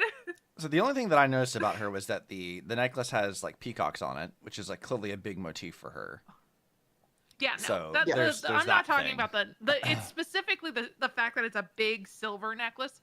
That is a very iconic piece of jewelry from the Mao people. Interesting. Chris says, a lot of people bitching about Pearl and Yao Guang's VA work. With this patch, let the most because people are being assholes over small comments. Do you feel like they don't have as much personality as others outside of being strong women? I also would maybe make the case that like this is an introductory patch, so you probably don't have enough time to get to know them yet. They're not going to do like full ass character arcs just yet. They're just sort of like introducing us to the characters. I think that's a good point that it is like the intro patch. So I have mixed feelings because first off, for Pearl, I would kind of give her a pass because like she has a fairly shallow emotional range, but that's kind of by design. So, you can't really. faults I don't think that I've I don't seen. feel like. From what I can tell, like with it comes to like the lack of emotional range, like they've had that before. They did this with Bronya and other characters in Impact Third, not with English, Yeah. but like whatever. But they've Yeah. had that before. That's not an issue. I've also not Like, seen if anything with either of anything- them that like it seems egregiously terrible. I don't see much of like in the actual vocal performance that seems bad. Yeah, I don't have a problem with Pearl or Yao Guan's English BA, like with their vocal performances. I think that Yao Guan is a character that I'm left feeling kind of meh about, but it is only one patch so far, so that might change with time. It's not bad per se. It doesn't particularly stand out. I mean, yeah, that also could be a director or a problem, Yeah. and not really like the I VAs will say themselves. that So I will say that the only kind of argument I have about the like, well, it's an intro, so like it's harder to give them a lot to work with. It is I came away thinking that Sparxie's character was very well executed and was given a lot of depth, but Sparxie's character has the benefit of, you know, the ties to Sparkle, so you weren't starting from scratch with Sparxie. and that was sort of going to be my counterpoint to that too. Is like we've already had Sparkle Yeah. for a while. We've seen how she does things. So Sparxie's just like, what if Sparkle was even more like mentally unwell? And that's really just the gist of it. And I'm like, yeah, okay, like we can see them doing that. But like with these characters, like I haven't seen anything of Yao Guang really except for right now. But like nothing I've seen of Pearl so far, like it hasn't really struck me as like particularly bad. She seems to have like a lot more subtlety in the performance, which I feel like is by design. Girls saying like they don't necessarily stand themselves out apart all that much, and that's fine, I think. Like, I don't think they need to, I don't think every character needs to be like a standout character, because when every character stands out, none of them do, kind of a thing. Yeah, I think as far as like assessing the characters, I have to kind of withhold judgment until we're deeper into this patch or until this patch is over. Because like for the first patch of 3.x, I didn't care much for Fion. I thought he was fairly generic in the very first patch of 3.x, and I ended up like really liking what they did with his character by the end of it. So yeah, like they got a lot of story left to tell. I think it's just one of those things of like, I think bitching about their performances now, it maybe is a bit too early to do. Yeah, because it's just an intro. I would at least wait till we're halfway through it for sure. Yeah, this is chapter 1 of like 8 to 10 chapters. Maybe not 8 chapters, maybe 6 to 10 chapters, because we don't know how long 4.x is gonna focus on this Planet Arcadia Arc 4. I would say also that like there's very few instances where I could say like the decision they made with this was a really fucking weird one. Like I think I mentioned this last stream of like having the Greek planet have the leader of it be a British lady was definitely a choice. Like that was a weird one of like, is her performance bad? No, but why are you British? Like that's like a weird choice. I think that kind of gives me pause about that and takes me out a little bit is just that no one else had that accent. Yeah. Like no one else really had that kind of like issue of like talking in a weird, like they had their own unique ways of delivering things, but like none of them felt like out of place. Whereas like Aglaya specifically, I was like, why are you British? That's odd. Especially because she had a very Greek motif. Yeah, like she's like the most Greek character of anyone in the like the Flame Chasers, and like there was nothing inherently British about the character, so I don't necessarily understand why they're like, let's give her a British accent. Yeah, like there was a choice. But like in boring instances like that, it's like there's not many times where I feel like I would like go out of my like, no, this was a weird choice. Like right now, I do think it would they be just seem fine. Interesting to Krell's point about leaning more into the Intellitron aspect, it would have been kind of interesting because they put like a. Actually, I guess they don't really put that much onto Screwlone's voice, but it would have been interesting how they put like a little reverb or something in Pearl's voice, like a filter over something to make. Yeah, like nothing heavy, but just a little something to make it feel a little bit more robot. I mean, they already kind of did that whenever the IPC people talk and they're like using their like hologram things. I feel like that wouldn't be too hard of them to be able to do it. I guess maybe something to that effect, but like not when she's in hologram mode. That's just like her defaults. Yeah, I agree. So why's my hand being weird? Hand, fucking what? I wish they let Tyson have her accent since they let Aglaya have one. I mean, yeah, that's kind of the thing. Like, if they're gonna give Aglaya the accent, like, why not be consistent? Because you guys like. Because that just raises the question of where did Aglaya's accent come from? She grew up in the same like, what? Where did she grow up? She didn't grow up. How come she got the accent, but not Cyrene and Finon, who grew up in Britain? Yeah. It's like, man, I can't believe that Cyrene and Finon weren't British. They should have been British. That Holy Grail War thing is canon. It's canon. We canonically went to, like, the Elysia town, and they told us that was Britain. And that's, I guess, canon. Which is so funny to me. That wasn't a fever dream. That really happened. I mean, it could be both. And with it, I asked the IPC I guess to it show could be both. sincerity beyond empty words. I do not follow your logic. With the threat of the destruction looming, what need is there for further reasons to cooperate? You're not expecting a crash over Ades Elysiae being Britain? Yeah, you know, it's a weird thing of like, I'm always why gonna are we in crash out Britain? over that. Like, you know, actually about that, I have another meme. I think I saved it on Twitter. Hold on. How you doing? Yeah, hi, Anne. Welcome. We've not made it very far. No, I'm sorry. I haven't been helping on that front. No, you've not, but that's fine. Yeah, so speaking of that, there's a fucking meme I saw on Twitter recently. It's a picture of Cyrene and Finon with a quote from Fuhua in one of, like, our story events in Impact 3rd, where she says, "One last question. My nationality. I don't think you showed respect for me when you made me British in your story without my consent." Which is an actual real quote that Fuhua says in Impact 3rd. I love it. So yeah, I don't think they showed enough respect for Cyrene and Finon making them British against their will. How dare. How dare. Set a mighty foe as Cyrene comes back Convince after like former living enemies to through turn allies, then like devour them in turn. 50 billion cycles, and it's just Such like feats are hardly rare in the thing that gets me the most after living for trillions of years is I still don't understand why I've been British.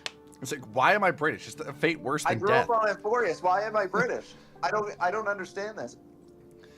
It's like that, like the Ugandan president interview of like, my name is Greek. Mhm. I wear Greek attire. I live on Amphorius. I didn't I'm live kind through of a 33 god. million cycles just to be fucking British. No, it's like the Uganda president interview of like, so why are you British? Who says I'm British? You are British. It's like, you are gay. It's just that, but Cyrene. So Yagong said a mighty foe as common goal, convince former enemies to turn allies, then devour them in turn. Such feats are hardly rare in the IPC's annals of glory. I understand. The Cienjo questions the Yogong's like, I want to pay sincerity. attention to you, but something really interesting is happening in the window right behind you. It would be better to say we asked the IPC to demonstrate its sincerity. Courtesy demands reciprocity, and the intel I now offer you is both urgent and weighty. Uh-huh. Question. What could be more important at this moment than forming the Anti-Destruction Alliance? How about the people who are literally doing acts of domestic terrorism on your planet? That might be important.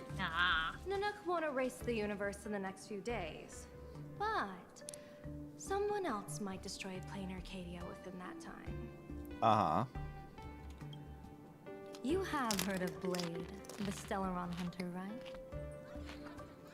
Blade's gonna be here? Okay. The IPC has long placed a great bounty on his head. Though, I have You never think laid Blade eyes would on him. miss anything related to elation? Have you ever met a guy that loves to laugh more than Blade? Yeah, he's such a funny guy. Yeah. The Yuchue recently intercepted a report, styling himself as Bladey, Sienjo's yeah. assassin. This man accepted a contract from the Sinwish Syndicate, a local organized violence group. Okay. I can just imagine Kafka walking up to Elio. It's like, okay, we need someone to go to Plan Arcadia. Who are we sending to that? And he's just like, Blade. And Kafka's like, oh, really? Why? And Elio's just like, I find that hilarious. It's like, we gotta send him there.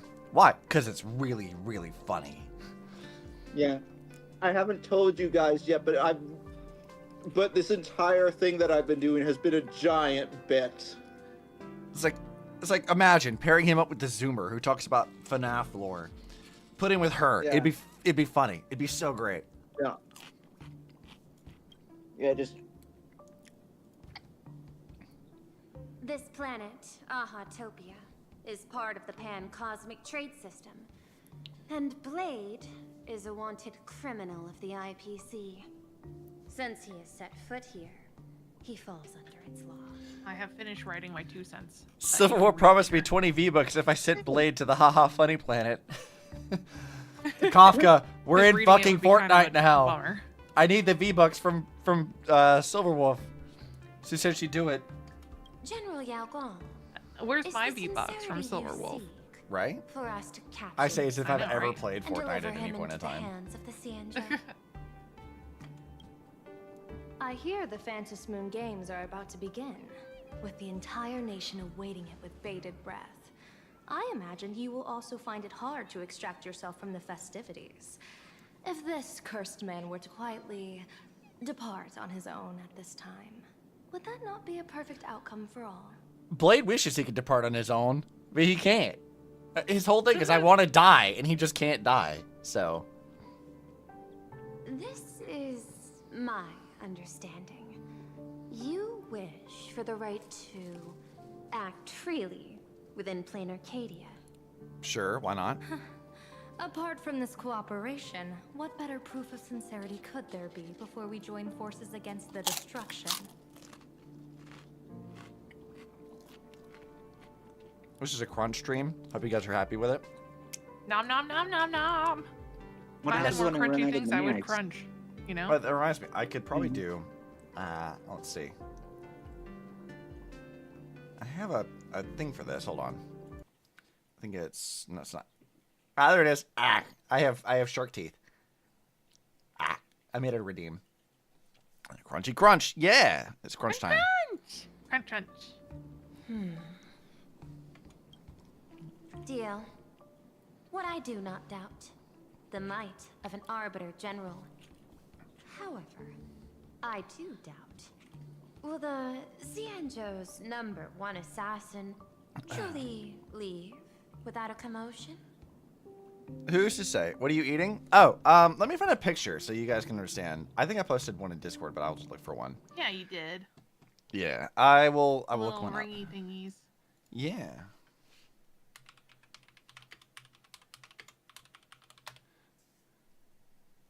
Images. I'm eating these things. I have like a salsa bowl of hot sauce, and I'm dipping these in, and I've been munching on these things. They're pretty good. I do think I need like a thicker sauce though. My hot sauce, while delicious, is not as thick of a sauce as I think I would like.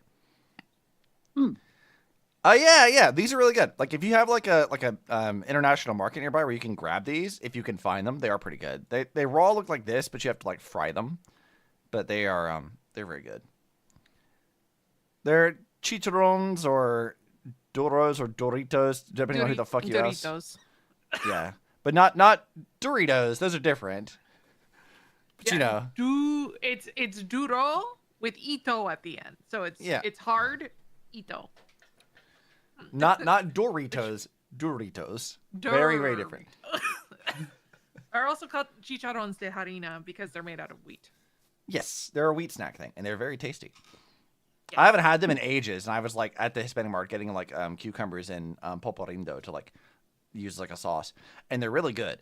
But like I was like, you know what? There's other shit here that I would like to try, and so I grabbed a few other things like some different breads and things, and I was like, I'll try this and this and this, and I saw these things. I was like, well, I'm gonna grab that too.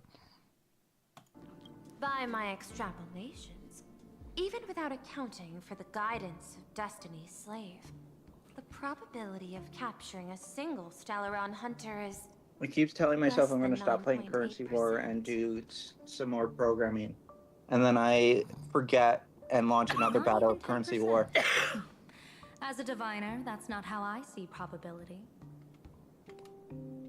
Even if the chance of success is only a coin toss, once I enter the fray myself, I always treat it as a 100% certainty. Will you actually capture Blade? Because I feel like the answer to that is no. Oh, hi, Fugue. We haven't seen you in a while. The fucking JoJo pigeon. What the hell is that thing? I'm sorry. What the fuck? Look at that boy. 100%. Of course. That's probably one of my favorite NPC characters that they've made in a long time. That is Joseph Joestar as a fucking chicken. What the fuck? I love him. Why does he look like that? Why is he built like this? Oh, that reminds me. So, the person that the Japanese VA for Ashenvale, also is the voice for a prominent JoJo character. That's fantastic. I'm trying to remember. You mean that Pearl has all these calculations, and every character she talks to just throws her Dio. calculations off. Everyone lives to spite her. Yes. Yeah. Oh, he's Dio? Ashenvale in Japanese has Dio's VA.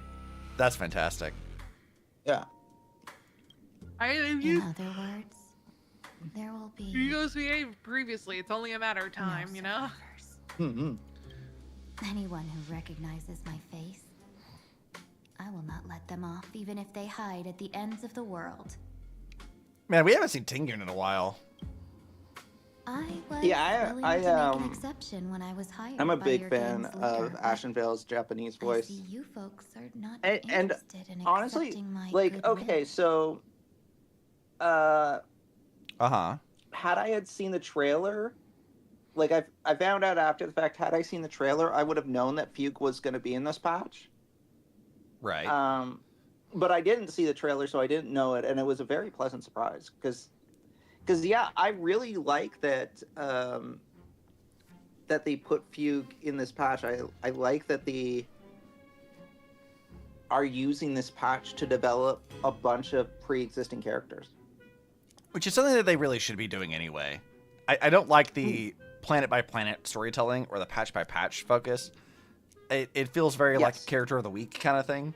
So I like them bringing back old characters and reconnecting things, which is something that I think Zenless does really, really well, with the exception of like Season 2 feeling very patch-by-patch. But like, generally speaking, Zenless does a much better job of like bringing back old characters and like developing them further and having them feel relevant.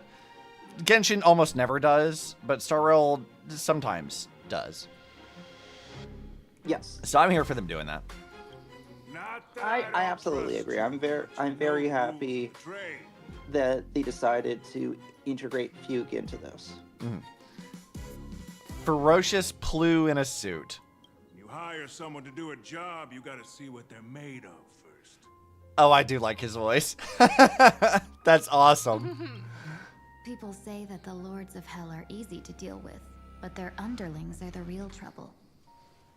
If a group's underlings don't know their place, even their masters may not be safe.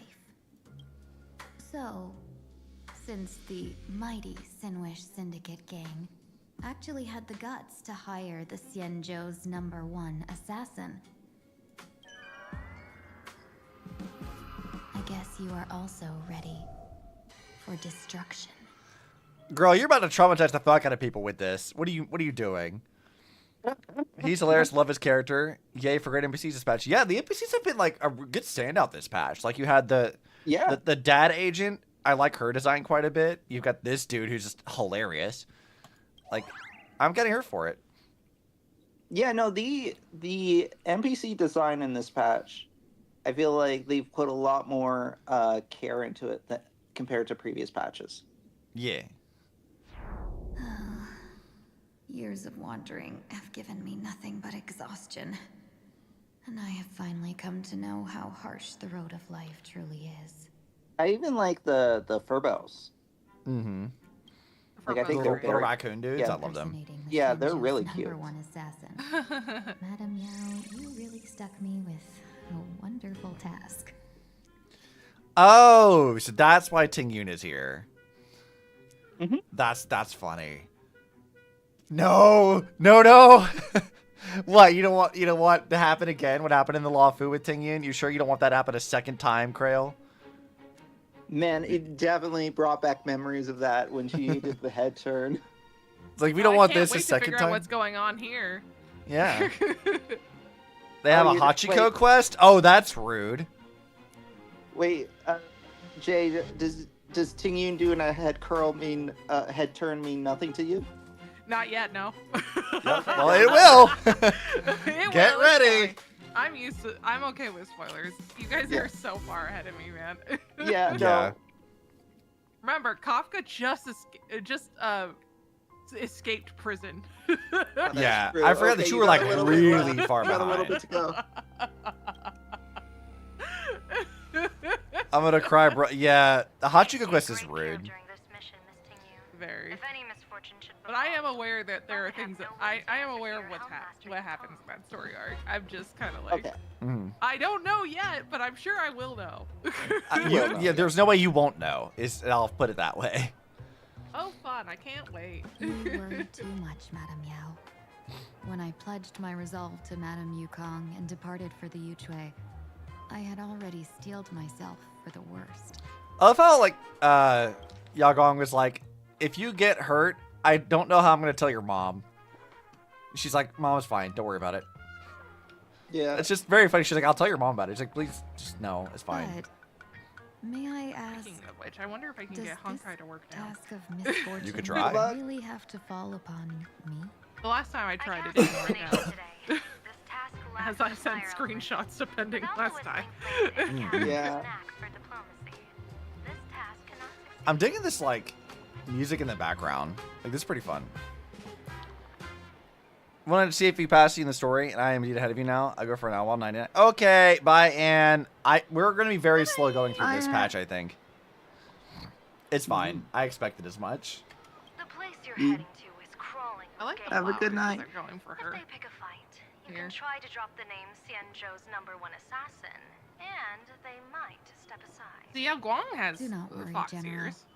I have journeyed far I mean, yeah, and wide Tingy with looks the merchant good with her guilds like for proper years, fox ears too. and faced no shortage of danger. Or Ting Yun, I'm A sorry. handful of For gangsters some is reason, hardly I saw difficult to name deal and I thought that's character. No, it's not. No. Like again, they have like these proper fox ears. Even in like with Impact or with like Ren's proper design, they Yeah. do give her ears like this, as opposed to Sakura's ears. But again, Sakura's ears not looking like fox ears has been a bit for years, and I think they're just like committed to it. They're not going to change it, Crazy. Yeah. which is hilarious to me. They just committed Wild. to it. If They you're really not did. afraid of danger, then why have you not set out yet? Shall I read your fortune and give you a little peace of mind? What I fear is that fortune telling of yours. No, what I really fear is you, Madam Yao. Is Yao Guang really that scary? Afraid of me? Am I so notorious on the Xianzhou Lafu? I guess so. I've heard many tales about you.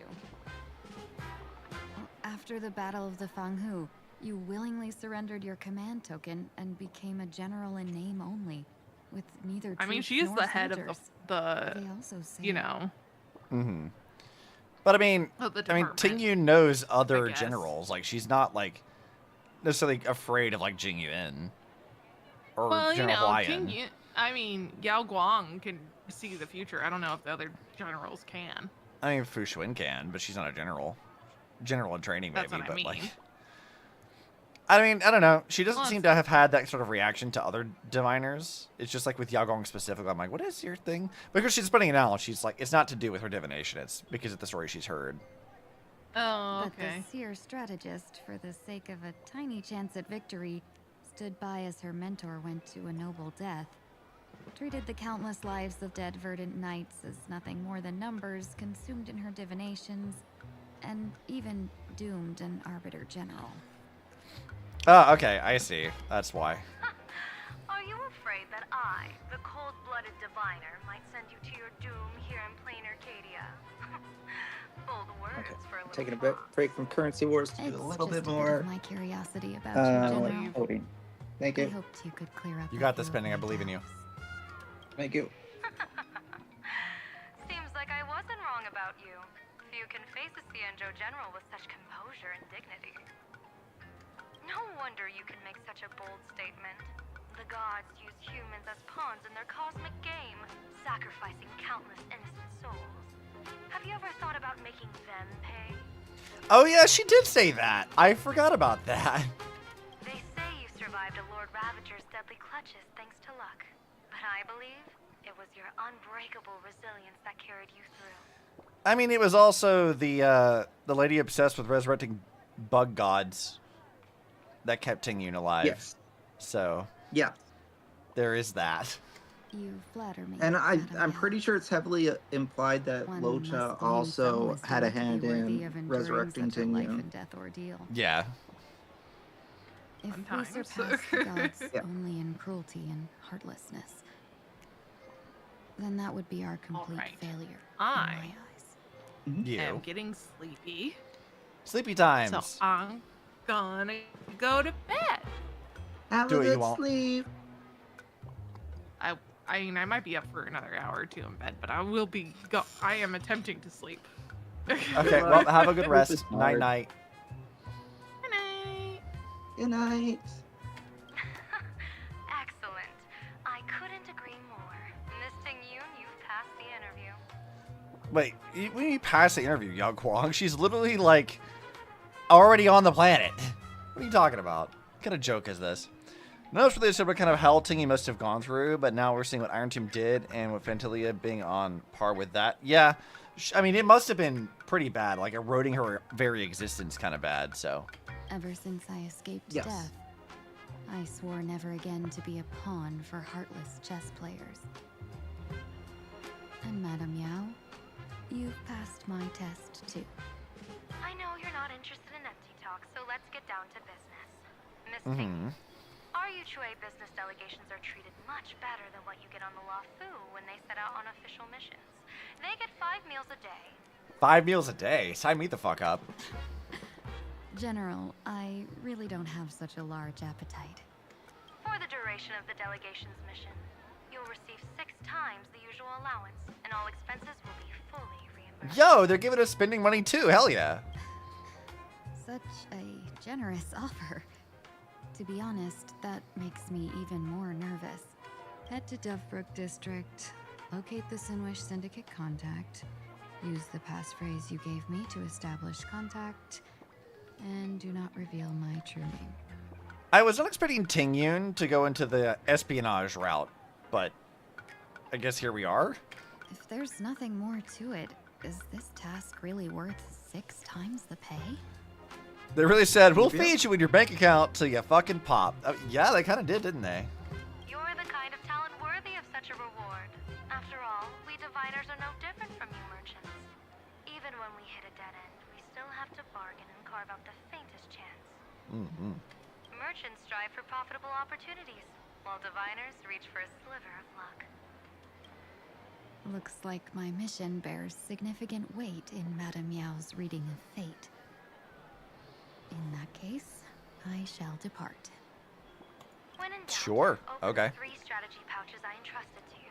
Inside are tactics I divined, certain to break any deadlock and aid your journey. Go, Cienjo's #1 assassin. All right, Time then. to get down to business. Where could the Sinwish Syndicate be hiding?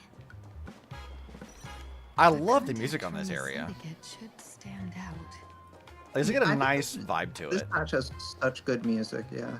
Compared to like, I mean, like none of the patches had like bad music, but like I'm kind of vibing with the music this time around. It's like smooth jazz kind of vibe to it. I'm like, yeah, like let's go. I'm here, just kind of bobbing my head and vibing with it. Let's see, investigate the area. I mean, I'll do more of that as I explore. The cat's blocking the thing. Hey, get out of the fucking way, cat.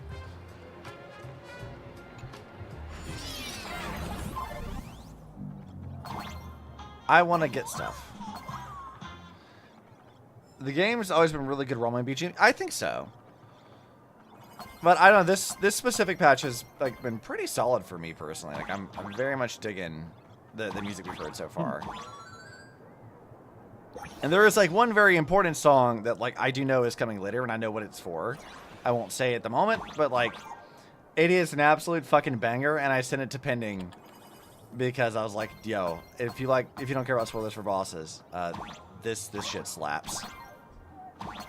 Oh yeah, I remember which song you're talking about. Yeah, it's very, very good. I know they use it in trailers and stuff too.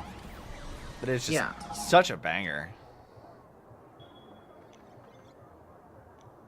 Why is he doing caramel dancing?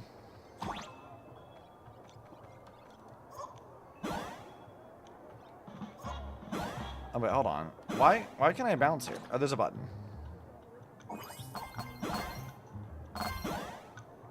Ah, okay. I guess we'll go to this one.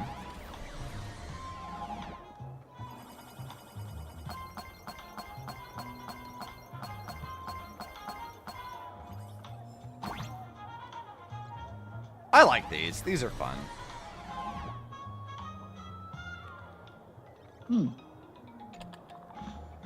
Oh, I see. They're gonna make me do some hardcore parkour. Oh, I don't regain my jumps when being on the wall. Okay, this is not Silksong rules. Noted. Yeah.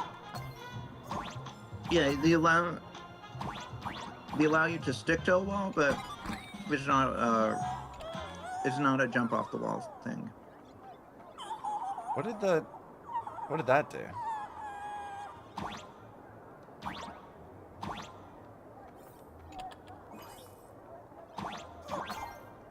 Oh wait, the coins are back? What the fuck?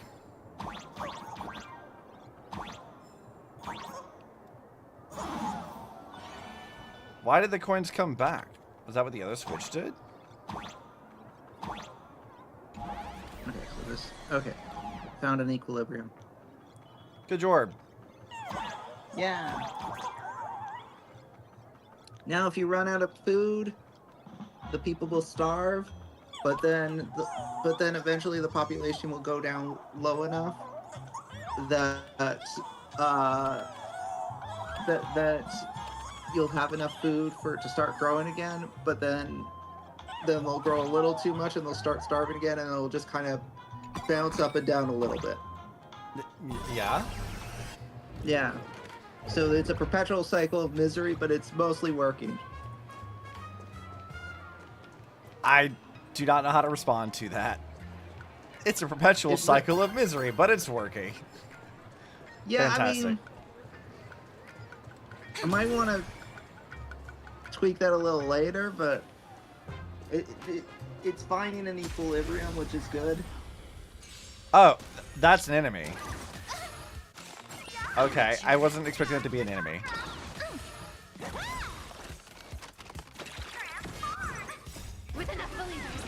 They're like magical girl robots. I kind of love that. Stars, shine for the heroes. Well, my Siren team is going to kill you all anyway, so.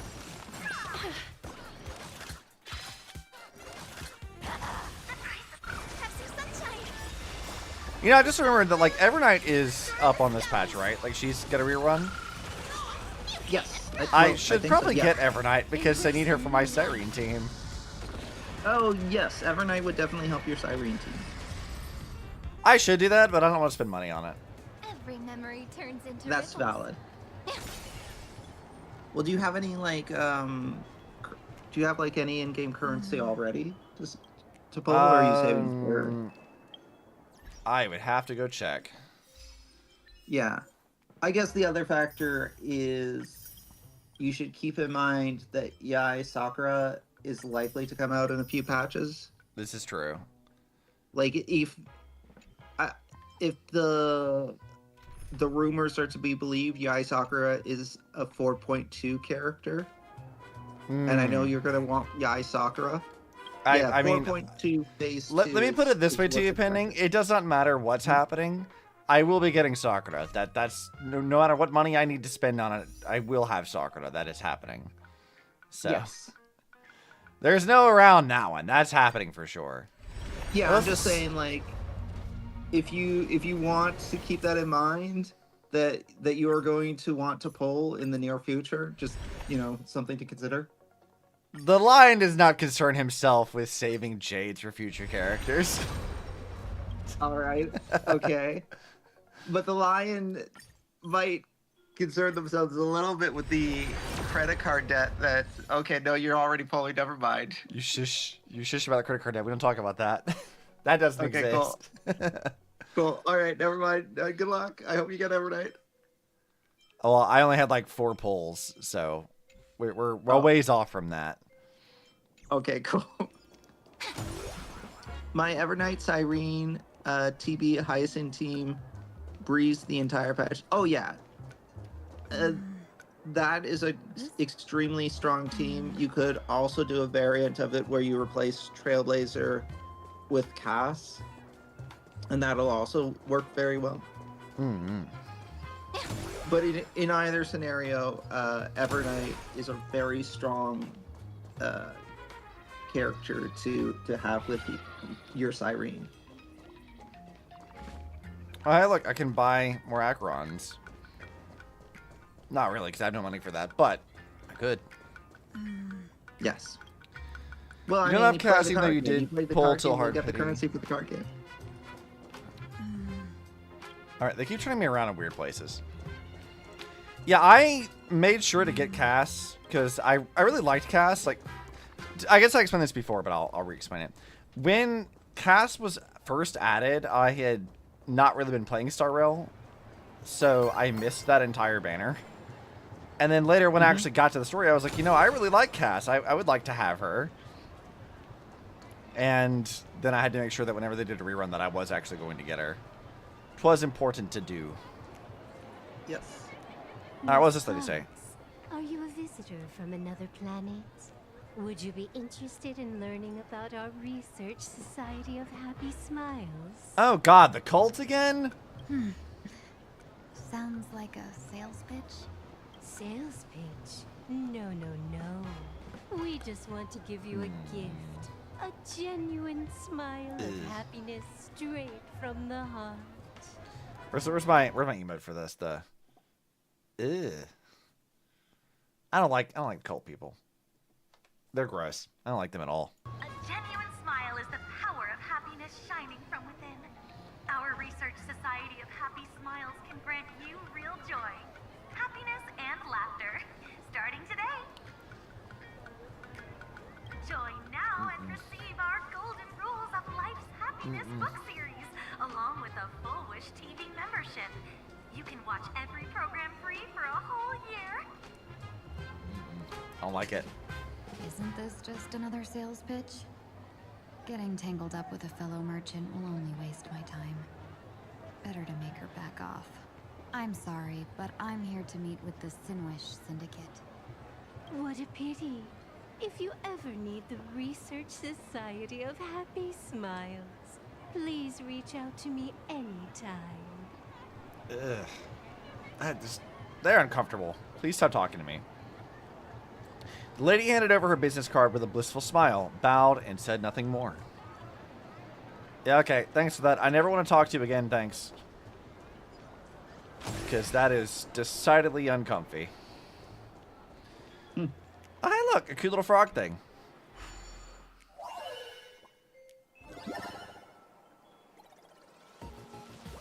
Alright, what do we got here? Oh, it makes a little heart. That's fun.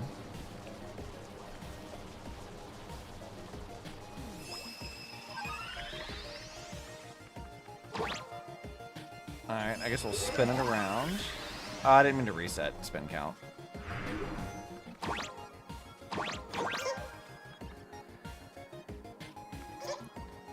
Can I not, like, get out of here somehow?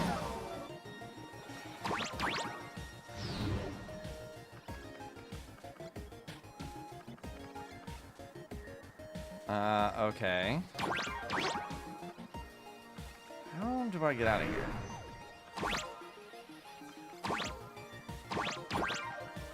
Interesting.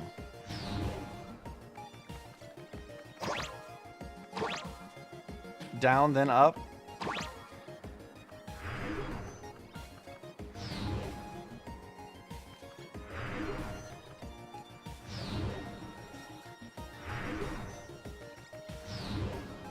Wow, this is so weird.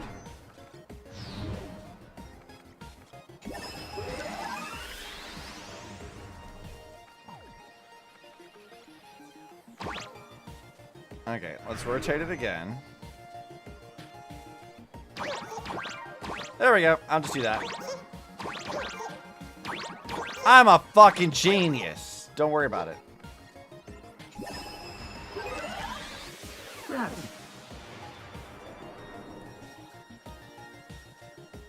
I kind of figured I would have to do something like that, but I wanted to like see what else it was going to do first. As you're supposed to do? Yeah, exactly. I just had to make sure, you know, it was important.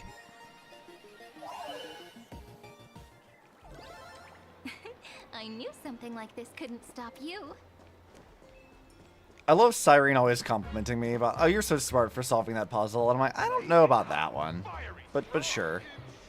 She just wants to be supportive. She's very supportive. Yeah. I don't care how like poorly they handled Ellie's character or how much people didn't like Cyrene. I will always like.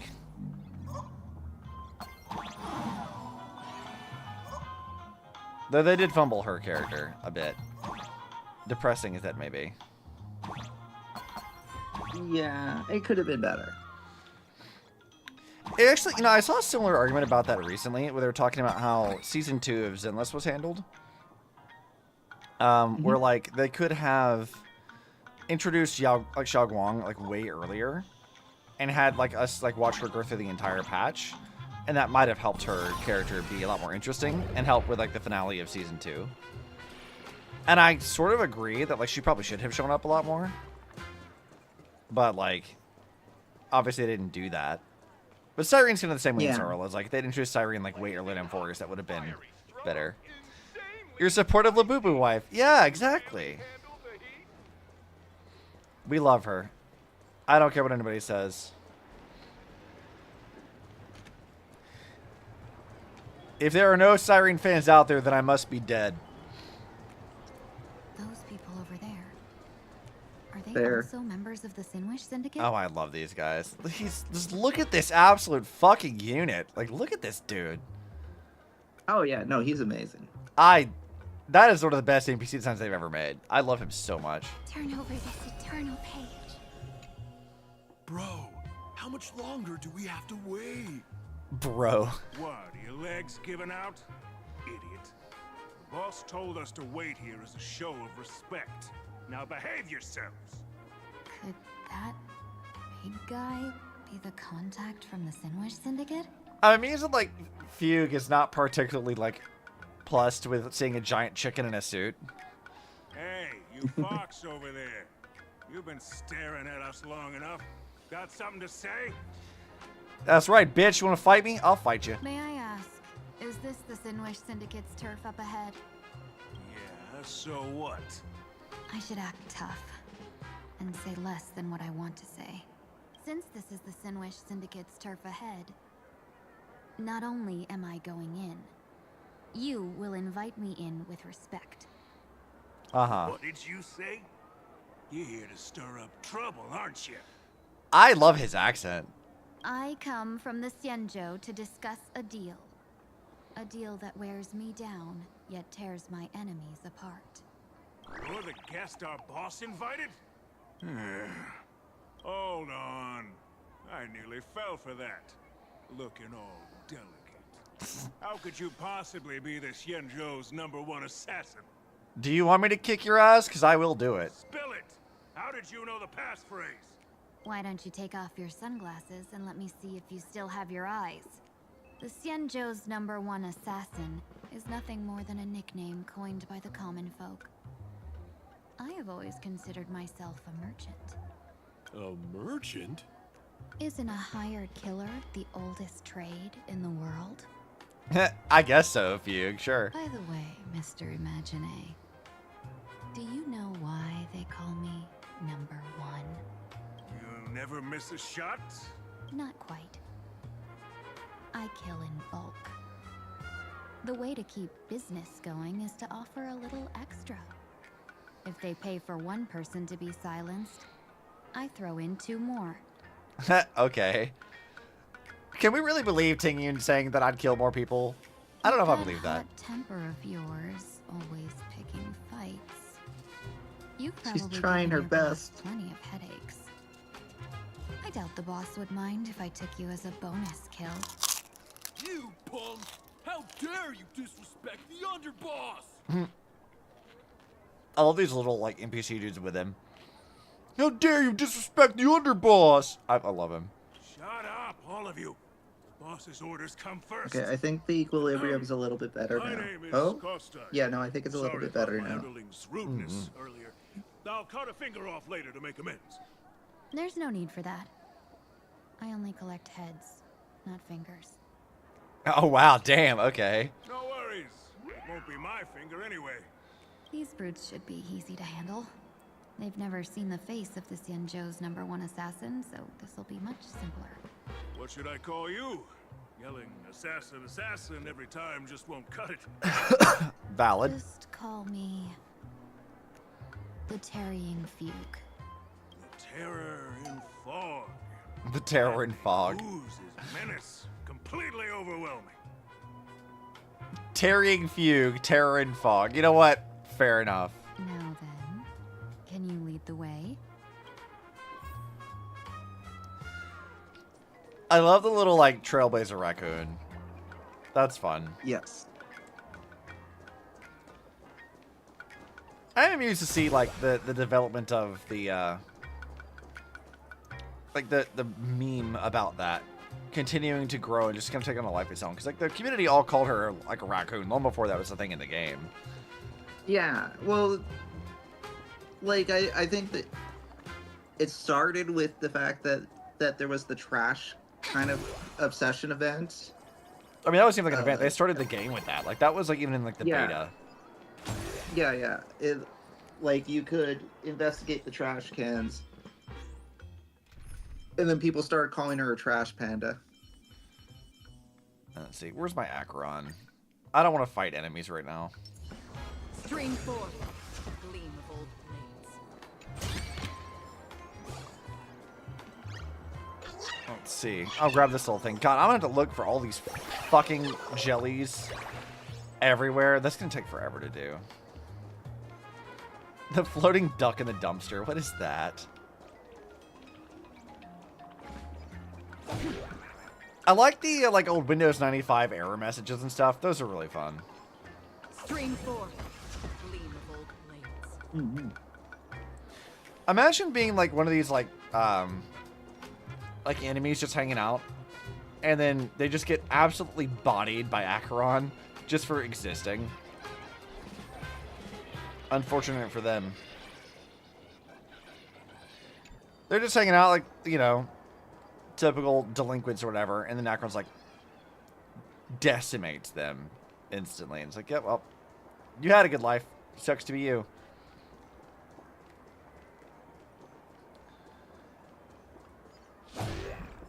Oh, I see. We got another mech here. That's fun. I want to see Vita's mech, damn it. I want to talk to Star Traveler. That's the Sinwish Syndicate headquarters across the river. Quite impressive, don't you think? Sure, Follow Costide. me. If you say so. What are these fucking dudes doing? What is this? The passage in the painting? Of course. The Sinwish Syndicate has it under our command for now. Uh-huh. Well, I will do that in a moment. I want to look at these fucking dudes. What the hell are they doing? Are you guys practicing martial arts just by the river? Because, sure, man, I guess. Don't forget to let your friends in on that. Lady Terranfog, you went the wrong way. Head. Hey, I'm busy exploring, dude. Don't tell me what to do. I guess they're not going to let me wander too far off. Let's see. What else can I go do before they tell me no?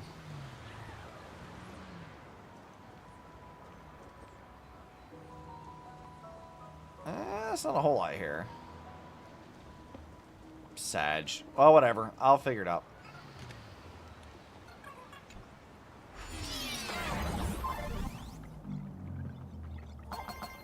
I love that we're like a little pom-pom raccoon. It's so cute. They say explore later. Yeah, apparently. They don't want me getting too sidetracked, which is unfortunate.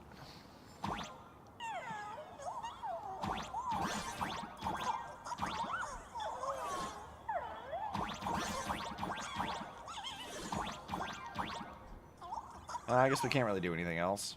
Alright. Teleporting we go.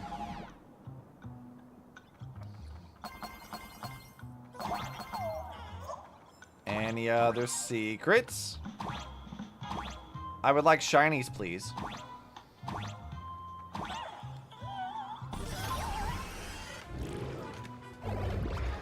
They have the fucking glow sticks to wave at us. I love that. Thanks for your hard work.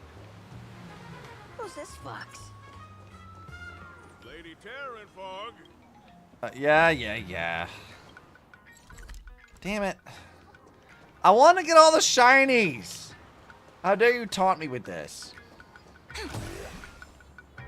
Can I go to the thing or they tell me no?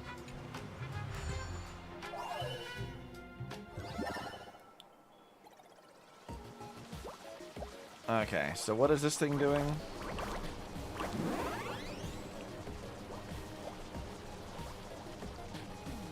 I'll be right back. Okay.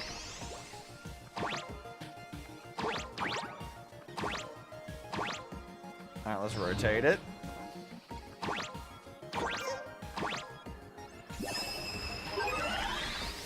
Thanks for that.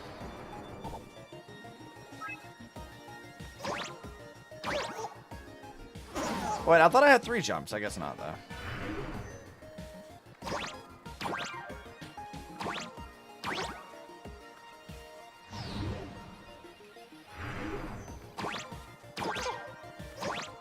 Alright, let me over here, please.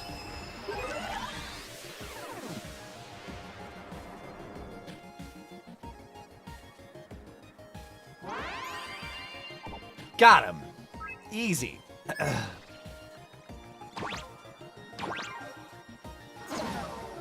Oops. Oh, that's fine.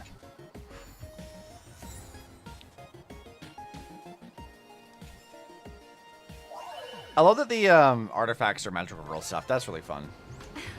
What a haul. Take it. Treat them as our treasures. Welcome home, Underboss.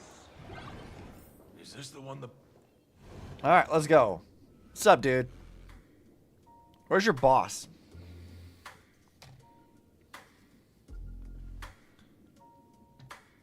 Underboss, I mean no disrespect, but is this frail woman really the one the boss invited? Yes, yes it is. That's right. Her name is the Terror in Fog. Spread the word that the Sinwish Syndicate has secured the Xianzhou's #1 assassin. Right. Underboss, beat me if you want, but I gotta say, are you serious? Are we really counting on this delicate woman for the Phantasmoon Moon Games? Yes. The Phantasmoon Games.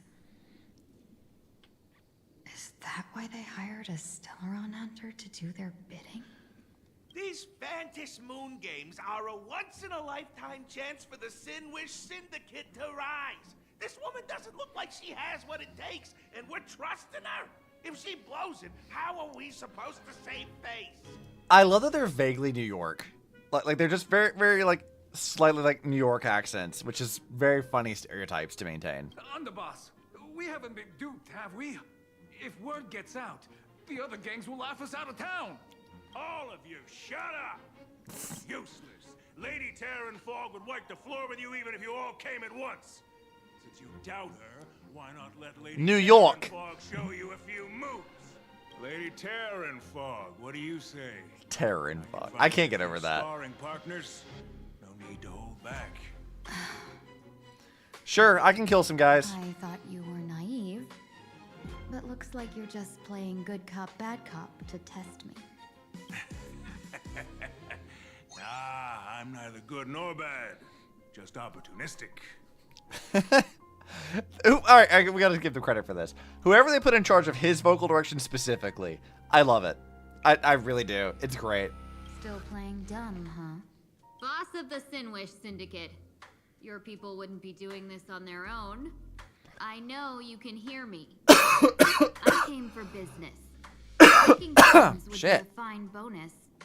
But if not, that's fine with me. If you still want this deal, cut the tricks. A real expert is something else. You speak with such overwhelming presence, though we barely understand a word. Come on, show us a move. We fight and bleed every day, and that's the only way we'll be convinced. Sure, whatever. I'll fight you. No. These brutes are not interested in a win-win situation at all. When in doubt, open the 3 strategy pouches I entrusted to you. Inside are tactics I divined, certain to break any deadlock and aid your journey. Looks like it's time. All right, what does the first pouch do? Just keep alive and open the 2nd strategy pouch once you're done. What kind of strategy is this? There's barely anything helpful in here. I love her frustration that she's like, are you fucking serious? Looks like Lady Terran Fog isn't impressed with your skills. Out of my way. When I was young, I dreamed of becoming a musician. But fate had other plans, and I was dragged into a world of violence. Can you imagine this guy as a musician? Are you for real, dude? But even then, I never let go of my love for music and rhythm. Even in battle, I kept honing my singing and instrumental skills. Not another done story. Yeah. That's how I forged my one-of-a-kind fighting style. They call me the Roaring Kostai. Sure, man. The underboss is getting serious. Lady Terran, He's getting serious. I humbly challenge you. Show the Sinwish Syndicate the assassination skills you're so proud of. Yeah, man, whatever. I'll fight you. Looks like I'll have to go back against these reckless brutes. Hold on. Yo, listen to this fucking banger. Yo, what the fuck? This slaps, dude.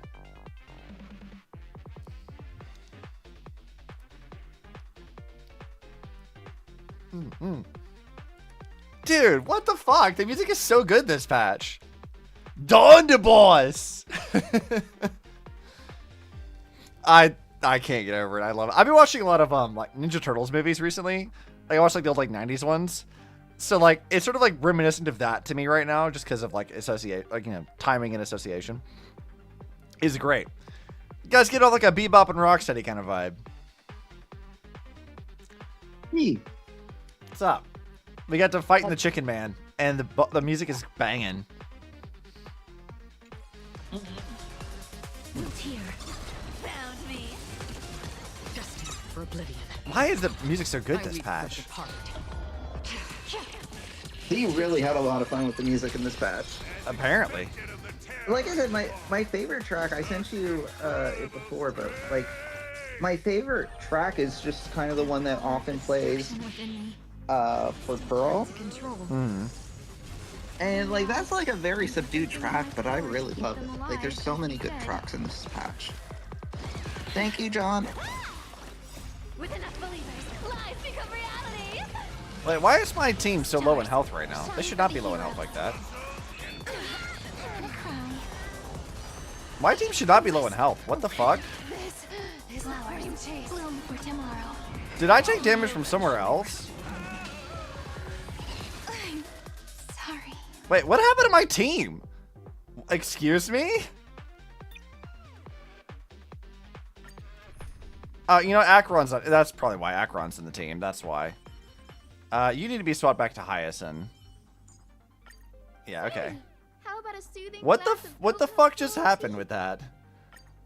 All right, let's try this again, please. Now that I have my actual healer in the team. Looks like I'll have to hold back against these reckless brutes. No healer, that's why. Yeah, that is why. I just realized. Yeah, my team is missing.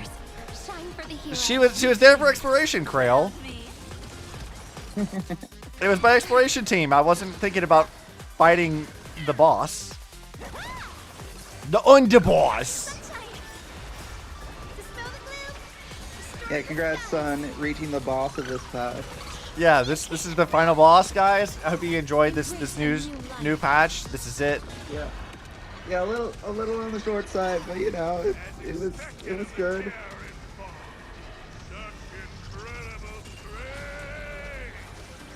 Oh, and he sings while he's doing stuff? That's so funny. And someone told me that this patch was like 4 hours because like they had to make so many changes and stuff. I'm like, this patch was not 4 hours. Dude, we're on like almost 12 hours total of me playing this patch, and while yes, we've been getting derailed quite a bit, this is not a short patch. I feel like I put like 8 to 10 hours in my playthrough of this patch, and I did it offline, so I didn't have like the getting derailed part. You tell me you didn't have your friends come in to derail your stream for like an hour? No. So yeah, it's like a good sized patch. It's probably right at about the norm of like a patch nowadays. Like it's similar to the patches that we saw in 3.x as far as length goes. Two more weird dudes just showed up. Two more weird dudes just showed up. I love him. Cut your bull. I can see for myself. Never thought visiting an ally would mean crashing into a local gang's hall. Oh, this will take some explaining. Yeah, Ting is like, shit, you're gonna blow my cover. Fuck. What a twist of fate. But for us to reunite with an old friend here? So be it. Dunhong seems very tired. You two, stand down. Yeah. Listen well. This will be an honorable duel. A duel. You dare. Dunhong is just like, I'm now hanging out with two former bosses. Xianzhou's #1 assassin, and you still dare to act so brazen. Huh? Dunhong is sitting like, what the fuck are you talking about? Wait, what do you mean, Xianzhou's #1 assassin? Who exactly are you? Even a cunning hare keeps 3 burrows. Who ever told you there was only one Xianzhou's #1 assassin? Tingyun, do you expect them to buy this? So, there are 3 of you? No, it's 300. Times have changed. The title Xianzhou's #1 assassin is already a brand. At my side stands Please call Dunhong Cold Dragon Young again, please. the organization's 7th-ranked Holovian Reaper, the Winged Death Knell. He sends every target into the sweetest sleep of death.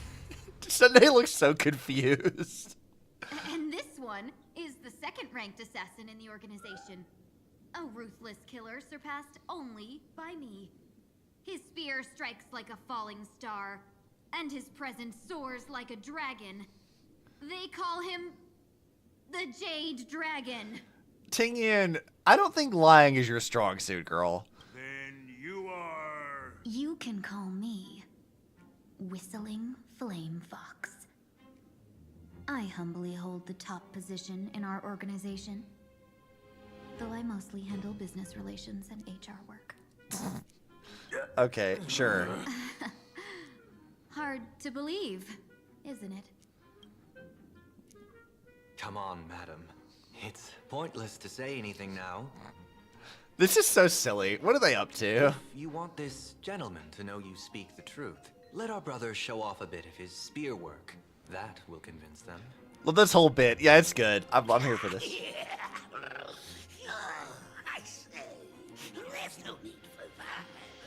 What the fuck? What is this Donald Duck ass motherfucker? What is this? Oh, so I heard that, oh, what are they called? Originally, apparently, people's speculation is that originally they were supposed to be, Kappas, I think. Yeah, that's what I think Charlie said, maybe. Yeah, and they changed them to this because of, you know, stuff. I meant more so his fucking voice. Like, let's listen to this shit again. Oh yeah, no, his voice is perfect. They picked a good English voice for him. None of this would have happened! Dude, I love this guy. What? That's so good. Boss, I cannot hand your grand enterprise over to people we know nothing about. I love all of this. It never changed. Like, I honestly, I feel like if it were Kappas, this wouldn't be as funny. Them being weird little, like, duck dudes is fucking fantastic. What do you mean? You are the one who hired us? The boss of the Sinwish Syndicate? That's me. I am Polewave, current leader of the Sandwich Syndicate. The fucking giggles. Our gang is full of roughnecks. I will make sure they are disciplined. This fucking guy, I love him so much. What is this? As for that business, we'll discuss it upstairs. Everyone else, clear out! Yeah, you're right. This guy needed to pay rent. Like, whoever this fucking guy is, like, give him a fucking raise, dude. Like, he deserves it. That is some wild delivery. All the things I was expecting this bit to lead to, this was not one of them. Oh, that's fantastic. Thank you for this, Hoyo. You have blessed us truly. Alright, let's see. What do you guys have to say? Long time no see, Lady Tingyun. It's been a while since we last met in Penacony. I am truly grateful for your quick thinking. To avoid revealing too much, I made up false names and titles for you two just now. If you were offended, then I beg your forgiveness. Nah, she should have called him Cold Dragon Young again. I want them to bring that bit back. Because it's such an odd thing for Dan Hong, and I want that to come back. This place is a hotbed of trouble. What brings you two here? When Sunday and I contacted the Shenzhou delegation, they asked for our help. They claimed someone from their group had lost their way here in a foreign land and was captured by a local gang, and they wanted us to help. So somebody lied to you, okay. It was clear there was more to the story, but we came anyway. Who would have thought? It turned out to be true. I mean, only like partially true, Sunday. Lost? Captured. There must be some misunderstanding. Alas, this rumor was likely a destiny arranged by Madame Yao. Did you just say Madame Yao? Mm-hmm. Do you mean the seer strategist from the Shenzhou Yutre? Yeah, I guess Dan Hong would be the one who would know about this. I happened to hear of her back in Penacony too. They say she is the diviner general, one who lives in seclusion. Did the Alliance send her this time? Lady Tingyun, you stepped into such danger yourself. Do you have a vital mission? What do you fucking think? You two are no strangers, so I will speak plainly. She's the one who sent me here on this mission. The Sinwish Syndicate invited the notorious Xianzhou's #1 assassin with the intention of hiring this person to participate in the Phantasmoon Games. But the delegation's intelligence revealed that the person was none other than the Stellaron hunter, Blade. Him? Yeah, that's right, Dan Hong. Your ex-boyfriend's here. I assumed the title to come here, to uncover why the Stellaron hunters are involved, and how he will enter the game. So, how's it going so far? By sheer twists of fate, everything has gone smoothly so far. But as for what comes next, I still don't know anything either. Still, Madame Yao entrusted me with 3 pouches before I departed. each said to hold a stratagem. Well, let us call them stratagems for now. And I don't think she's very happy with It this. is time to open the second. A strategy pouch? So you revealed my identity after all. No worries, I've sent you some backup. Use them however you like. Open the third pouch only after you've met the Sinwish Syndicate's boss. I love she sends like little emojis in with it too. Y'all going, what the fuck are you up to? No wonder they also call Madame Yao the Crosstalk General. Tingyun seems so fucking done with her. What, General? It says the two of you will help me clear the way, so I can safely meet the Sinwish Syndicate's boss. What do you say? This place is perilous. Of course, we will accompany you, Miss Tingyun. As for the Stellaron Hunters, I too find them intriguing. I mean, considering that, you know, Trailblazer was a part of them for one point in time. Dan Heng, will you help me gather a bit more information? I'm also intrigued with their histories. Of course. Thank you, Sunday.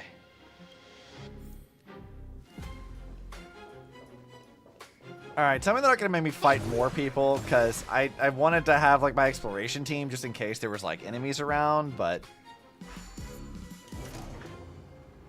Because if you think I'm going to be drawn into, like, regular, like, day-to-day fighting, you lost your mind. I ain't doing that. I gotta say, this place is decorated with a touch of style. Again, Yeah, it's got a nice not always vibe. Flaunt brute force. More often, they need to flaunt wealth. Oh, dude, they got, like, a whole, like, wine collection here? Sick. Look at his little, like, office. Dude, I love this. What is this? Also, what the fuck is this painting? What is that? That is fucking amazing. What the fuck is this area? I love this so much. I want to believe that's like a painting of his wife. Me too. Back then, who would have imagined Iron Hulks running wild on the streets? Let alone us gang members being treated like vermin. Painting used to be an emote. I agree. It's a fantastic, fantastic painting. You didn't call us here just to reminisce, did you? Of course not. Please forgive Korstein's rude little pest. That narrow-minded fella never understands why young people flock to things that come from other planets. Like Mechatrons, Masked Heroes, and the Astral Express. Okay, you know about the Express, but you've not recognized two members of it right now. What he does not see is that while cosmic novelties are more enticing, big shots of hail from the cosmos are even more fearsome. Wouldn't you agree? You're a clever one, so there's no point in keeping up this charade. We're not Xianzhou's #1 assassins. You knew that already, didn't you? Yeah, I might not live as long as those Xianzhou folks, but I've got a decent eye for sizing people up. You may not be the #1 assassins, right? But your skills surpass even such assassins. Yeah, that is fair. So I don't care who you are. I pay good money for a sharp blade. But I don't give a fig about its brand. Dude, who did they hire for this? I love this dude. And where do you intend to use this blade? On the Sinwish Syndicate. What? I don't know who they hired, but whoever it is great. Fantastic choice. Instead, Yeah. I intend to perform surgery. Yeah, no, so on much the Sinwish of Syndicate. the VA work in this patch was very strong. Mm-hmm. Yeah, through certain connections, I secured this mass correlation. Yeah, the entry pass to the Eonic game. Yeah, some covet this treasure, while others fear it as a curse. Now, you claim the name of Xianzhou's #1 assassins, huh? So surely you came for this. You want the god's reward, don't you? I don't have much to offer because I'm just like, I can't like hype up how much I love this dude's delivery. Like, every line is a delight. I love him. You are our employer. Therefore, the festival's prize should rightfully be yours. What do you want from the Eon, Mr. Polewave? The Aeon? Ah, I harbor no such an unrealistic desire. Guy's voiced like an old school DC cartoon villain. Yeah, he sounds like a Saturday morning cartoon villain. Like, I love him. It really does. Yeah, it really does feel like that's what the vibe they were going through for this whole gang. It's like, I hired you to take care of some turtles. Like, you could slot him into Ninja Turtles, and it would be like completely normal. I wouldn't question it at all. Like, I love him. Whether you win or lose, all I ask is that when the press comes or not, you say this. You were sponsored by the Sandwich Syndicate of Toughbrook. That is enough for me. It's like an old school Batman the Animated Series villain of the week. Exactly. It's great. So this is a sponsorship deal? The Sinwish Syndicate only wants fame? Since we are not truly in your employ, are you not afraid we might break our promise and ignore your request? If you truly cared nothing for what I asked, why even raise the question, huh? As I said before, I may not have the long life of the Shinjo people, but I do know how to judge people. He knows how to judge people. Sure, man. One more question from me, please. Why are you so set on chasing fame? You know, I've not really looked at it much, but I really like Fugue's design. Like, it's a really nice outfit. It is. Like, that's a very pretty dress for her. In plain Arcadia, Imaginary exists due to wish power. And that wish power comes from the attention, curiosity, and demands humans place upon these Imaginary. The Sinwish Syndicate was founded to provide for those Imaginary who were ignored, had no wish power, and were not needed by humanity. Unfortunately, ever since that seashell woman rose to power, our path of blood and violence had run its course.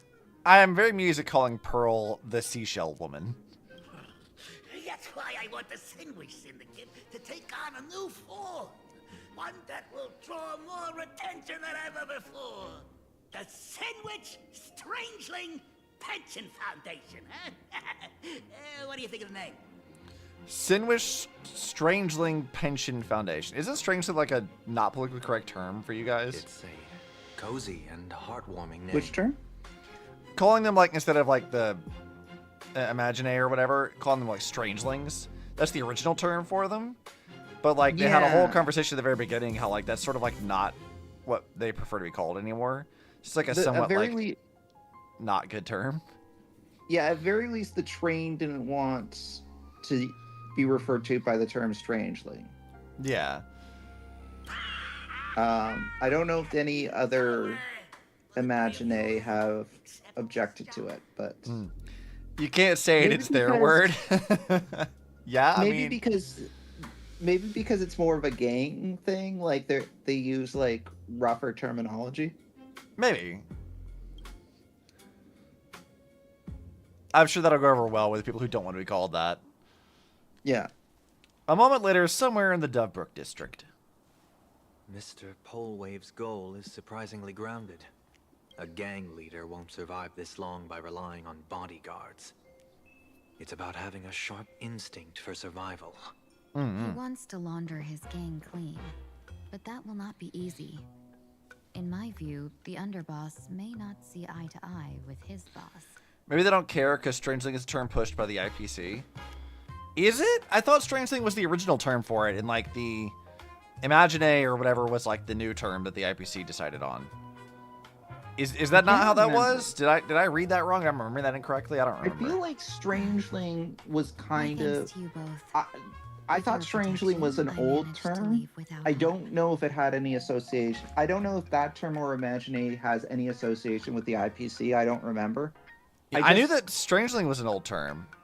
Yeah, and oh god, what's the new term for Imaginary that the train suggested? Fey form or something like that. I don't remember exactly, but it was. I know that Strangeling was like the old term, so. Yeah, strangely was the old term. I also strongly remember that like the. Okay, so we were right. Yeah, Imaginary is the new one pushed. Strangeling is the older term. Okay. Okay, yeah. So I remember strongly the train saying to Sparkle, "Hey, look, Strangeling, that's not cool that you're saying that." And Sparkle's like, "Okay." And then the second we left the train, and the train wasn't in earshot anymore, Sparkle reverted back to calling them Strangelings. I remember that strongly. Do you remember like the bit in like when Pinnacle was still around, the people were calling like Sparkle a racist because how she talked to Aventurine? I'm beginning to think that maybe they weren't wrong. Maybe Sparkle actually kind of is. Aventurine, the way that she talks to Robin and Sunday as well. Like Chicken Wing Boy, things like that. Like yeah. Yeah, you know, maybe Sparkle is a racist.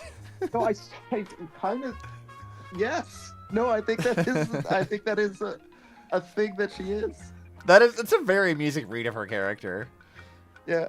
You doubt gangs care because they don't support the IPC or push their political terms. That's valid. Yeah, I think in a gang they're probably not gonna worry too much about. What does he plan to do? Like the terminology, like they'll probably just go with the classic term because that's what they're used to, and they don't particularly care if how people feel about the term because it's a game. I'm afraid I must take my leave for now and report to General Yao. So I think it's less racist and more likely just pokes insults to someone no matter their race. I mean, it could be both. It could be both of those things. It could be both of those things. It's hard to know. She definitely likes to poke fun. Like that is a defining character trait of her. Yeah, I mean, I think Sparkle, because I know I saw this like in leaks, but like she has a line later in this patch where she talks about Vita. She's like, I went on treatment, I found a woman who had like similar tastes to me or something like that. In which case, if we were to compare Sparkle to Vita, Vita loves riling people up. She relishes in pissing people off just because she fucking can. And I feel like Sparkle's the same way. Like, they are cut from the same cloth in that regard, that she just loves to piss people off. I think part of the reason why Sparkle uses the language that she uses is specifically because she knows it annoys people. It's specifically because it gets a reaction out of them or, like, they don't like it. So I think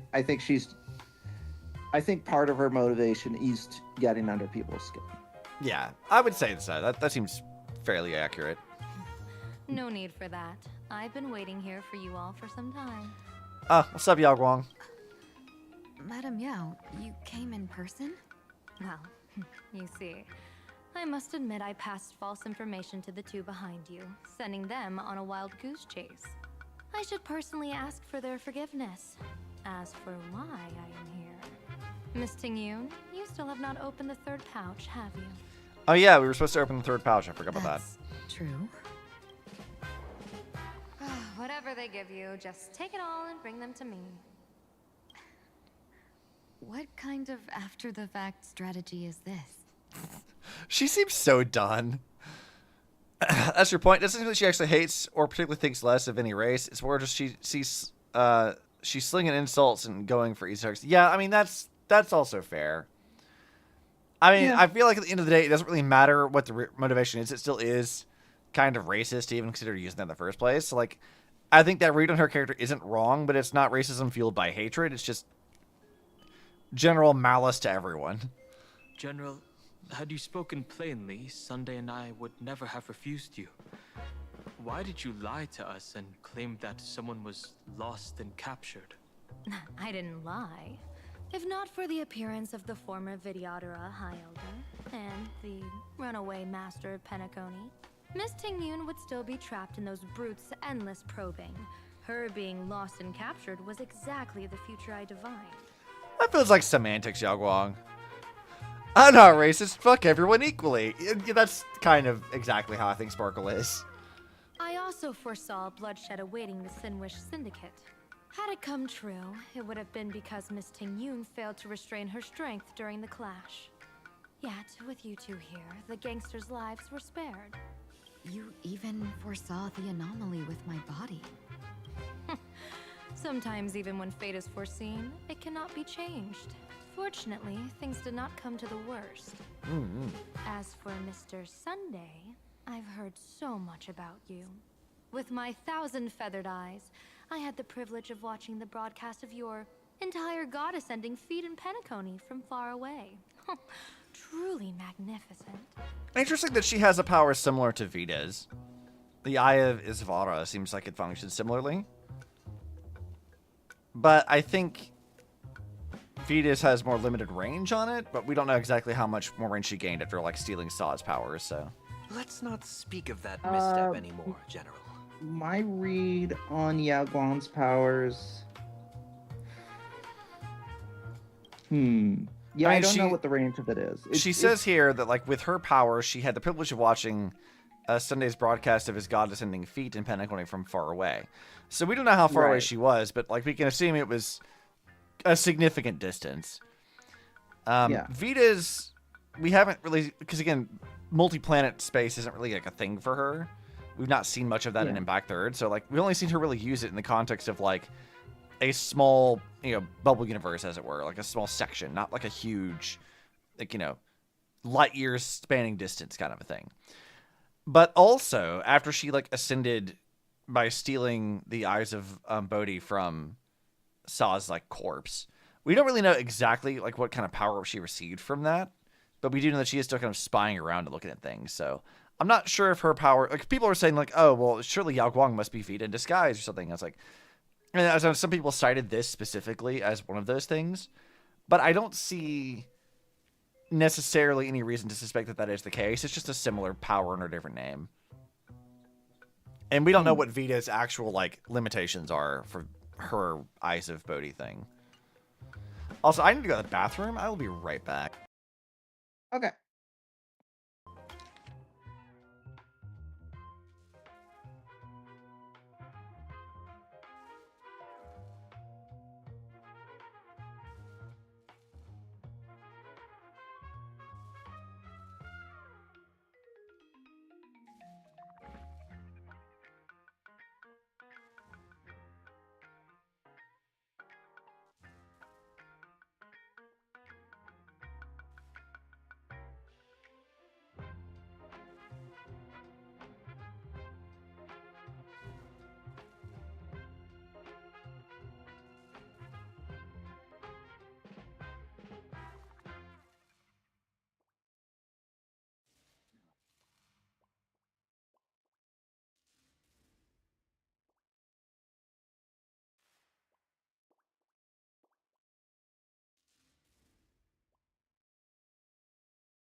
Okay, we're back. So most of say it's her in disguise because it'd be fun, and it's pretty in line with some bullshit she'd do. Yeah, I would agree with that. Like, it would be kind of funny if Yao Guang was Vita in disguise. I think that, like, what we've seen so far, it doesn't make sense for that to be the case. But, like, I would kind of love that. It would be interesting because, you would think from a meta marketing perspective, if they were going to have Vita, they would want to advertise it as such, because that would sell better than releasing Yao Guang. But that's not to say that they can't do that twist and then have a release Vita as well as a banner character separate from Yao Guang. I mean, the way I could see them doing it would be like sort of what they did with Ting Yun, right? Where, like, Ting Yun that we got to play, whatever, wasn't the real Ting Yun. It was Phantilia in disguise. So, like, they could have it where, like, this Yao Guang isn't the actual one, that it is actually Vita in disguise, and she's using her powers to, like, fuck around and cause problems for people. And the actual Yao Guang just is off doing other shit. Like, we could say just as much as that, or, like, they could do the same thing again. I think it might be a bit odd to use the same sort of, like, pathing for this. Like, maybe Vita killed Yao Guang or something like that, and that's why she's not around. But, like, it's hard to say what would be the best route to do that if Yao Guang actually were Vita in disguise. Like, it'd be interesting, I think, in some ways. But I think at present, it's difficult to say if that actually would be the case. It could be fun. It could be an interesting twist. I wouldn't be opposed to it because it does seem very in line with Vita's character. Like that's very much like a thing she'd fucking do. But like, yeah, we've also never seen Vita be able to do disguises like that. This is the thing I've done before. Is we just never see that. Yeah, the more I think about Yao Guan in this patch, the less I think it's Vita. But that's not definitive. Like it could still be Vita. Yeah. There are like some reasons where I'm like, I don't know that this matches, but it could be. It would be fun. The other problem I have with it is like a lot of people say, well, she's a masked fool, she can do that, but I'm like, the only masked fool we've ever seen that actually is able to like transform into another person is Sparkle. We've not seen any other masked fool be able to do this at all. Period. End of discussion. Yeah. So, like, we don't know that Vita is capable of doing that. Yeah, I read that as a Sparkle power, not like an inherent mask pool power.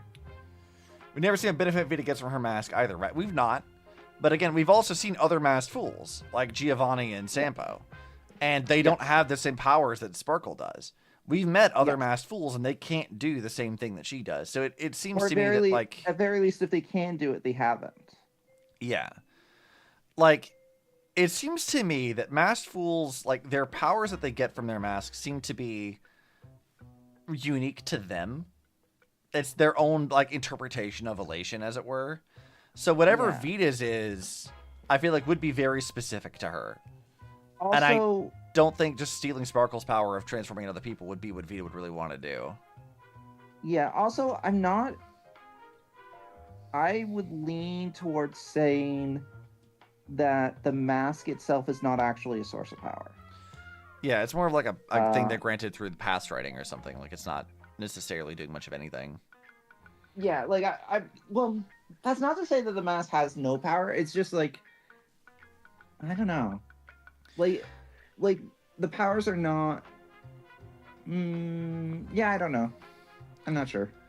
I mean, the mask definitely has power. It's just I don't know how much of the power is the person and how much of it is the mask. We could maybe say, without any real like evidence at all, but like you could maybe compare it to like the scales from like Long. Remember, he's like the permanence Eon. In Impact Third, what we see is that when Long's scales drop on like planets, it grants immortality to some extent, and that causes its own slew of fucking problems. But like part of Impact Third's plot with permanence was like having Coralie sort of like inherit the power of permanence through like a ritual and like a scale kind of a thing. So it could be also that the masks are like a fraction of Aha in some sense, like just something that comes from him, and that grants them like power in the same kind of way. Maybe so. Yeah. Which I feel like is a very reasonable thing, and it would just be entirely dependent on like he can grant them the power, but how like what form it takes depends on the person that has it. So Sparkles might be shifting forms and taking over people, like, you know, their identities. For Sampo, that could be summoning cards in a giant cowboy hat, or whatever it was he does in his boss fight. For Giovanni, who the fuck knows what Giovanni's powers are? And for Vita, it could be any number of things for her. So, maybe Vita got a portion of Sparkle's power since it was Sparkle she got hers from, not Aha. This is true. But again, we've not seen that be evidence that that's how that works, which is why I'm hesitant about that kind of like line of thinking in the first place. Is like everything we've seen so far suggests that that's not the case. I think it's reasonable to believe that Sparkle, when she makes a mask, she grants it with some of her powers. I think it's reasonable to believe that Sparkle imbues powers into her mask. But that doesn't necessarily mean that the person who gets the mask has the same powers that Sparkle does. It just means that some elation, something or another, is tied to that mask. It doesn't necessarily mean that they're going to have the same things that she can do. So, like, yeah, that is where Vita got her mask from, but I still feel like we've not seen that be established as, like, any way that that works at all. And as far as Star Rail is concerned, we've not really seen anything about elation until now. So... Yeah, I guess it's worth saying that as you play this patch, we are going to go more into elation. Yeah. So there are things that limit this discussion just because there's things that I want to talk about that we can't talk about yet. Yeah, I said, based off of what I have seen as of this exact moment, it's the Yaoguang being Vita thing seems very, very unlikely to me. Funny as it might be, I don't suspect that that is the case. And I don't think that she could have Sparkle's powers necessarily. I feel like that seems very odd that they would do that. But we'll see. Rather, we have brought back the mask, as you asked. How do you intend to use it? Surely not just to hold it and block the Stellaron Hunter's entry. That was the plan, but from one cause spring 100 outcomes. Now that the mask is in my hands, there are many possibilities. I like her hair. Like, I'm just looking at like her hair. I'm like, this is very floofy. I like it. What do you say about using it to lure Blade here and strike him down together? Or perhaps I could wear the mask myself and personally compete in the Phantom Moon Games. That'd be interesting, right? Sure. Each mask used is gone for good. The Stellaron hunters will be left with a real headache. That'd be truly killing two birds with one stone. Madam Yao, this is deadly business. It's no laughing matter. I don't think Yaoguang cares. Deadly. Miss Tingyun, that is exactly why I am here. Not to put Blade in his grave, that is. His ties to the Xianzhou have long since frayed. There was no need for me to snatch someone else's assignment and come here only for his sake. Snatch someone else's assignment? So the Xianzhou envoy was supposed to be someone else? To be frank, this journey to Plain Arcadia was meant for Jingyuan, the divine foresight. The Lawfu Cloud Knights recently returned from the great battle against Iron Tomb, and the honor should have been his. I would have been very amused if Jingyuan had been here. I feel like he'd be very confused about what's going on. Yet, before his departure, I cast several divinations on all parties involved and received this result. Okay, her divination says, with the hunt as the primary subject, the divination reads as follows. The hexagram resolves a fire. The change occurs at the fourth line. It comes without warning, incineration, death, abandonment. This is truly ominous. With the preservation as the primary subject, the divination reads as follows. The hexagram resolves as heaven. The change occurs at the fourth line. One may leap or remain in the depths with no fault incurred. Advance and retreat according to circumstances, and you shall remain untroubled. With the finality as the primary subject, the divination reads as follows. The hexagram resolves as earth. The change occurs at the top line. Dragons clash amongst the wilderness, their blood staining heaven and earth alike. This is a portent of bloody conflict. Why would Stellaron hunters be marked by such an omen? Could it be connected to the former High Elder? With Plain Arcadia as the primary subject, the divination reads as follows. The hexagram fluctuates between earth and fire. The change occurs at the top line. Neither fully luminous nor wholly obscured, it rose to the heavens at first, only to descend back into the earth. What does this even mean? Joys turn to sorrows? With the fate of the next 10 days as the primary subject, the divination reads as follows. The hexagram fluctuates between heaven and thunder. The change occurs at the fifth line. For those who present morals and virtues, no remedy is needed for good fortune to follow. So there are more big shots to come. Just how many more surprises are there waiting for me? Incineration, death, abandonment. I may not know divination, but even I can tell that there is no good omen. Unfortunately, the two top diviners of the Yuchui and the Lawfu, in other words, my junior sorer, Fu Xuan, and I, cross-checked each other's extrapolations and came to the same astonishing conclusion. I want to see you and Fu Xuan talk. I think it'd be fun. An Arbiter General It would be fun. will fall in this Arcadia of elation. Even so, you're still taking. So this is part of what makes me hesitant to say that it's Vita. This idea that multiple people did this divination together, and it was determined that an Arbiter General is going to die, or I guess fall, which might be different from die, during these during these Elation games. Mm-hmm. Yes. I contacted the Marshal and took over the task. So I've simply never seen such a that- bizarre fate and wanted to witness it. I guess it could be faked. Also, Fuha mentioned. Let's go.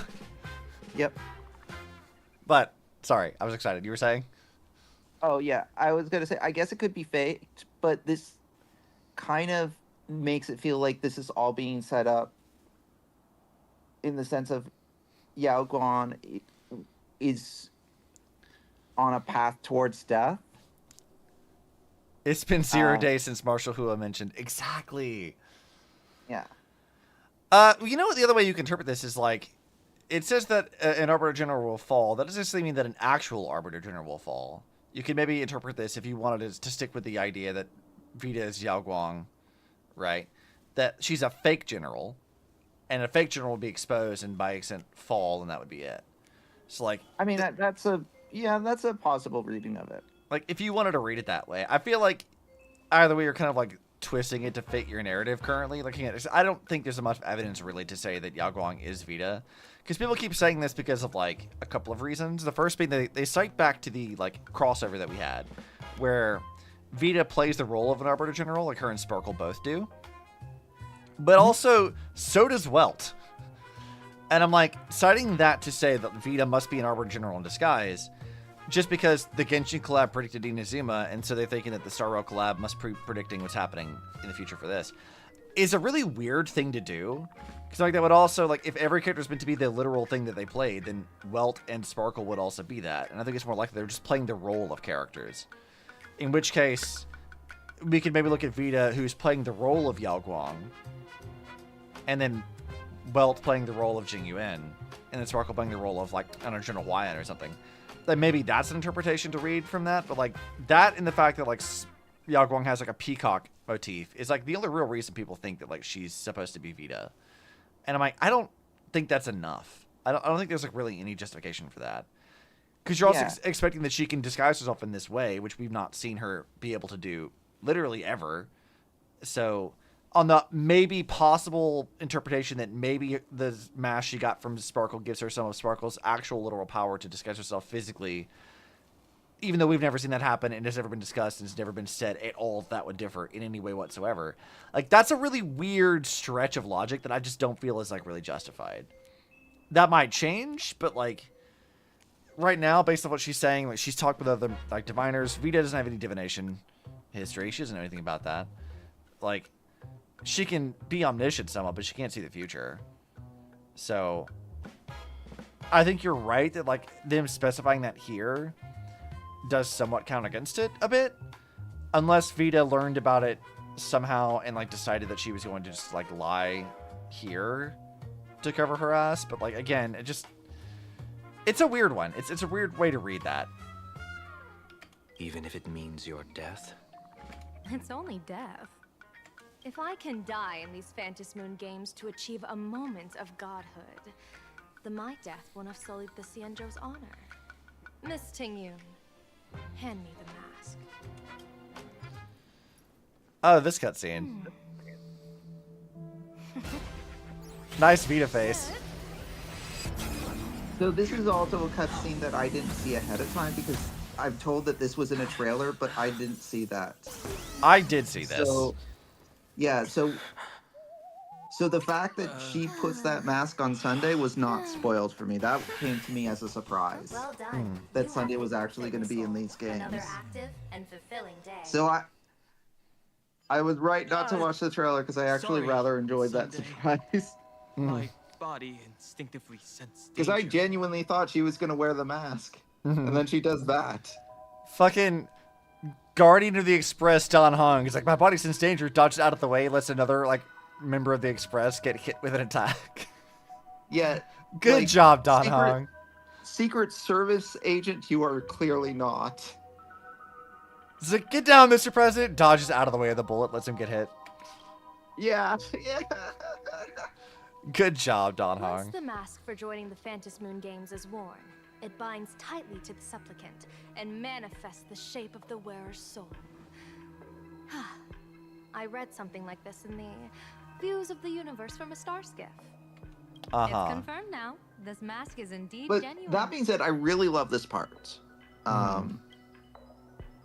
Congratulations, Mr. Sunday. You're now a supplicant in the Aeonic game. What exactly are you trying to do, Seer Strategist? Twice now you've acted without warning. Do you mean to make an enemy out of the Astral Express? Dunhong desperately trying to like make up for the fact that he just let this happen. Yeah, like Dunhong, come on, dude. You tried this and you failed, so this is kind of on you more so than it is her. Let me take care of this. Okay. Sunday, are you planning to fight? Don't worry, I'm no match for this general. I love that they're using the harmony to communicate secretly.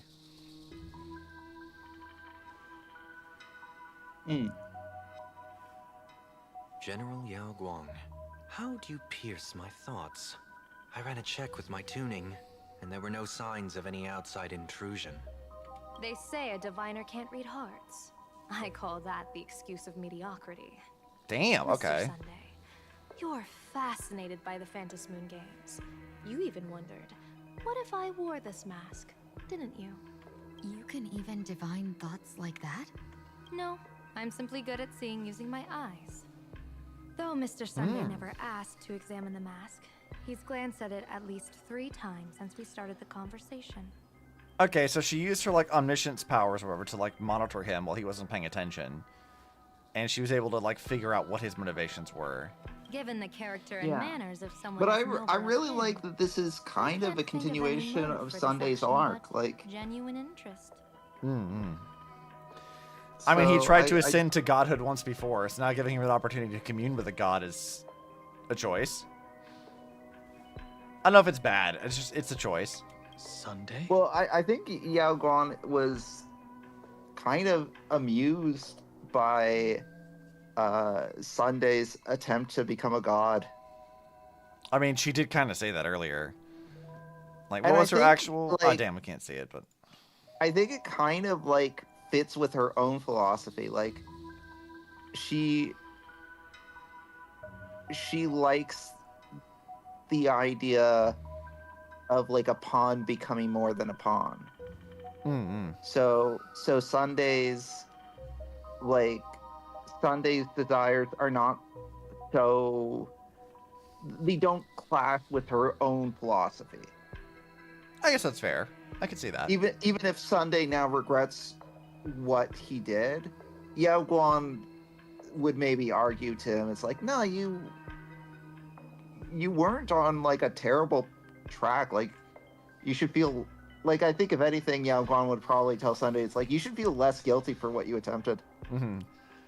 We It aren't is so kind of different, like you a- and I. Spider-Man. It is kind of that. Yeah, it is kind of that. It is kind of a we aren't so different, you and I. I could see that as interpretation for her, at least based off what we've seen thus far. Yeah. You and I are not so different, Spider-Man. Yes, I did think of it. For a moment. I even considered putting it on. So, I merely gave you what you desired. This is no trap. It's just an unexpected gift. During the Phantom Moon games, I'll give every ounce of aid I can to help you seize your chance to have an audience with the Eon.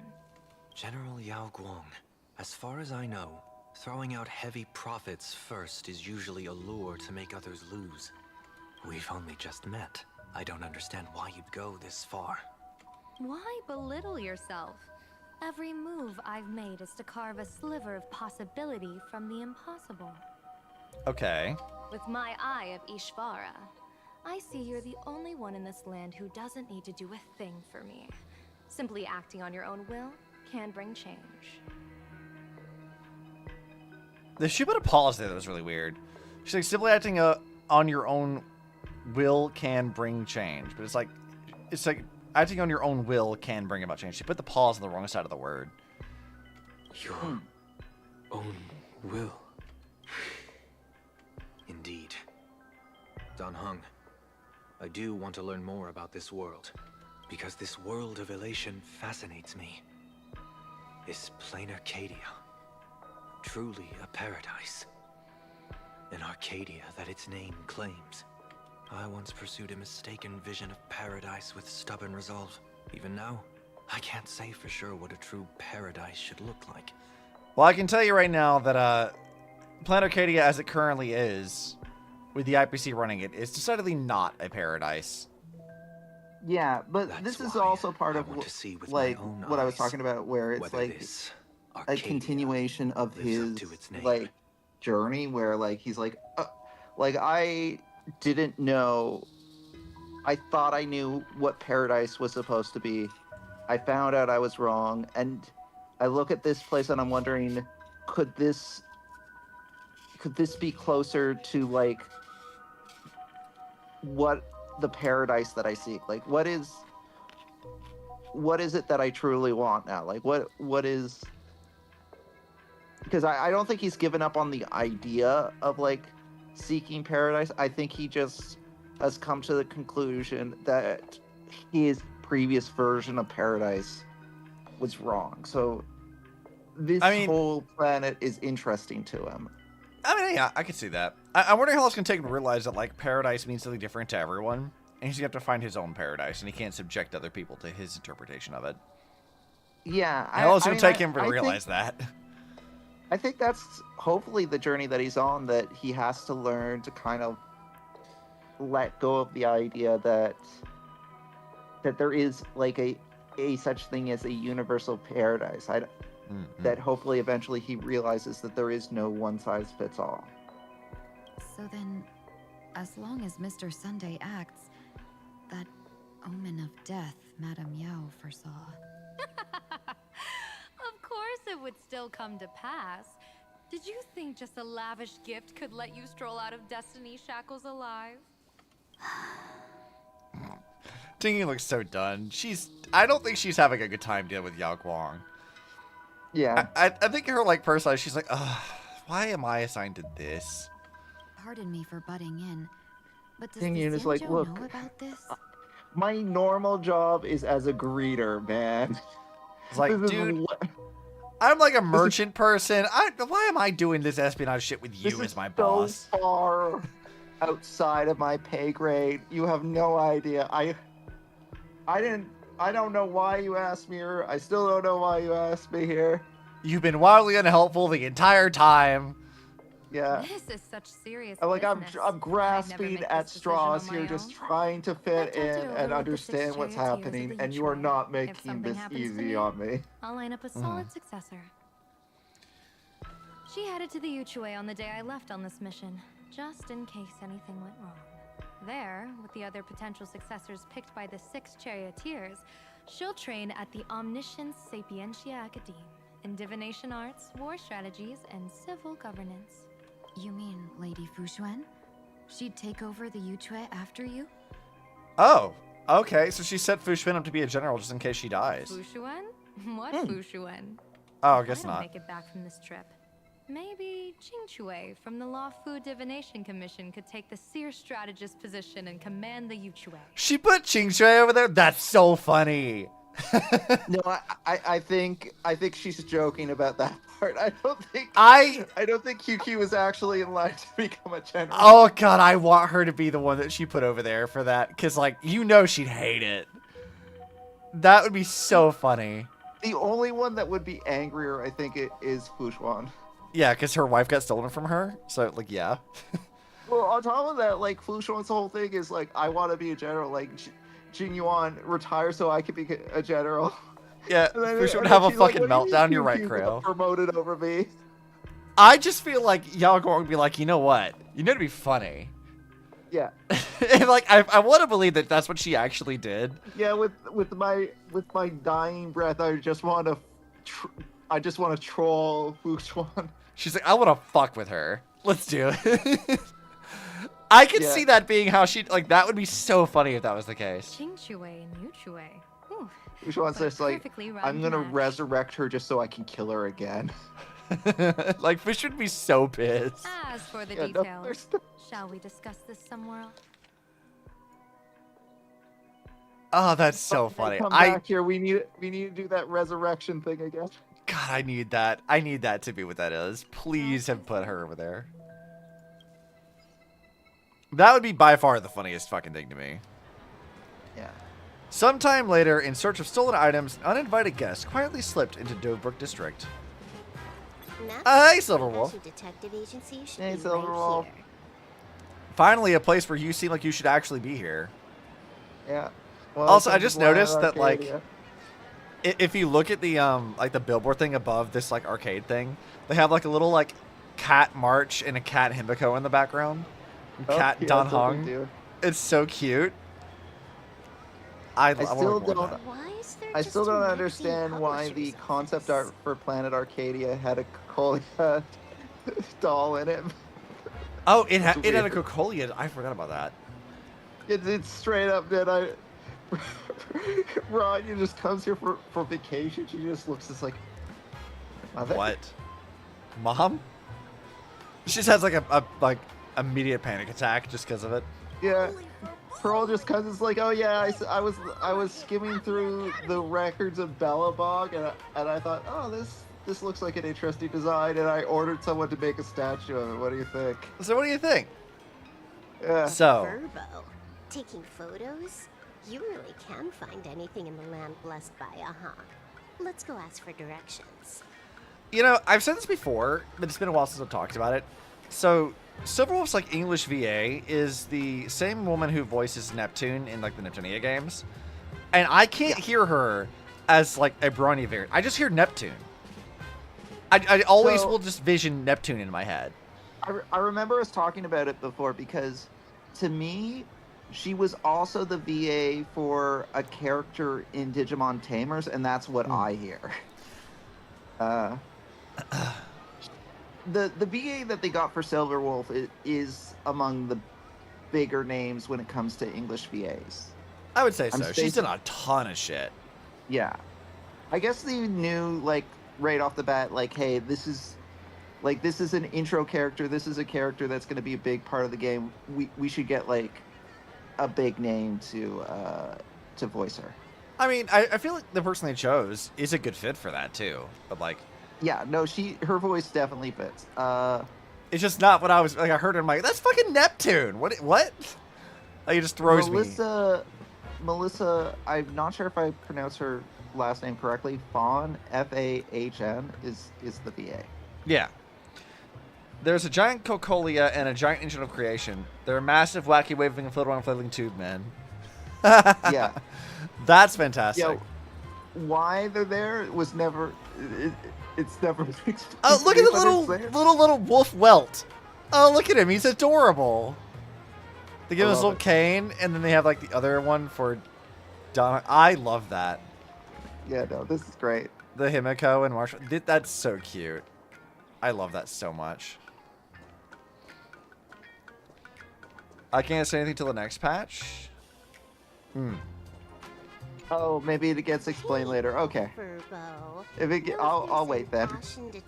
Because yeah, I don't know why those things are there, but yeah, maybe next patch explains that. Beats me. But if I find 10,000 credits on the ground, I might recall the spot. Bruh, you're gonna try to, like, grift with Silverwolf? You kidding me? 10,000 for directions? Fine. Job first. Oh, wow. Looks like 10,000 Look credits at from how my unamused account just hopped Silverwolf to end is. up in yours for no reason. No spill. But you actually paid him for that, Silverwolf? Whoa! Generous, miss. The place you're looking Paid for is a strong word. upstairs. That detective's renting my boss's space for his agency. But he's zonked out in the day, and his doors are locked at night.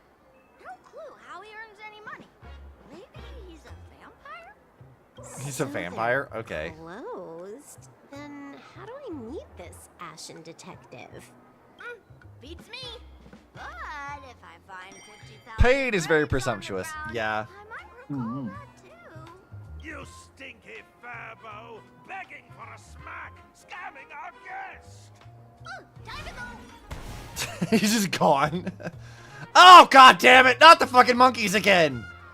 No! Dude, that patch was the worst! Ugh. Oh, yes. Hi, I'm narrator. I too hated that patch. Detective Agency. Mr. Detective. Narrator, what sane person gives their pet that name? That would be the dude upstairs. By the way, that mangy furbo. Don't you banana nana. Banana. You banana person. I fucking hated that patch so much. Genuinely. Like, I liked Rappa as a character. I hated the patch she was in. I will say that my biggest fear going into Planet Arcadia was it was going to be kind of a continuation of that kind of, like, LOL randomness or LOL brain rotness. Yeah. And I'm very happy that's not what this is. I mean, there's like a bit of it here or there in how it's designed, but it's not like that egregious. But like the banana monkey thing, I really couldn't stand how, like, it was such a slog to get through that. You loved it? It was fun. I guess, man, to each their own. I was not a fan of that patch. Yeah, absolutely. To each their own. Like, everyone's entitled to like what they like. Yeah, you just have bad taste. It's fine. That patch was not my preference. But that being said, like, this patch, and yeah, there are like some parts of it, especially in the design for this patch. I still love this patch. Like, and I think the humor in this patch is much more to my liking than the banana monkey stuff. Whoa, hold everything. What do you mean? What are we holding, and why? It did. A full 10,000.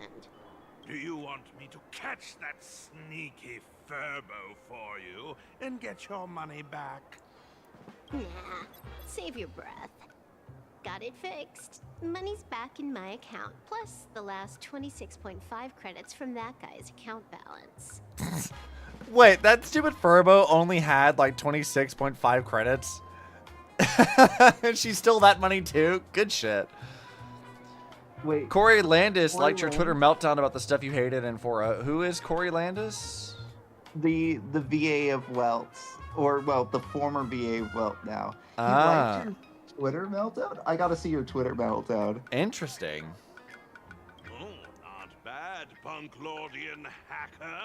I gotta imagine Corey Landis is upset about would you mind showing me the way?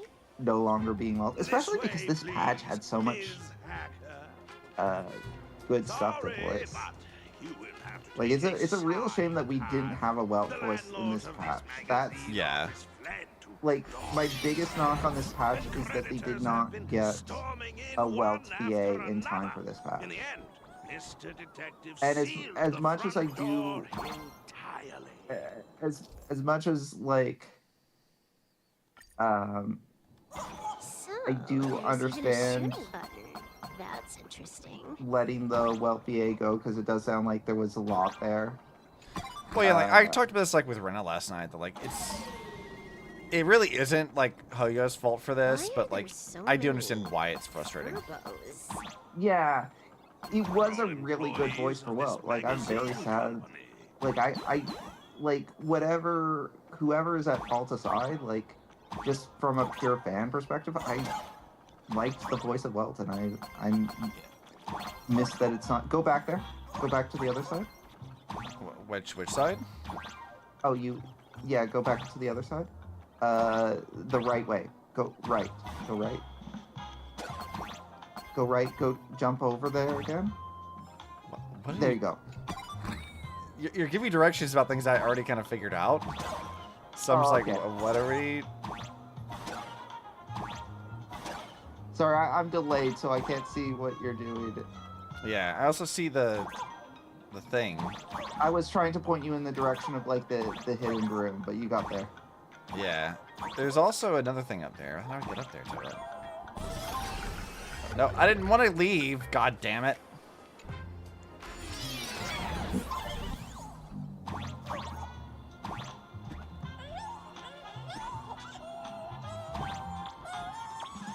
There it is. Yeah, there we go. Ow. Rude. little ghost yeeted me into the spikes. How dare you? So rude.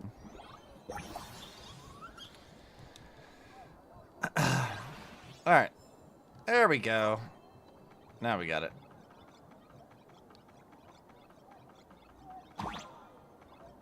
Now, let's go up a little bit more, and then we can progress. God, that ice thing really is, like, a little too fast. Why does this scene feel like a punishment round from a game? Office survival's way more brutal than any game.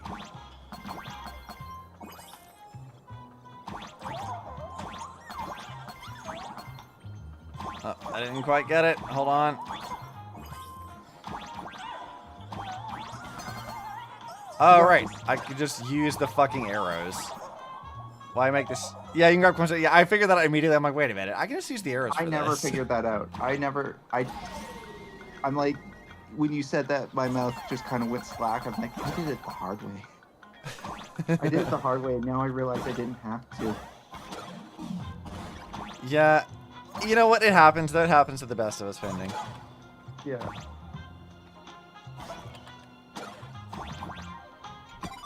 I mean, they did, like, just give us the arrows, so, like, I guess they're supposed to expect you to use it, but... So, this is where the Yeah, detective I got lives? that you were supposed to use the arrows for the switches. I just didn't realize... It didn't click for me that the arrows were also, like, a good method of coin collection. But now that I've seen it, it's obvious. Visitors here are rare indeed. Visitors being rare. That really does sound a little sad. Please, come with me. I will wake him at once. Okay, let's go. I've seen... What the fuck did they do to Himiko's statue? They put the fucking emoji on her face. They put the sad emoji over Himiko's face. What is that? Let's get down to business. No, Silverwolf, let me explore, damn it. I want these as posters in my house. Like, I love this. I want these as posters. Can I get this? Those would be really good posters. Mr. Ashvale. Oh, I love Sybil it. really draws her gun. Yeah. You have the fucking Dark Souls UI. Delivery at the door. To disturb my sleep. Why did they give him a Dark Souls boss opening? What is that? He is not here for food delivery. Good. Oh, then she must be here to kill me. That is a really nice cutscene. Also, Ashvale. Why is your assumption of like, she's not here for food, so she must be here to kill me? Damn. Sadly, not that either. What do you mean, sadly? Not here to deliver food and not here to kill me. How strange. Oh, then you must be a client. You are here to hire me for a case. Why does he sound like a less obnoxious Sampo? Do you know what I mean? Like, he has some delivery in his intonation that sounds a little bit like Sampo's VA. Yeah, Your I gotta guesses say, is like, a little heartbreaking. I Yes, don't dislike I am Ashen here Vale's to English commission VA. I Something like the has been Japanese stolen. version better. Oh, well, let's go listen to it and see how he sounds. Yeah, listen to the Japanese as well and tell me if you like the Japanese better. All right, let's hear him. 配達員でも殺し屋でもない。それは妙だな。あ、もしかして依頼人かい？事件の調査依頼に来たんだ。He sounds so excited. I like that. That's not bad. Yeah, I think the Japanese interpretation of his. He sounds very like excitable in ways I wasn't expecting. He's like, "Oh, she's here to kill me!" Like he just seems like really excited about her, like the prospect of her trying to like kill him. It's like, Yeah. are you okay, dude? Are you like mentally well adjusted? Whereas I think What did you lose? I think the English VA's direction was more like kind of like a bit of a noir detective. A little bit, yeah. Yeah, I can so see it. I think he was led to believe that he should give a more subdued performance because of that. And in Japanese, they kind of made him maybe more of a goofball. I like the idea of all of the Galaxy Rangers being absolute unhinged goofballs. Because remember, we've only met like 2, which has been Rappa and Boothill. Yes. And they both have their weird, goofy quirks. So I like the idea of like Ashvale also being another weird, goofy quirk. He's kind of giving Gallagher. Yeah. Okay. Yeah, I can see it. A person along with an ancient what map, was I gonna say? that Oh should yeah, be mine.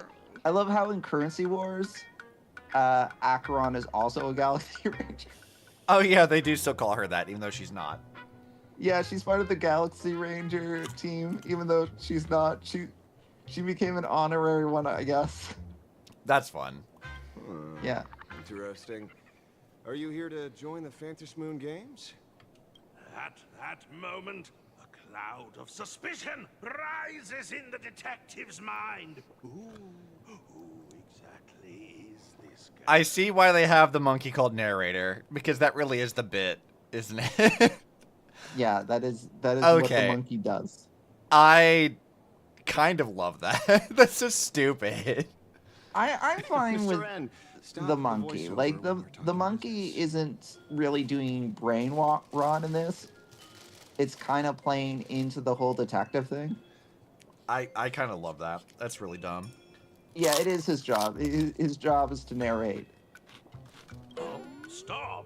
You pay me 900 credits an hour plus 2 bananas just for this, don't you? I love that he is actually a paid employee to do this.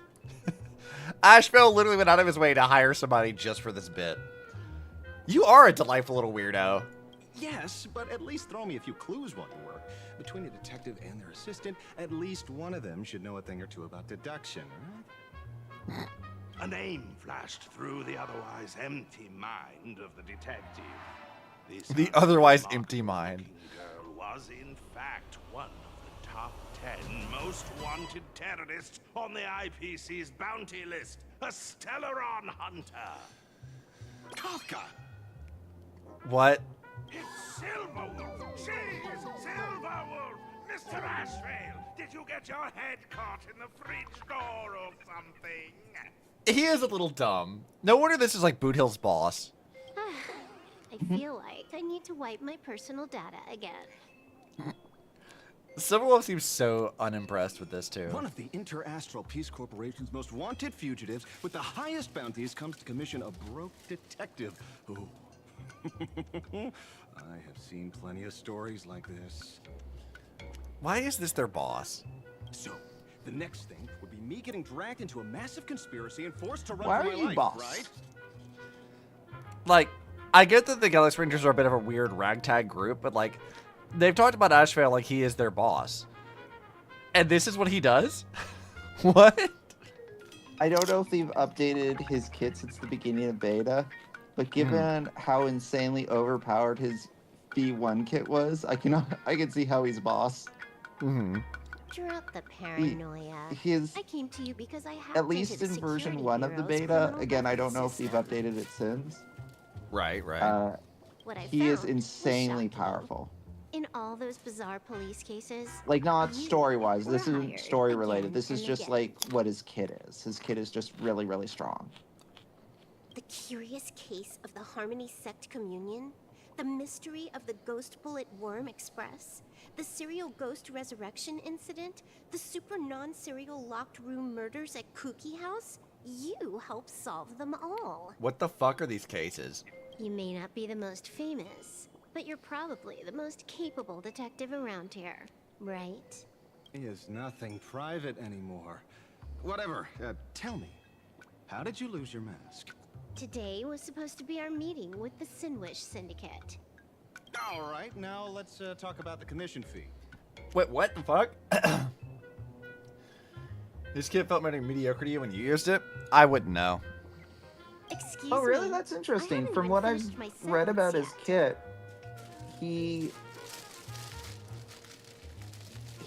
has a lot of he provides a lot of buffs, but even while providing a lot of buffs, he also outputs damage that's comparable to Fei Shuao. I'm sorry, I'm terrible at pronouncing names. So the analysis that I've been reading about him suggests that, like, as far as a follow-up attack character goes, he's pretty much the best we got right now. Interesting. I wouldn't know. Yeah. A true great But detective like I can know said, a that case was without ever when his kit first came out, so I don't know if they've changed it since. We already have the basics about today's Like, I don't know fiasco if we're with the still on Sinwish Syndicate version 1 of the and beta those or three not. Xianzhou #1 assassins who scammed the mask. Can you handle it? Money is not a problem. Do you take dirty money? Sorry, no dirty money. And please do not withdraw your payment plus the account balance after paying. Well, then it's specified, please do not, like, withdraw the money and also everything else after you've paid us. Oh. Yeah. Then how about this? This is the IPC's turf, right? Turn me in for the bounty. You take the reward, and I bolt afterward. We Stellaron hunters sometimes use that trick to raise funds. I love the idea that, like, the Stellaron Hunters will, like, turn themselves in for the bounty and then leave and use that to get money from the IPC. That's so fucking funny. That is great. He's better than a character in slot, but as far as being super powerful, not really. I guess that's fair. Or maybe we could discuss the possibility of taking dirty money. 30 million credits? Pay us after the work's done. Deal. I'll try to get that money over the next few days. Here's my contact info. Update me the moment you have any news. Civil was such a fun character. I always like her. After the work, when did our office have a rule like that? That rule got made just now. Oh, my dear Mr. M, did you truly want to take dirty money? I have come up with another way to make money. Let me reach out to a certain big shot first. Uh-huh. Madam Pearl, I've obtained solid intel. He has a nail through his wrist. Mr. Ashvale. Oh, so he does. I didn't notice that about him. I don't know why. Under 5%. Let me guess. Perhaps you are finally ready to consider my offer. No, I found the trail of the Stellaron hunters. They are here in I mean, if he turns out not to be particularly powerful, that works out better for me because I kind of would rather save than pull for him. That's fair. I can send you her coordinates. Only because, without like, I'm looking ahead and I know there's a lot of characters I want to pull for. Quietly, without anyone noticing. I was like, dude, did you really think it was going to be that easy to turn Silverwolf in? The Phantasm Games? When your IPC chose to speedrun it, it was fated to be more than just a game of fun. You want me to take part? That is asking a bit much of an old man. We should have taken that hacker's deal earlier and turned her in for the bounty. An unexpected bonus. So Pearl still has other masks hidden away. That makes it seems that listening in on one's partners after wrapping up business is a habit worth keeping.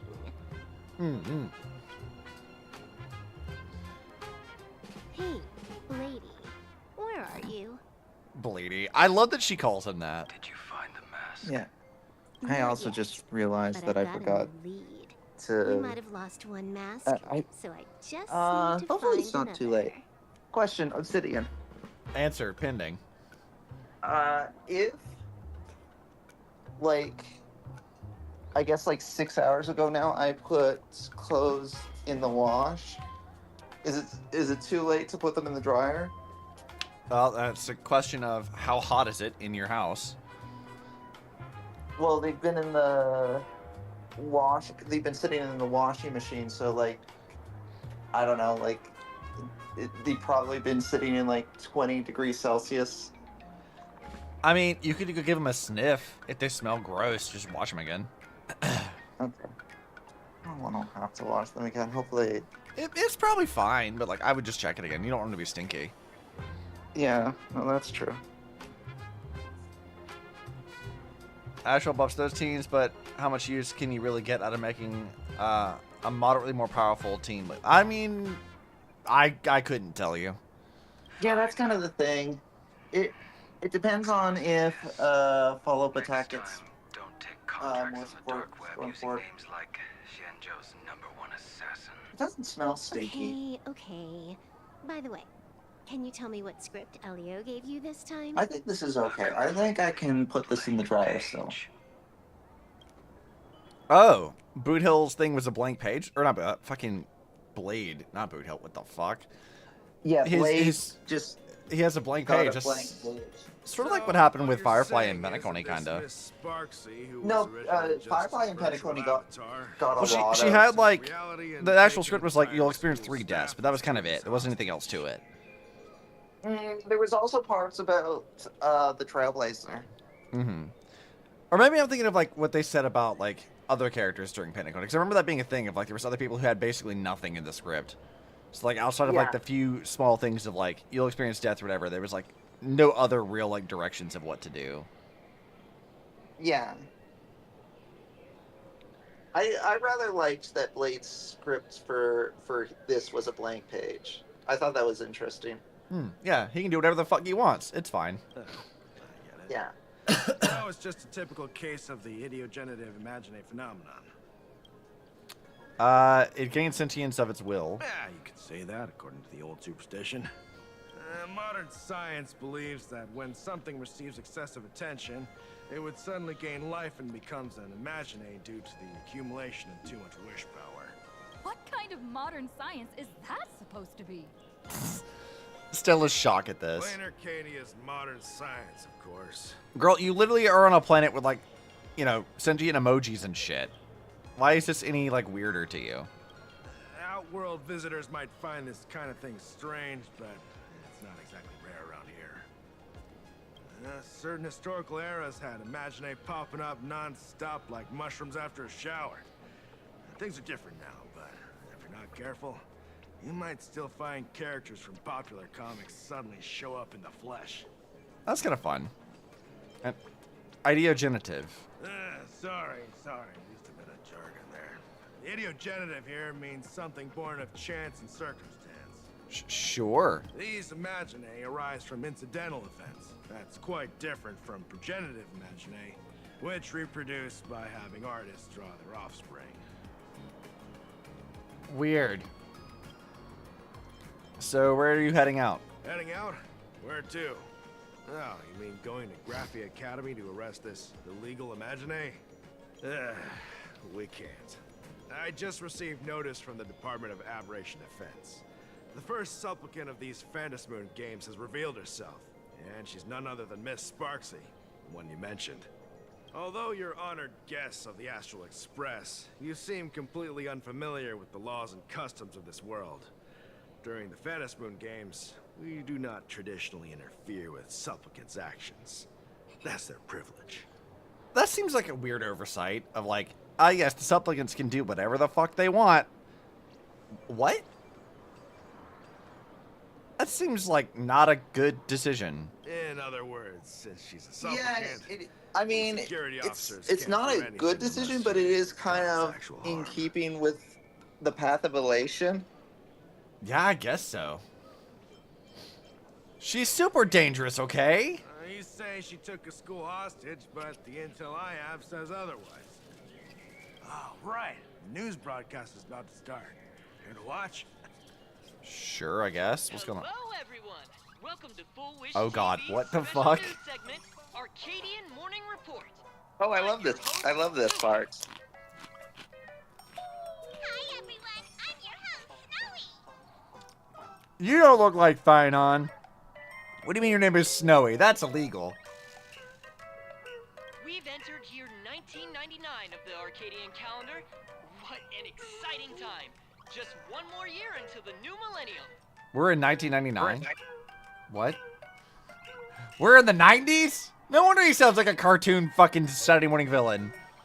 Oh yeah, this the current year in this world is like 1999 or something. Yeah, 1999. That's right. Because the previous games happened in 1984. So. That's so funny. Yeah. You idiot! Are you cursing our viewers? They didn't tune in to hear your fear-mongering nonsense. Just read the news and stick to it. Yes! Incredibly, after just 15 years, the Phantom Moon is full again! And the time for the Phantom Moon Games is upon us once more! Surely a blessing from the master relation upon us, Arcadia! Uh-huh. Makes sense. It's not like the real world where modernity invalidates old religious traditions. The eons actually are tangible existence forces here. It's all about them. Yeah, I mean, that's true. Which supplicants will appear in these Phantom Moon Games? And what mind-blowing miracles will they bring to everyone? With permission from the Department of Aberration Defense, we'll be following and reporting on the Phantom Moon Games from start to finish. Phantom Moon game. That's what they're actually called. Okay. Yeah, fucking plushy I have been ass calling it music. Holy Grail War, and it occurred to me I couldn't remember what the real name for it was. Well, yeah, I could have told you that. Just now, the first masked supplicant has appeared. How intriguing! Who are they, and where did they come from? Let's take a look. Wow! Internet-famous streamer Miss Sparxie announced 2 hours ago that she's donning a mask to become a supplicant. The Department of Aberration Defense has confirmed the news is authentic. As an ideogenitive imagine, Miss Sparxie's birth wasn't approved by the Department of Aberration Defense. But that hardly matters at this point. Oh, so as an ideogenitive imagine, she wasn't approved. So when Sparkle made her, she was defying the laws of the dad organization. What sort of miracle does this live streamer plan to produce during the Phantom Moon Games? Let's switch over to her stream and see. Oh no. Can you imagine you're like watching the news and then they just swap over to Twitch to watch a streamer talk about whatever they're doing? Oh yeah. We're back from the commercial break. A big thank you to Love Insurance for being the title sponsor of today's Sparkstacular Arcadian Adventures live stream. Bro, is she actually advertising to me right now? Girl, you gotta put hashtag sponsored on there at least. One person, 1,000 faces. 1,000 faces, one person. Who will Sparksicle become today? Also, she has a current viewership of 75,000 people. Yeah. 76,000 people. That's a fucking lot of viewers. That's huge. That's so many people. Ta-da! Time She's for the popular. big reveal. Everyone, follow along with Dean Sparxie of Graphia Academy as we check. And that probably doesn't count the people watching from the newscast either. Yeah, like they got her up to like 78,000 and it drops down to 76 now, but like she's peaking at 78K or 79K now, I guess. That is so many fucking people. I would argue that like maybe even like some of the largest streams on Twitch don't get anywhere even remotely close to that, unless it's like a huge like sponsored event kind of thing. Like, There are like, I think the biggest streamers can achieve more than that. Like, just going on the Twitch homepage right now, there is a person called the Burnt Peanut who is streaming to 57K. I don't know who the Burnt Peanut is. I assume they're popular, just based on that number. wasn't that like also the guy who got like the best VTuber award, but he hates VTubers? Wasn't that a thing Beetle? from like the Burnt Peanut? Wasn't he the guy who got that? Oh, was that the guy that? I don't know. I think Maybe? he was. I remember there being some drama about that. I don't know anything about the guy, so I couldn't tell you. But The Burnt Peanut. Yeah, I know. I don't know. Oh yeah, okay, he's a peanut. Okay. yeah, Burnt Peanut's awesome. Love that guy. I mean, I don't know anything about him. I just know don't what I vaguely remember possibly hearing, and I don't even know if it really matters. Yeah, I don't have enough knowledge of the guy to form an opinion. I might like his stuff. I just haven't given it a chance. March, why are you with Sparkle right now? Sparxie, don't you dare mess with me. I, March, am not someone you can easily push around. I like that March is in her hunt outfit. I'll have He's so funny. He doesn't hate VTubers. He hates the people saying he hates VTubers. Not wanting to be labeled as a VTuber was a bit, and he doesn't care one way or another. Oh, okay, that's fair. Yeah, that's a valid stance. Okay, Or March, she's like, why are you here for this bit? March seems quite worked up. Is it because she's a bit March just wanted nervous about something her to do. first live interview? All right then. Now, let me interview my colleague, Mr. Yang. Oh god, we got Wilt over here. Hello everyone, I'm Wilt Yang, a history teacher at Graphia Academy. I'm honored to be selected as this year's most popular male teacher. I will continue to strive to nurture even more outstanding talents. All right, that wraps What? up our interview for now. Let me give you all a sneak peek at what's coming up in our next live Wilt stream. is living his best life right now. He's having a great time. Yeah, no, he got it. This is honestly, this has got to be his favorite patch so far. He got a mech. He gets to be a teacher. Yeah, he gets to teach again. He gets to hang out with Himiko a while. Yeah. Like, he's having a great time. Yeah. In 3 hours, I'll be hosting a special live stream performance, Sparxicon, alongside our special guests, the legendary Nameless from the Astral Express, who have carved countless legends across the cosmos. If only he was voiced right. Unfortunate. Man, Your family. after they hire a new VA and the go back and dub these parts, I'm gonna have to rewatch these scenes with Weld actually being dubbed. I'm telling you, I'll just have to apply or audition for Hoyo and become the new voice of Welt. I'll jump scare you guys. I really do wonder who they're gonna get to be Welt. I hope I like the new voice. I'm really. It would be hard invested in the to like character. match that. It's gonna be very interesting to see what they do with it, because like It's probably not gonna be the same. I know it's not gonna, or like I figure it's not gonna be someone trying to do copy their what best Welt Corey did. impression. Yeah. So, like, I figure whoever they get is gonna go in a bit of a different direction. I just hope I like, I'm sure it's gonna be another dad voice, right? Yeah, like, it's gotta be probably. another dad. That But would it's make probably sense. not gonna be good. I don't know that they'll do a bad. I think they're gonna get like. If I had to guess, it doesn't matter who they choose. They're gonna get a lot of hate. Oh, of course. Just for the sake of them being because different. people are used to Corey's voice, and like whoever the pick is not gonna be Corey's voice. So Yeah. yeah, no, I don't envy who gets it, because whoever gets it, they will get hate. It's just the reality of, like, everyone who replaces an existing VA of an established character almost always, like the new people that replaced the old Trailblazers, like they got hate for their performances. Did they not hire the same person to come in and do Stellan Kalis's voice? Is it not like they sorted that No, they out? replaced them. Okay. They ended up replacing them. I haven't heard their original voices in so long, and I don't really remember. So I'm like, this sounds close enough. Yeah, that's fair. But they did replace them. They brought back the old Don Hong voice. Like that, the guy who's voicing Don Hong now is the same one that has voiced him the entire time. Mm-hmm. So Don Hong was mute for a while during the strike, but he did come back, and for whatever reason, they replaced the Trailblazers. Interesting. At the very least, they've replaced Kalis. I'm pretty sure they replaced Stell too, but I'm less confident in that. She doesn't sound all that different to me, but maybe they did.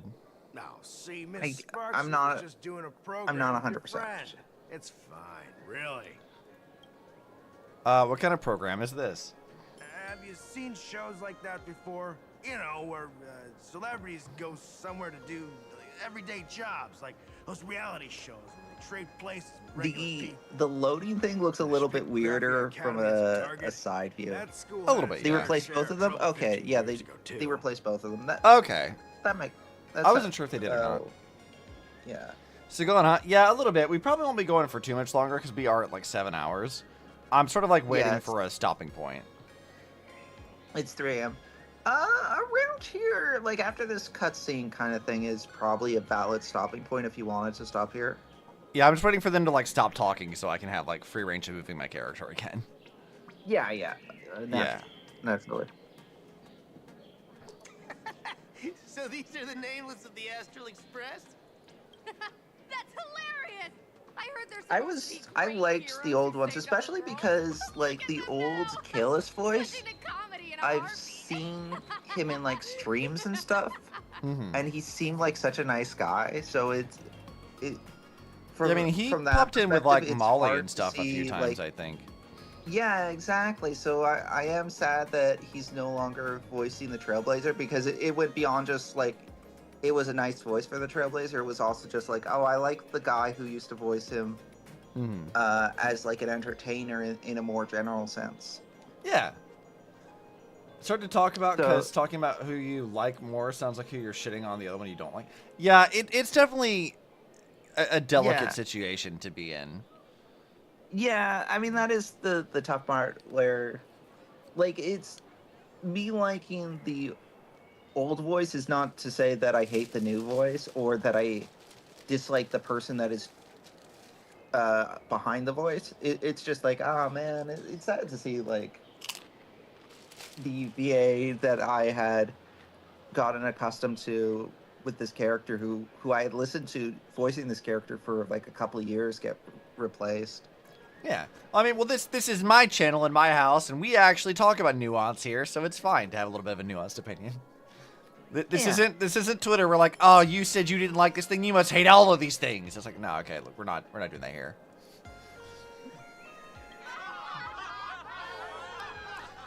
Oh, yeah. We'll see who the new Welt is and what he sounds like. I'm just hopeful that they cast someone soon, because I don't want Welt to keep going through patches without a voice. Yeah, I kind of agree. Especially because they're actually giving Welt things to do. You like pancakes? That means you must hate waffles. Exactly. Yes. While other spectators in the plaza laugh joyfully, you can't shake off the chill creeping over you. Darn it. Soon the whole of Plain Arcadia will be saying Once your Sparxie brain is caught done the loading, you're Azure going to be Red very Crew concerned one about this go and situation. made us the butt of jokes. Our reputation would also turn into her trophy. You know, now that you mention it, I am listening to Stella's voice, and I am hearing subtle differences when I do remember her sounding like beforehand. It's not, like, largely different, but it's just a little, like, there's some subtleties to it. Right. Please I keep this definitely Spanish Moon Games think that the emergency voice response guide safe. sounds different Some sections in it might than the come in original. handy. It's not like a night and day difference, but there's differences. Yeah, it's, like, subtle intonations and stuff that are, like, very slightly different. I'm not reading all of that. That's too long. If there's nothing else, I'll be going now. Yeah, that's a lot. See? I told you so. Even calling the police was useless. Well, yeah, we knew that, Sparkle. Thanks. Right now, you're their only hope. And that red boss lady of yours. She's here too. Are you all right? Did you get hurt when you ran away? Oh, hi, Himiko. Obviously, I want a selfish thing for your streams in the future. Okay. What is the selfish thing you want? So, March and Welt are both trapped in Graphia Academy now? And that girl I just called want to Sparxie believe that took the mask, Himiko's too. like just trying to think. Did she always have Closed the loading? captioning? How would I turn that on, Charlie? Because I don't want to necessarily have to go through and, like... I can't set it up right now, but I could set that up. That's fine. I'm sure it really does some very funny things, because I doubt it would be able to, like, read what I'm saying half the time. There would probably be mishearings from the closed captioning. Yeah, Yes. it does that. I've seen how it works in the past. I've never really thought about it, but it's a plugin from Google. It's a plug. Okay. Yeah, walk me through it later, Charlie. We can set that up. That's fine. Why do you need closed captioning? I mean, it's fine if you want it, but like, why is this your selfish requests? You use it, yeah. I mean, I'm fine with you if you want it. Like, I'm not worried about that. I can do that. I'm sure it helps other people too. Yeah. Because you can read stream with no sound? Okay. Wait, you're telling me you don't want to hear my voice? Like I'm really close to the microphone and I whisper the ASMR into your ears? You're telling me you don't want me to do this to you, Charlie? You just want the closed captioning instead? I can't believe you. can't believe you've done this. Everybody gets one. This is your one selfish request. I love the face we get for. It's always funny whenever I do that to irritate Cheryl. I like it. It's fun. It's a good time. I'll start swinging. Can you guys imagine if I was an ASMR creator? I don't think I could do it. I don't think that's for me. I'm not about it. ASMR actually drives me nuts. I can't stand it. Like, genuinely. Not even ashamed to, like, actual creators who do that. Like, we even know people personally who've done it.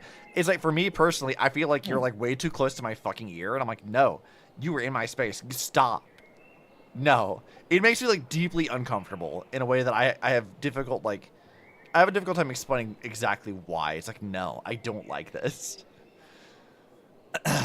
And also, like, food ASMRs are gross and I hate it. Like, I don't want to listen to food squishing around on the microphone. That's disgusting. I can't stand that. It's so gross.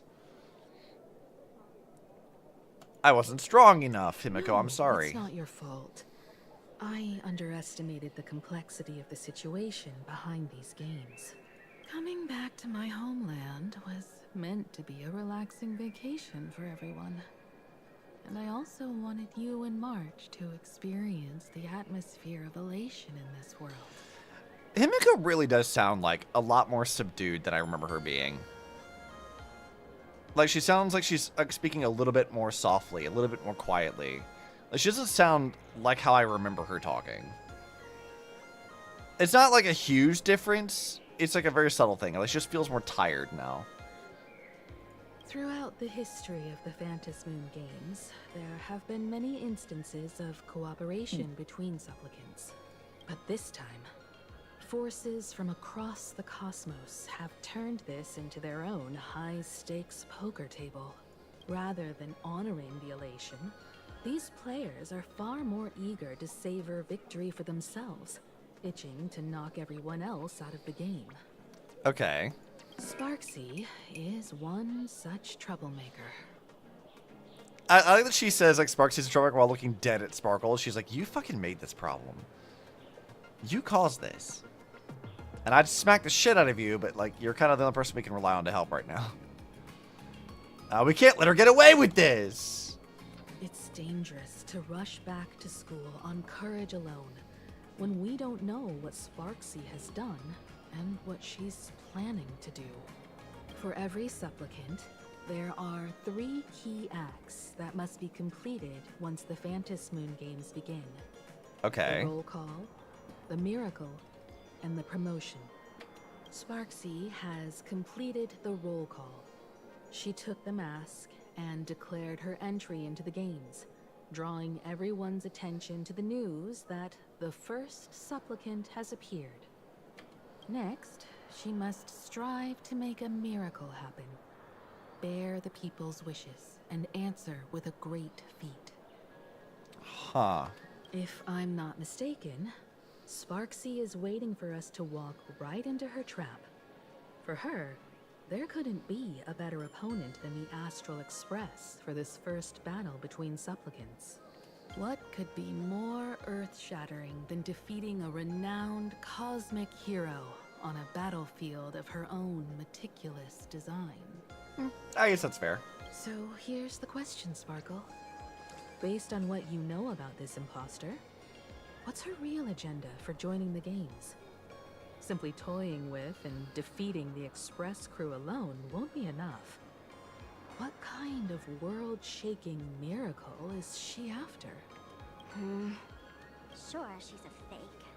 But she's still a fake of Miss Sparkle. Guessing won't get us far. If you ask me, we should check out the tavern. Might find some leads there. Tavern? What do you mean tavern? Somebody mentioned a tavern before, but I don't remember. You mean your tavern? What kind of place is that?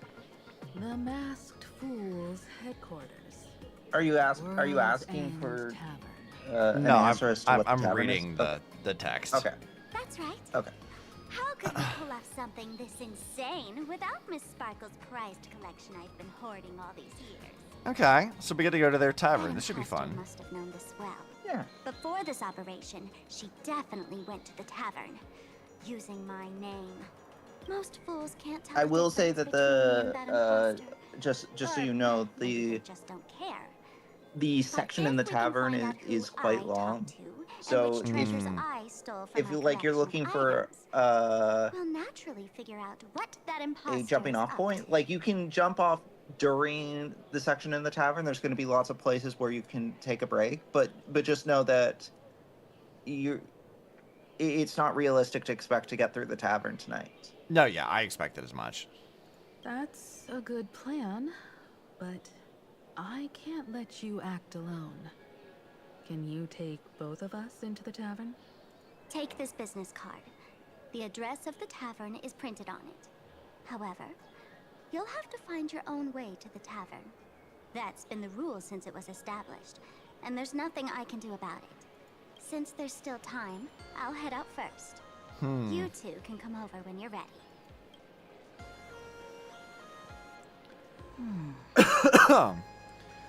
Can Sparkle be trusted? I'd say she needs us more than we need her. Relax. I mean, the old expression is I trust her as far as I could throw her, but in Sparkle's case, I feel like you could throw her quite a distance. So yeah, she's puntable height. We could kick her ass halfway Yeah. across Planet Arcadia, I'm sure. Yeah, so maybe that thing doesn't work as well with Sparkle. Now it's our turn to set the steps. World's End Tavern, location Dovebrook District near the Sinwish Syndicate office. Dovebrook District. It's been a while since I've been home. Perfect timing. Don Hung and Sunday have made some new discoveries. I asked them to meet up with us later. Ah, okay. So she's from Dovebrook District. Place where Himiko grew up. Don't get your hopes up too high. Looks like this vacation trip has gone right back to our usual trouble magnet mode. Oh yeah, we kind of expected this. this. Is the kind of vacation the nameless just has to savor. All right, well, that's as good of a place as any to stop, I think. I'll go ahead and accept all of my stuff. I would say that you're probably halfway through, or if not halfway through, you're at least approaching halfway through. Okay, what the fuck is this? How did I even get to this? Oh, Wait, this have is you like not done this yet? I don't. This is a new assignment thing. This is different. Yeah. So basically how it works now is rather than because how it used to be is you sent the guys off for 20 hours and then you collected the resources and it refreshed itself once every 24-hour period. And like Krell said, this is the updated assignment system. So now if you send them off to do this, it'll passively generate the resources and then you just click collect when you want to, and you collect like however much it's generated thus far. Okay. Well, so it's a lot more flexible system. There is a maximum, so I think the maximum is like 30 hours worth. After that, you start bleeding resources. But it basically is just easier because the old system kind of meant that you kind of had to grab the assignment at like the same general time range each day. Right. If you wanted to maximize your efficiency. And now you don't have to do that. Now, that's just as long as you check in at some point each day, you know, you're fulfilling your daily task and you're getting as much resources as you would otherwise get. Okay. I like that. That's not too bad. I just kind of didn't see that as a thing earlier. Okay, well, that should be about where we're going to stop today. I don't know when the next one will be. Sometime next week. Probably Wednesday, maybe. We'll see. I know I said we were going to be doing Code Vein and Silk Song. I don't think we're doing that tomorrow, maybe, but we might, depending on what's happening. I think we had other plans for tomorrow evening, so... Code Vein will come back next week, along with this, because we do need to finish this stuff, and we will be doing Silk Song at some point in time, because I've got a lot of content left in Act 3 to do. But... we'll see. Work's been kind of rough, so I've had no energy to do streaming after work, it feels like. Understandable. Yeah, I hope you guys enjoyed, and we'll see you